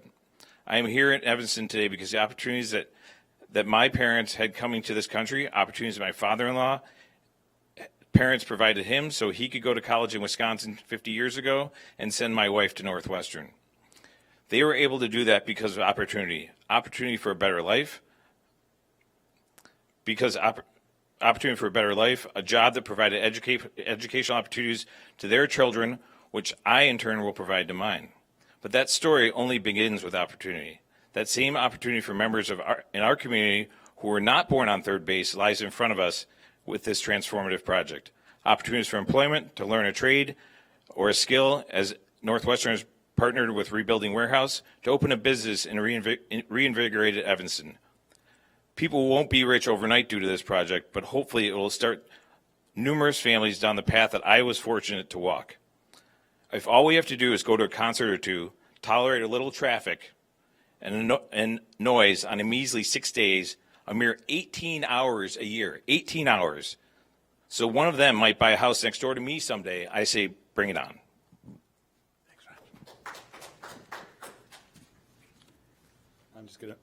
I'm just going to make this short so I can stay in the time limit. My name is Jim Hepson. I've lived for the past 20 years with my family at 1321 Rosalie Street, which is within 1,000 feet. Basically what I want to add that's new is that I really believe this is going to enhance the neighborhood. I'm in the restaurant business, and I can tell you that this is not boom times for the restaurant business. With the hangover from COVID, It's what restaurants are still struggling. And this proposal, you can't make money in the restaurant business off of 6 football games. You can't make money in the restaurant business off of 6 football games and 6 concerts either. That's only 12 days a year, okay?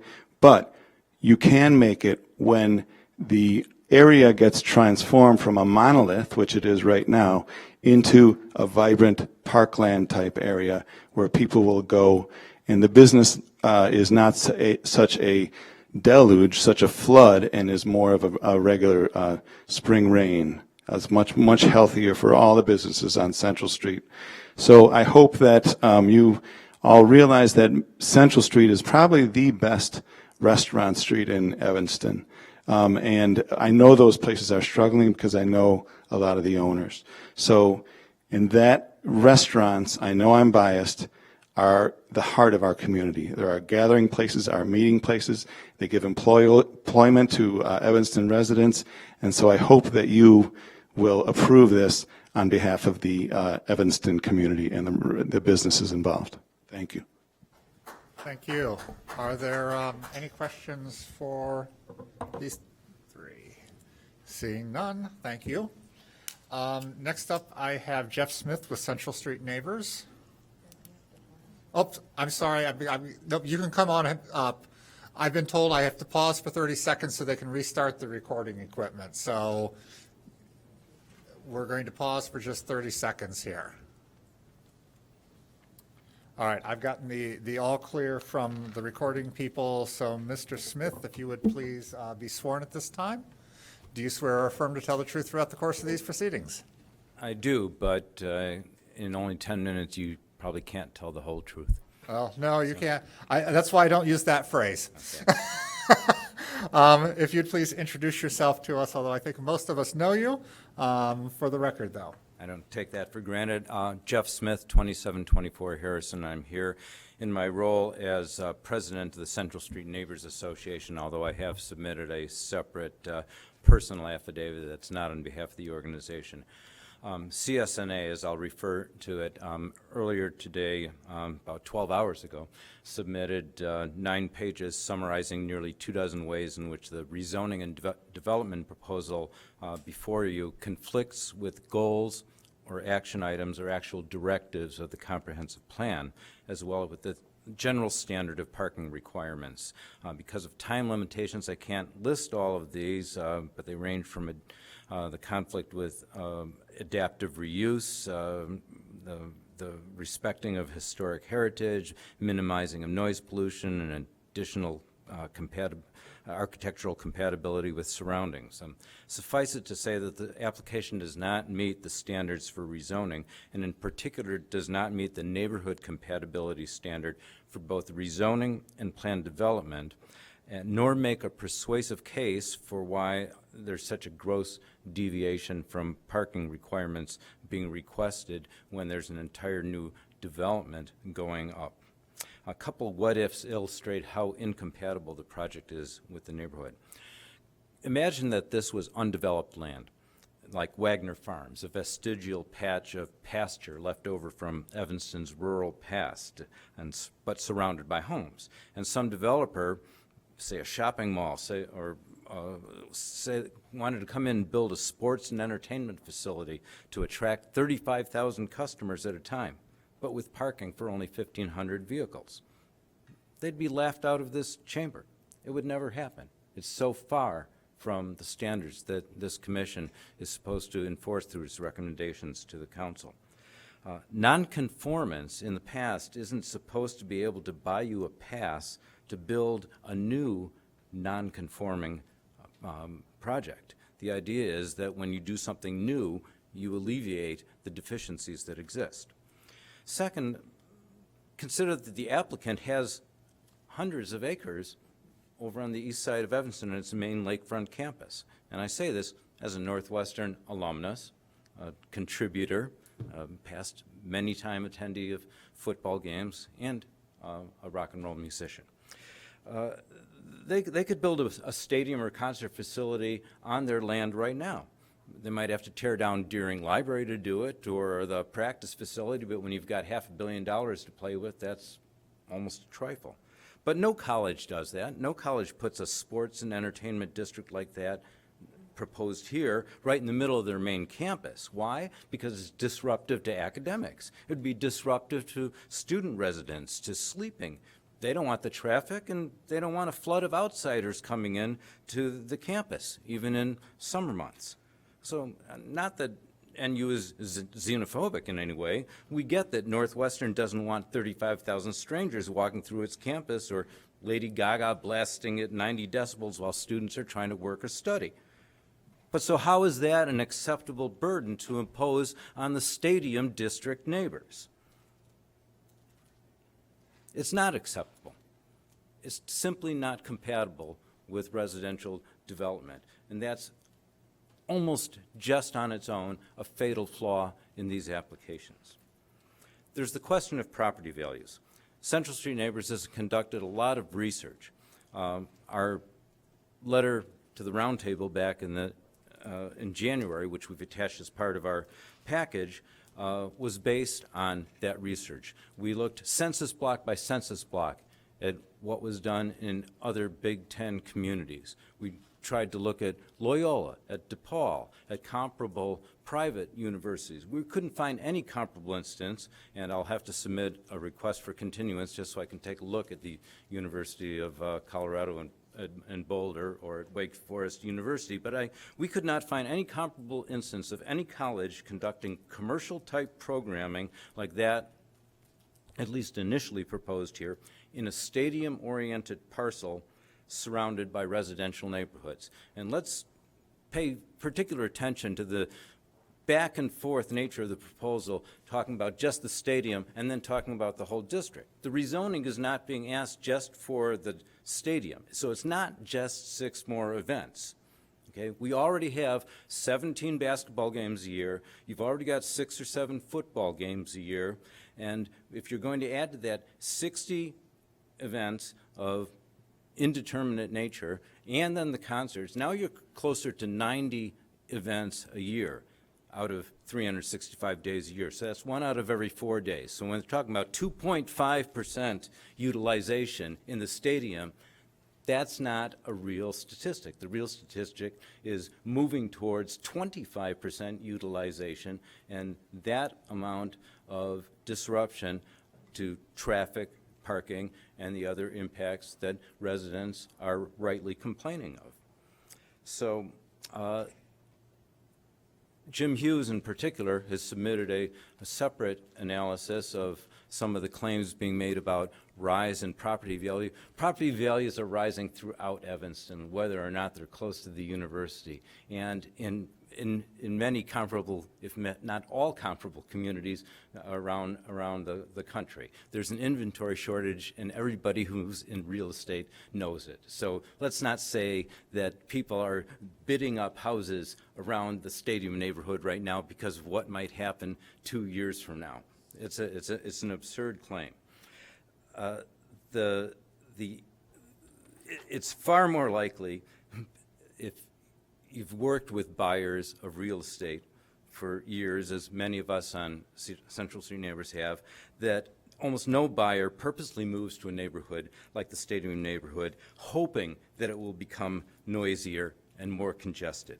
No family with children is looking to move to where studying or schoolwork or putting a young child to sleep will be interrupted or made more difficult by unwanted sound for hours of even 70, 75, or 80 decibels. So for decades, the stadium neighborhood has been sold to people on the idea that, well, there's only 6 or 7 events a year. There's not that much disruption, and you can learn to live with it. So, but that would go away. So at least in the short term, I and many others are convinced, and it would be my lay opinion testimony, if so sworn, that at least in the short term, there will be a decline in, or at least a softening of upward pressure on market prices for homes in the neighborhood, because what's it worth to you if your child, on the day before they have the SAT, can't concentrate because of 3 hours of a concert going on? What's it worth to you to have even 4 hours of being unable to put a baby who can't sleep, trying to get that baby to sleep? That's the only one night. With regard to, there are a couple statements made tonight, and there was a lot of new information, and some of the statements made in the application. We don't want to get in debate. I'm not a Northwestern basher. My wife and I are alumni, as I said.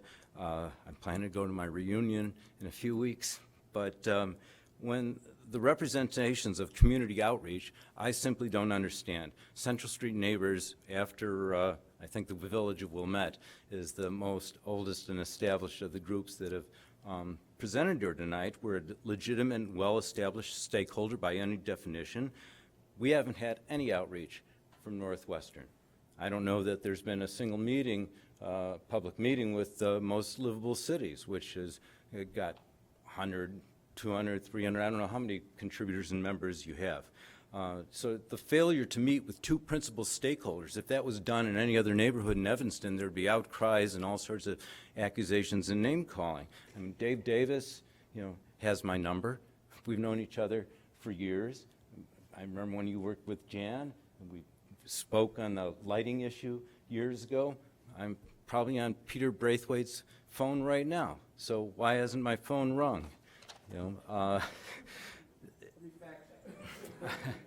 So what has occurred here from CSNA's perspective has not been outreach, but an attempt to isolate, surround, and vanquish a number of residents and constituencies, treating them not so much as partners to work with towards creating a more vibrant community, but as an enemy to be conquered. And so I would vote against this proposal simply because of a lack of credibility by the applicant. I would do that with regret, but I would have no choice because of what I have observed and the disconnect between some of the claims made as to sound, or saying there will be a lower height, when you can look at their own drawing and you can see there's fans up at the highest levels. Fans make noise up at that level, and they get noise directed to them at that level, and it's open. The sound has to come out. I can hear the sound from the stadium. I live almost a mile away. So I appreciate the effort ahead of you. I feel your pain because I personally had to supervise the response to public comments numbering over 30,000 when I worked with the state of Illinois on a controversial issue. It's not an enviable task, but I urge this commission to read and consider all the comments that were received, even if only in the last 5 days. Keep the record open for a reasonable time. I appreciate your granting continuances to the groups that have requested them. Please make findings of fact so that the City Council will respect your recommendation. Thank you. Thank you, Mr. Smith. Are there any questions for Mr. Smith? Not seeing any. Thank you. The last organization that I have signed up for tonight is the Evanston Chamber of Commerce, with Garrett Karp, the Executive Director.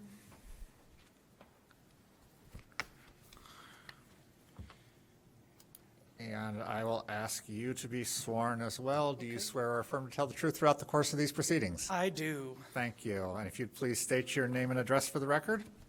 My name is Garrett Karp, Executive Director of the Evanston Chamber of Commerce. We're located at 1007 Church Street. Thank you. And as soon as I get my time started here again, you can begin. Okay, I'm going to be short and sweet because I know we're towards the end. And because I've been sitting in a chair out there for 5 hours, my phone's almost dead, and that's where my notes are.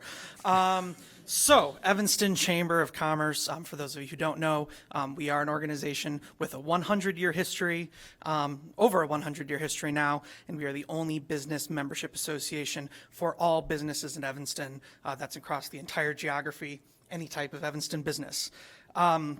We have an incredibly diverse board and membership that I think is unrivaled in any neighboring community or in the region. And what's extremely unique about our organization is that most of our board, who are business owners, most of our members who are business owners, also reside in Evanston. So they are Evanston residents as well as Evanston business owners. Since this project was initially announced, we've heard almost universal support from our members, from our board, and from Evanston businesses.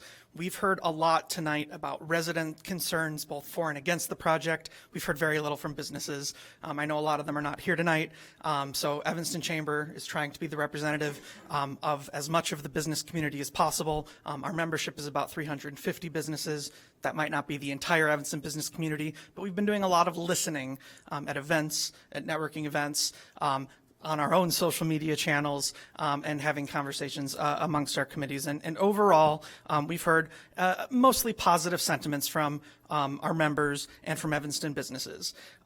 They're excited about short-term construction opportunities and longer-term programmatic opportunities, especially if there's, a plaza for programming, things like farmers markets and festivals. These are all things that get our members excited. And we've actually hosted, along with Northwestern University, 2 different informational sessions, one right after the project was announced and one more recently, just a matter of weeks ago, that were informational sessions for businesses to come to Northwestern and learn about partnership opportunities for the project. We had everything from lumber suppliers to barbecue restaurants in the room. It was a really positive experience. There were no torches, there were no pitchforks. It was a positive conversation. And the business community, as we've heard over and over again from them, was really behind the project and eager to partner with Northwestern on all aspects of the project. Overall, I mean, I think we've been excited to hear about diversity goals, and we hear that those are being fulfilled. Evanston Chamber is excited to hear about that, especially because our membership and the makeup of our organization is diverse. But the things that I actually keep hearing from businesses over and over again are, one, that Canal Shores is already hosting festivals just a few blocks away, and that there aren't noise concerns about, space and hosting these out-of-space festivals. So businesses tend to be a little bit sort of confused about why the approval process and sound complaints for the stadium a few blocks away are different than what's already taking place at Canal Shores. The other thing that I would like to reiterate, because I keep hearing this from our board members and from other businesses in the community, is that at a time when, and we're seeing this in Chicago, we're seeing it everywhere in the country, you have professional sports franchises and even universities extorting taxpayers out of hundreds of millions of dollars, if not billions of dollars, to build larger stadiums, to make more money and to line the pockets of the owners of those franchises and or those universities. We have the exact opposite thing happening here. This is privately funded. Taxpayer dollars are not being invested in this project, and it's a smaller, more contained stadium. So we actually think that overall, this is a fairly well thought out plan. We think that residents are actually getting a pretty good deal here with a more contained stadium, with a canopy sunken partially below street level, and a smaller capacity. So that's kind of what the buzz has been about in the Chamber of Commerce world and among the Evanston business community as I've heard it. And we'd like to urge the commission to vote in favor of both aspects of the proposal. Are there any questions for Mr. Karp? Yeah, one thing, Canal Shores, that concert venue is very small. It's minute, so compared relatively. And secondly, doesn't the Chamber of Commerce support all projects that bring people into Evanston, high-rises downtown, everything? So on a case-by-case basis, sure, yes. but I get the purpose of the chamber is to bring people downtown. So your support is for everything that does that. Fair enough. I think right now at a time where the business community is still clawing back from the pandemic slowly, added traffic and added density is a good thing for Evanston as a whole, regardless of what neighborhood it's in. That's the issue. All right. Thank you, Mr. Karp. So with that, I've made it through the organizations. I will note for the record it is 11:52 p.m. I have received several continuance requests. Mr. Harper, who had to leave, Mr. Shapiro, who is still here, I've also been handed a few other ones, but the first one I want to address is Mr. Gingold, Scott Gingold, if you'd like to come forward from the back.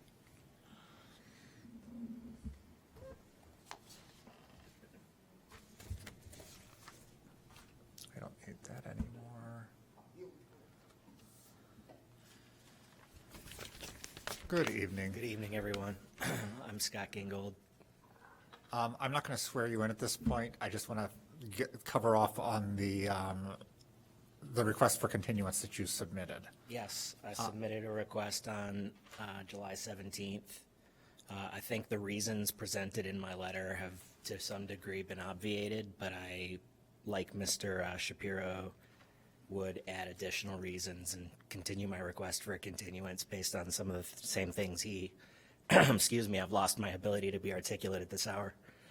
Some of the things that he suggested ought to be submitted before we come back that have been listed out tonight, and I know you said you have a list of those things. The only thing I would add to that is I thought it was noteworthy that the university didn't give any testimony about the $1 billion the city is going to see over the next 10 years, although I heard Mr. Davis present that on the news tonight.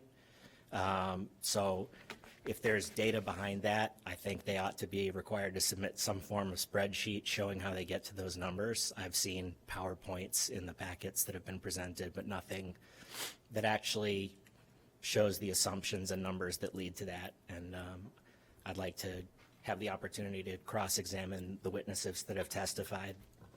Okay. Those are my reasons for requesting a continuance. All right, thank you. Do I need to submit another letter stating that? What I'm going to ask you to do is, this letter is fine, but anything new that you want, if you would submit that to staff. I will do that. So that we can make sure, like I said, we have a 3-week window here in between, and I want to try to make sure anything people, I don't want to come back on the 27th and have people go, oh yeah, I forgot about that one thing. Will there be an opportunity to cross-examine witnesses on the 27th? There will be. Okay, great. Thank you. Thank you. Have a good night, everyone. Next up, I know one of these people had to leave. I think it was Dana Hoffman who left. Is that correct? Yes. And then the other person was Fiona McCarthy. If you'd please come up for a moment.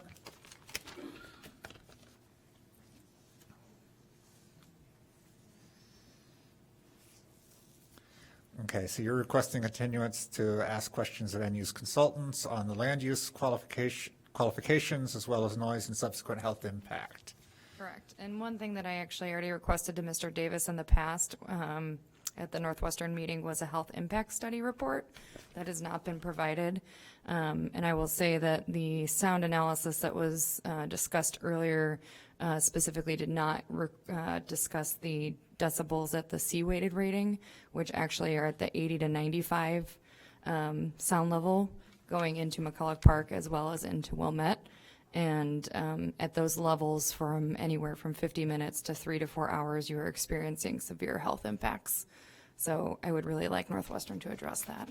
All right, thank you. Specifically at the C rating and not just the A rating. Thank you.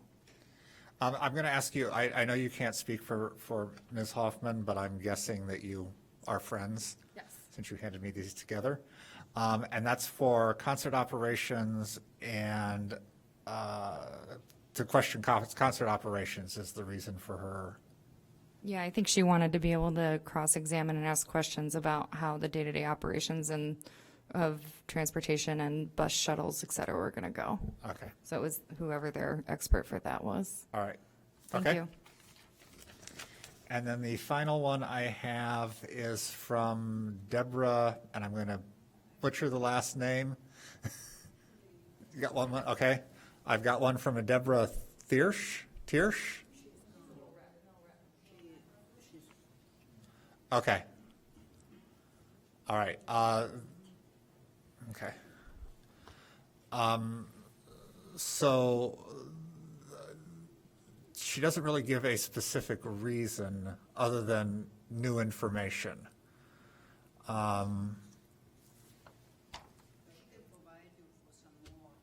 Okay. Okay. Let me see what else I've got here. So I have a request from continuance from Ivy Russell. Evie, sorry. Um,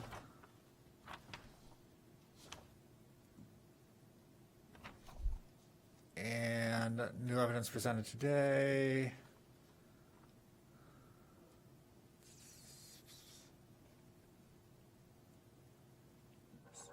So I was under the understanding of the rules that it's to rebut any new testimony presented today, and there was a lot of new testimony.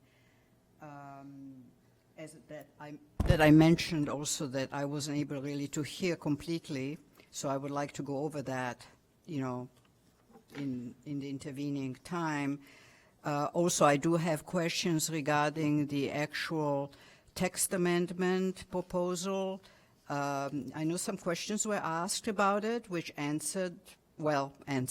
There was not really a proper answer from Northwestern, I felt, about some of those questions, but I have also questions about the text proposals as it stands now, for Northwestern to explain, which I feel the text proposal is incomplete. And then also, I feel that because the material that was presented to the Land Use Commission addendum, which is called comments received at 831, was incomplete because it omitted paragraphs of material submitted by people to you, and I had talked to Megan Jones yesterday, and as of today, it hadn't been corrected, and both you, Mr. Chairman, and the rest of you were not able to read actually those comments in complete form, just like you were not able to see the entire sound map that was submitted. So those documents that the city published were published in a incomplete form. And then there's all that new material that you're getting. So I feel that that a continuance needs to be there, not just for us residents, but for you guys to look at the material. But mainly it is because the evidence that Northwestern, okay, and then also because at the August 31st, 2023 NU City Committee, questions were asked, especially to Mr. Figura, and there were two people who spoke. I mean, no, David Davis spoke a little bit, but mainly Mr. Figura and Darragh, who is no longer, I suppose, in that capacity. And he either answered incompletely or refused to answer or said, oh, you'll find out on the day, meaning today. And we did not find out on the day today. So that's why I'm asking for continuance. Okay. And regarding to the questions that I would be asking, I would want to look over the material first. And I could let you know as soon as I make the transcript, which will take me at least 4 days. Okay. All right, thank you. Thank you. The last one I received was from Mary Rosinski. But you want me to sign it? Oh, yeah.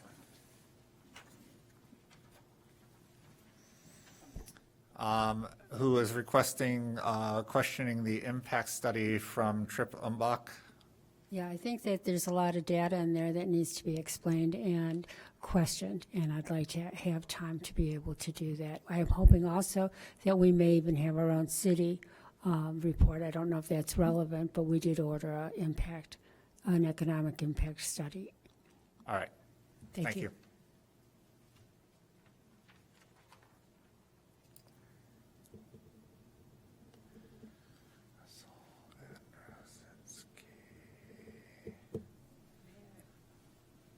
Can I also hand in, I was going to have like a little public comment, but I can already hand you some stuff. Save it for next week, or for next time, because you'll be speaking next time. But can I submit this so that you can read it in between? Sure. And then Sure. speak about something else then? Sure. Okay, so how many people are There are 8 of us up here, plus 9, including the staff.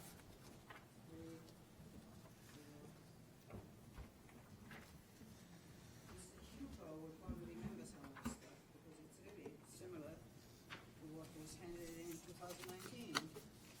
Same issue or worse. Okay. All right, so I currently have 8 requests for continuances.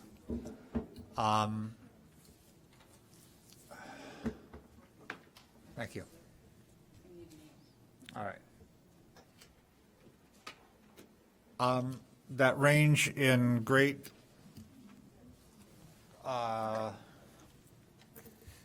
range. I see my attorney coming to me, so let me just have a quick little discussion here.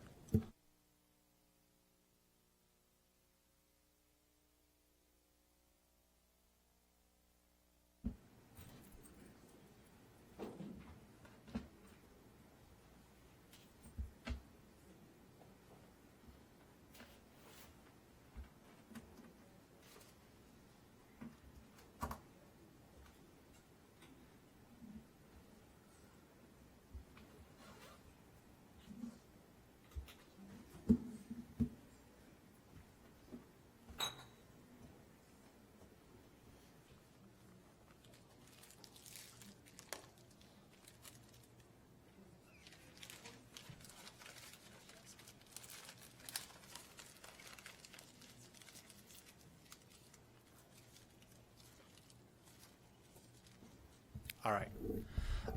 So in consultation with the law department, Ms. Ruggie, I have had 2 continuances requested by organizations, which is Mr. Shapiro and Mr. Harper, who made their presentations this evening.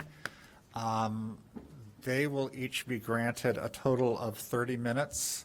That will include any presentation you want to do and cross-examination. If you need a little more time, I will be flexible in that time, but I'm trying to condense it down so that these aren't open-ended, long, lengthy conversations. In regard to the other 6 that I received,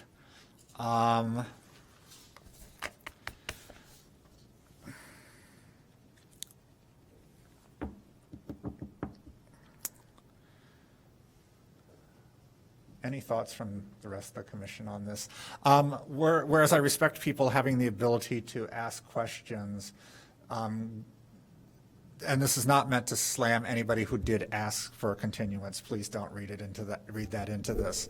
But when we have questions coming from experts to experts, it seems to me that there's a better conversation to be had than questions coming from lay people to experts necessarily.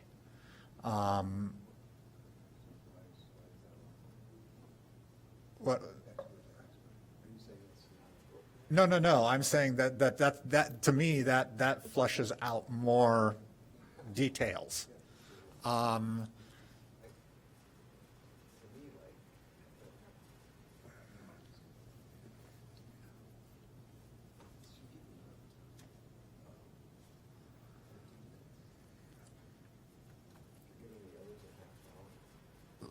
So I'm going to go with 10 minutes. 10 minutes for the other 6 to ask questions, do any presentation you want to do. So that's for everybody except Mr. Harper and Mr. Shapiro. So that includes Mr. Gingold, Ms. Hoffman, Ms. McCarthy, Ms. Tiersch, Ms. Russell, and Ms. Rosinski. And again, I will be a little flexible, but I'll ask you to please try to stay within those time limits because we also will be taking all public comment that is available that day as well. And so I'm going to try to balance that because you will be able to make public comment for the allotted time as well, but then I will give you additional time for any additional presentation beyond that, as well as being able to cross-examine witnesses. Yes, I see hands going up, and I'm going to ask you to please come up to the microphone so that it can be picked up on the record. Mr. Braithwaite. Thank you very much, Chair Rogers and members of the committee. Just having gone through a similar exercise in the NU committee, my name is Peter Braithwaite, Director of Procurement, Diversity, and Community Engagement. Would it be possible to have the questions up front? After 12 o'clock, my mind is mush.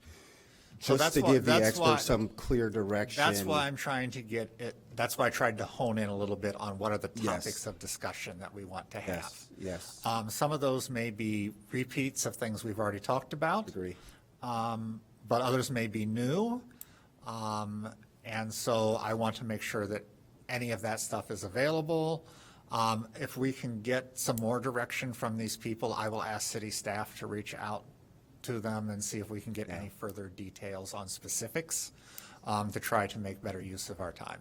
That would be, thank you very much, Chair. All right, thank you. Ms. McCarthy? Just curious procedurally if you plan to do public comment first or Yes. have, okay. Yep. Thank you very much. Yes. Mr. Shapiro? Thank you. I wasn't sure if you were going to mention the other information that we'd asked for Northwestern to offer as part of your. So I'm going to have to get it off the recording, because that's a more Yeah, accurate. I'm happy to share my notes, but. Or if you can share your notes with staff, that's fine too. Sure. Yeah. Absolutely. Yeah. Ms. Russell?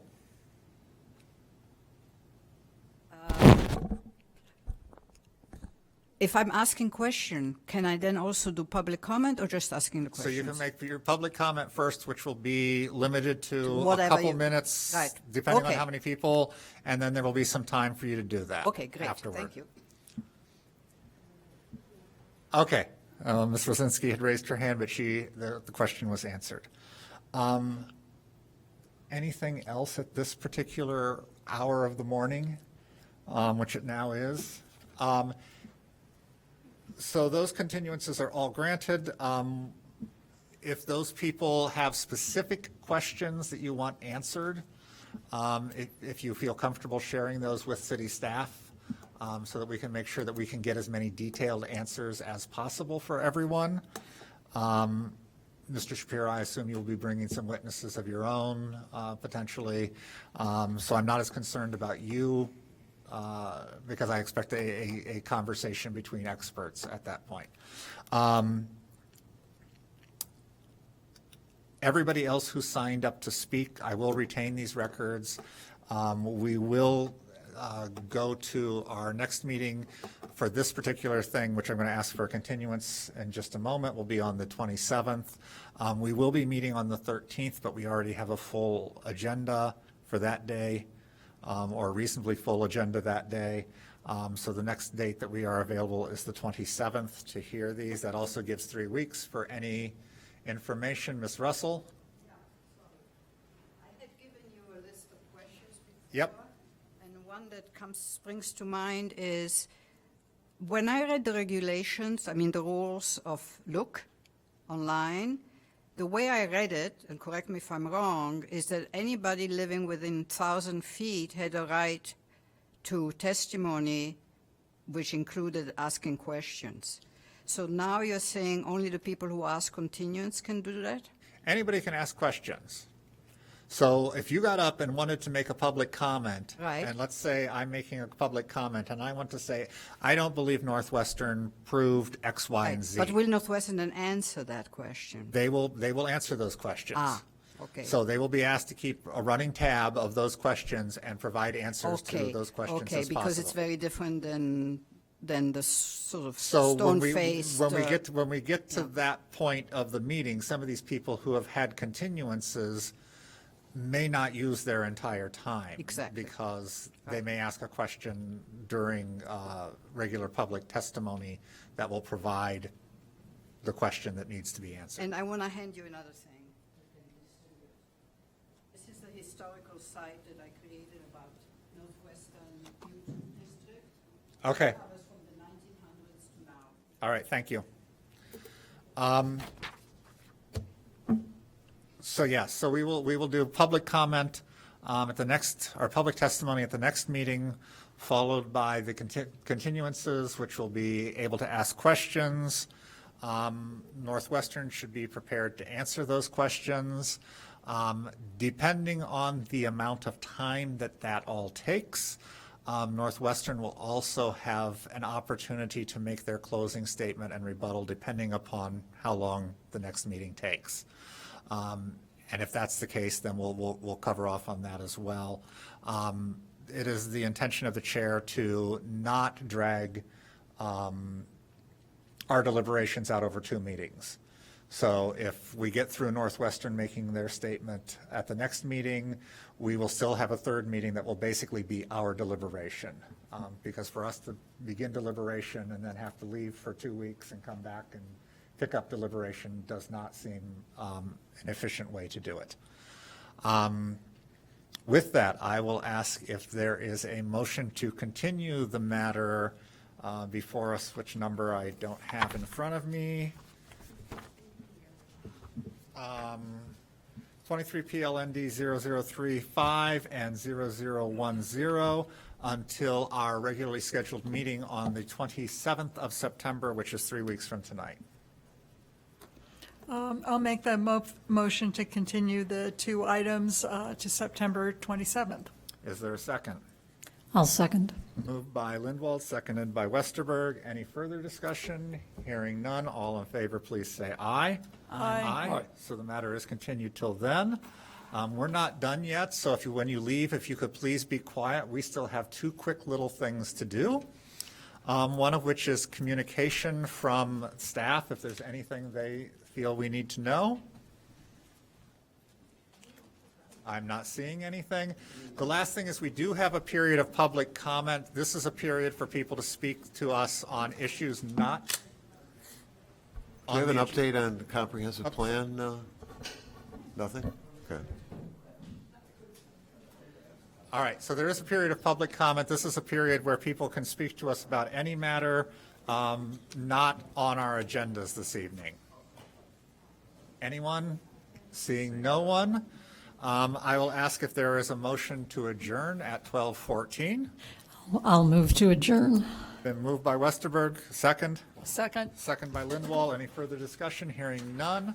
We do stand adjourned until September 13th, 7 p.m., where we will not be hearing this matter, but we'll be hearing the other matter. Thank you.